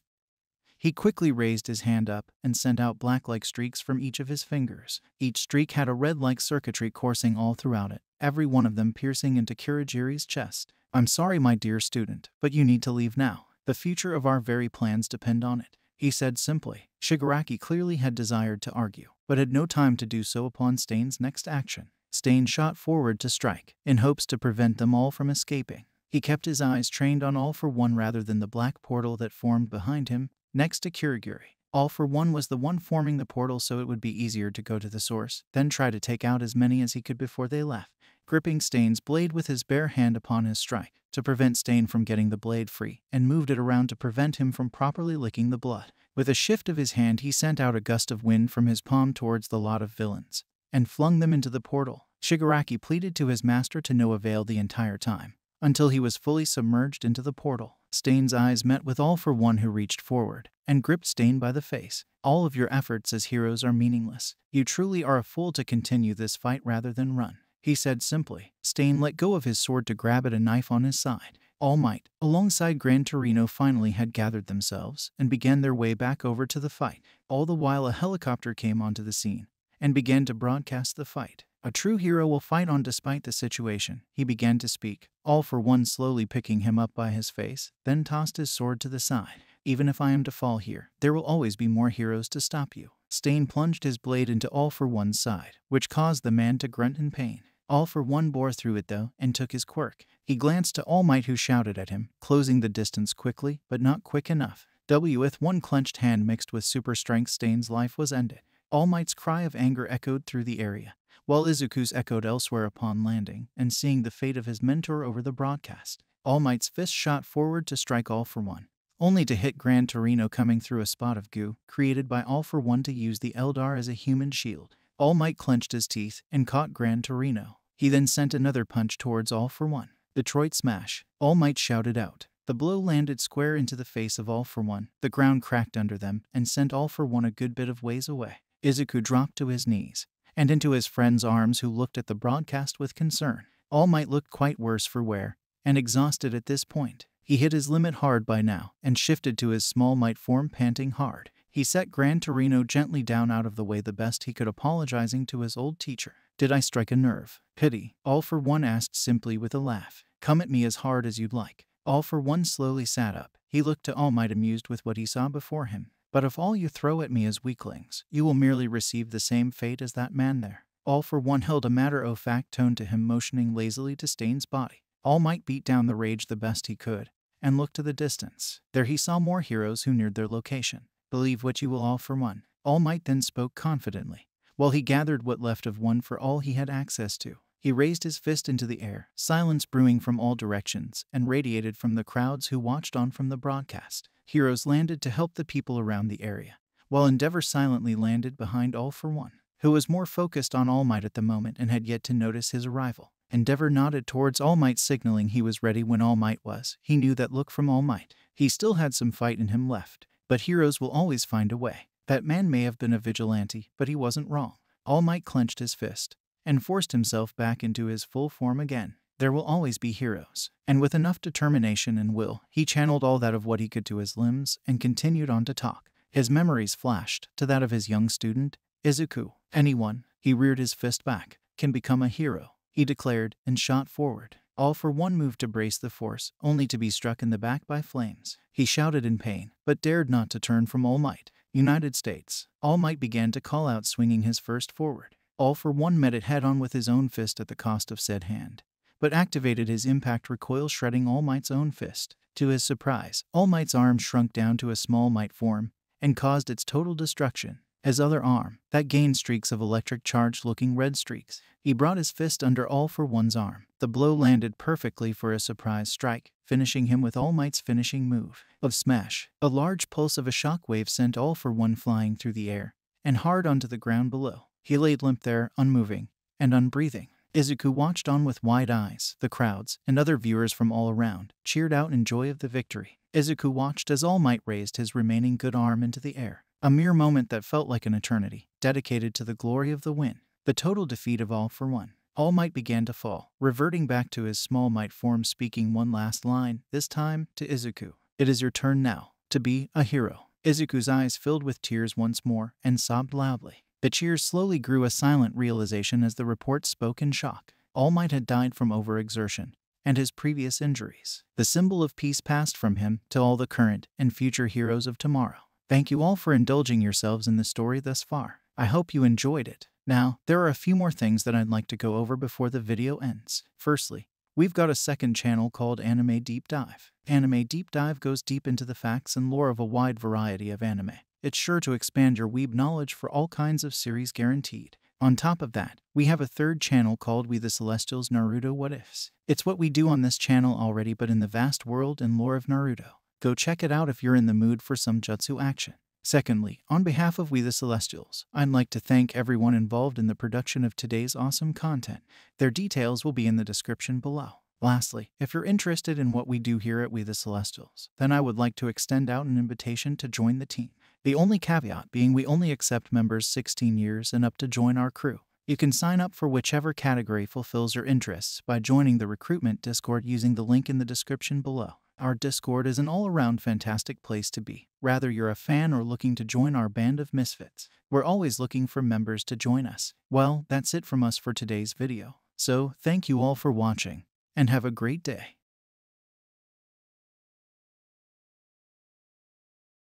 Hey, what is up, mortals? It is, here with a new video for you. Welcome to Season 3 Part 6 of What If Stain trained Deku. I just wanted to greet you guys by just saying, sit back and relax, you're in for a treat. So, we begin. A month later, Izuku sat on his bed with his phone to his ear. His voice strained from the sadness of the topic. Apparently, everyone had been crying in the crowd once the announcement of his death had been started.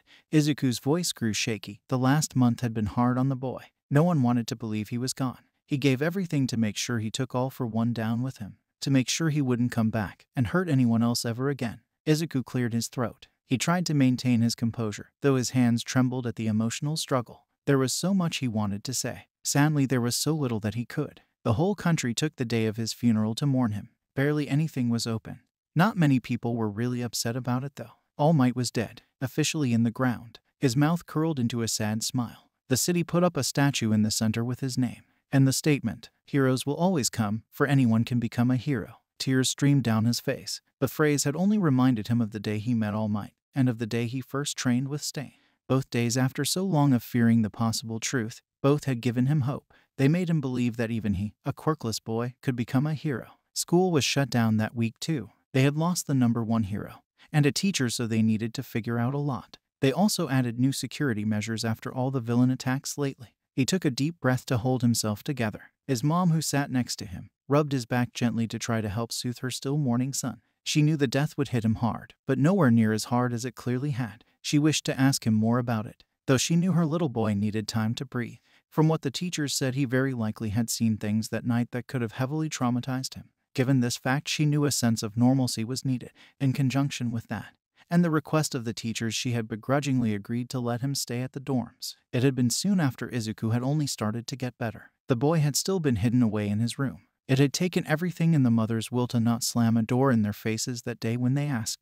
After Izuku went back, he seemed to slowly get a little better with each day. She was glad now that she had made the choice to say yes. She still feared the day that those villains may come back for her son and the other students again. Izuku's hand trembled with all the built-up emotion. His grip on the phone tightened slowly. A wide smile grew upon his face. It beamed like a bright light in a shroud of darkness. He had lost his mentors that day, but their words had said that night had done so much good. They had inspired so many people to try harder to become true heroes. Less of the pros spent their time flirting with civilians or looked for fame. Applications to hero academies were at an all-time high, and much to the disapproval of the law enforcement, so were vigilantes. There was still much work to do, but this was more than what most could have hoped for. If his mentors could see what came of their actions, he knew they would look at it all with pride. A lot of people are afraid because All Might is gone, but with so many pro heroes taking their roles more seriously, along with kids all around the city signing up for hero academies, everyone still has so much to hope for. He wiped the tears from his face. Determination filled his eyes, as did confidence and pride.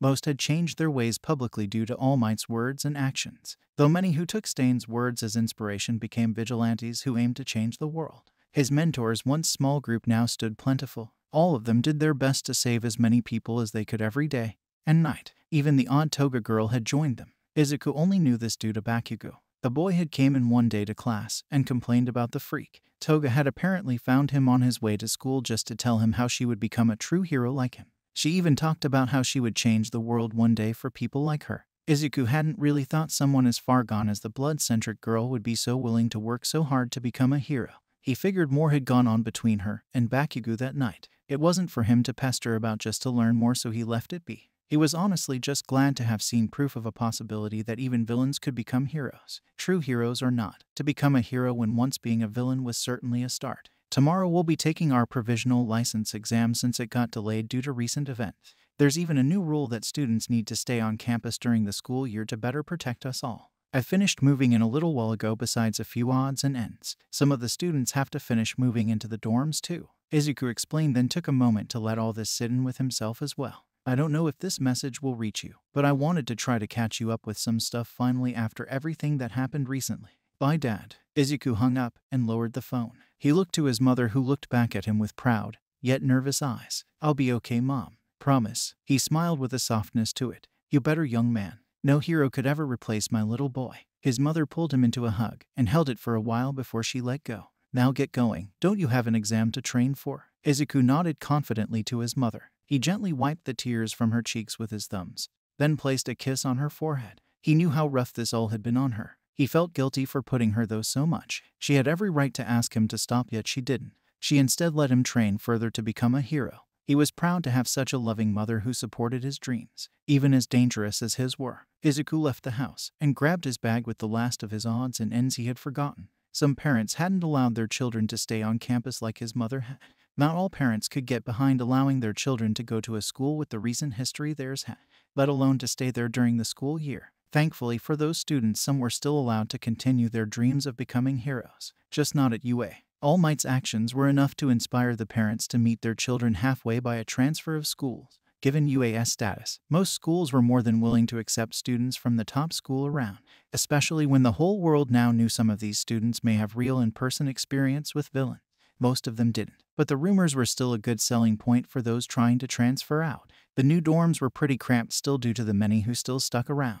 The rule was only 2 students per room. The students were even allowed to pick their roommates so long as they were in the same class and the same gender. Izuku laughed to himself. He thought back to when Bakugo chose his roommate. He had been quick to pick Kurashima out of everyone else. He even made a big deal to tell everyone why, as simple as it was. He's one of the few idiots here I can remotely stand. Everyone had just ended up staring at him, so he left the room. He had seemed pleased. No one argued with his choice, nor questioned it. Ida and Izuku ended up in the same room. Both had wanted to make sure neither did anything too outlandish in the future like they had for Bakugo, or Ida's brother. And they figured the other to be a good possible roommate. After all, they had similar training and study methods. Izuku would be lying if he claimed the wake-up calls Ida performed to ensure they wouldn't be late for class weren't getting a tad old. He hadn't been late to a single class since, so that was good. Even though he had never been late to a class prior to their room sharing. He and Ida had actually planned on training and studying for the exam together this evening, which he was actually admittedly running late for. Uraraka had overheard them talking about it the other day.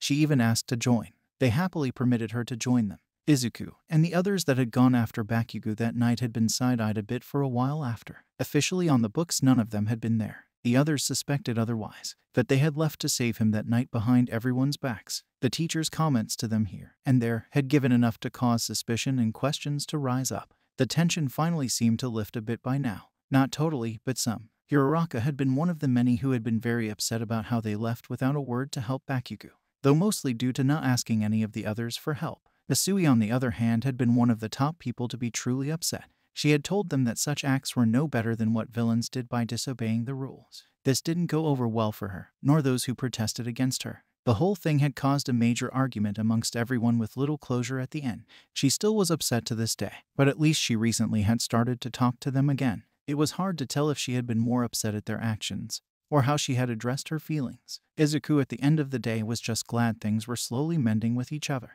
The young boy looked towards the dorms where Ida stood with crossed arms. If his face didn't scream displease, the tapping of his foot did. Uraraka stood next to him and offered a rather awkward wave to Izuku. Ikuku gave an awkward smile in return. He felt bad about having made them wait. He felt even worse for leaving Uraraka to deal with a displeased Ida. Out of the corner of his eye he spotted Bakugo. The blonde stared him down with serious eyes. The moment Izuku looked over fully, Bakugo motioned behind him with a sway of his head to signal for Izuku to follow. Bakugo wasted no time after the signal. The moment he was certain Izuku understood, Heb walked away. Izuku blinked but sent his own signal to Ida and Uraraka that he would be just a moment longer. He jogged after Bakugo to not fall behind. Ida's jaw hit the ground at the sudden last-minute turn from them Izuku made. Ida moved to intercept Izuku and lecture him. Uraraka quickly stopped him with a gentle grab of his wrist. The young woman pointed to Bakugo, who slipped from view, followed by Izuku right as she pointed.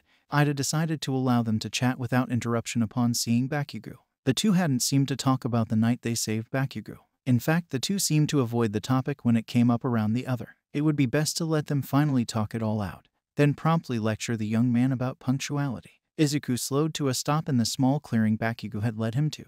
Bakugo looked at his childhood best friend with his hands tucked into his pockets. Izuku's brows frowned at the lack of hostility in his stance. Even casual conversations had some hostility in his body language usually, but not his time. "You cried like a baby," he said flatly, towards the death of a stranger, and again at what All Might said before he was even announced dead. A gentle breeze danced between the two. The subject was about the death of his mentors, not just some random subject. It was about something Bakugo knew was a serious one that was partly about the hero they both had idolized since they were children. "Explain before I lose my patience, you stupid Deku." His words were harsh, but the way he asked showed the compassion. His longtime friend clearly found it hard to share openly. Izuku wanted to make him promise not to share before he shared the long-standing secret between him and All Might. He knew though such a request would likely be deemed an insult to Bakugo, not due to a refusal to share right away, but the idea of Izuku possibly holding such low trust for him. The two had been friends for so long. Izuku had also risked his life to save Bakugo twice now, so to assume Bakugo would just openly share a secret so big would surely be seen as an insult.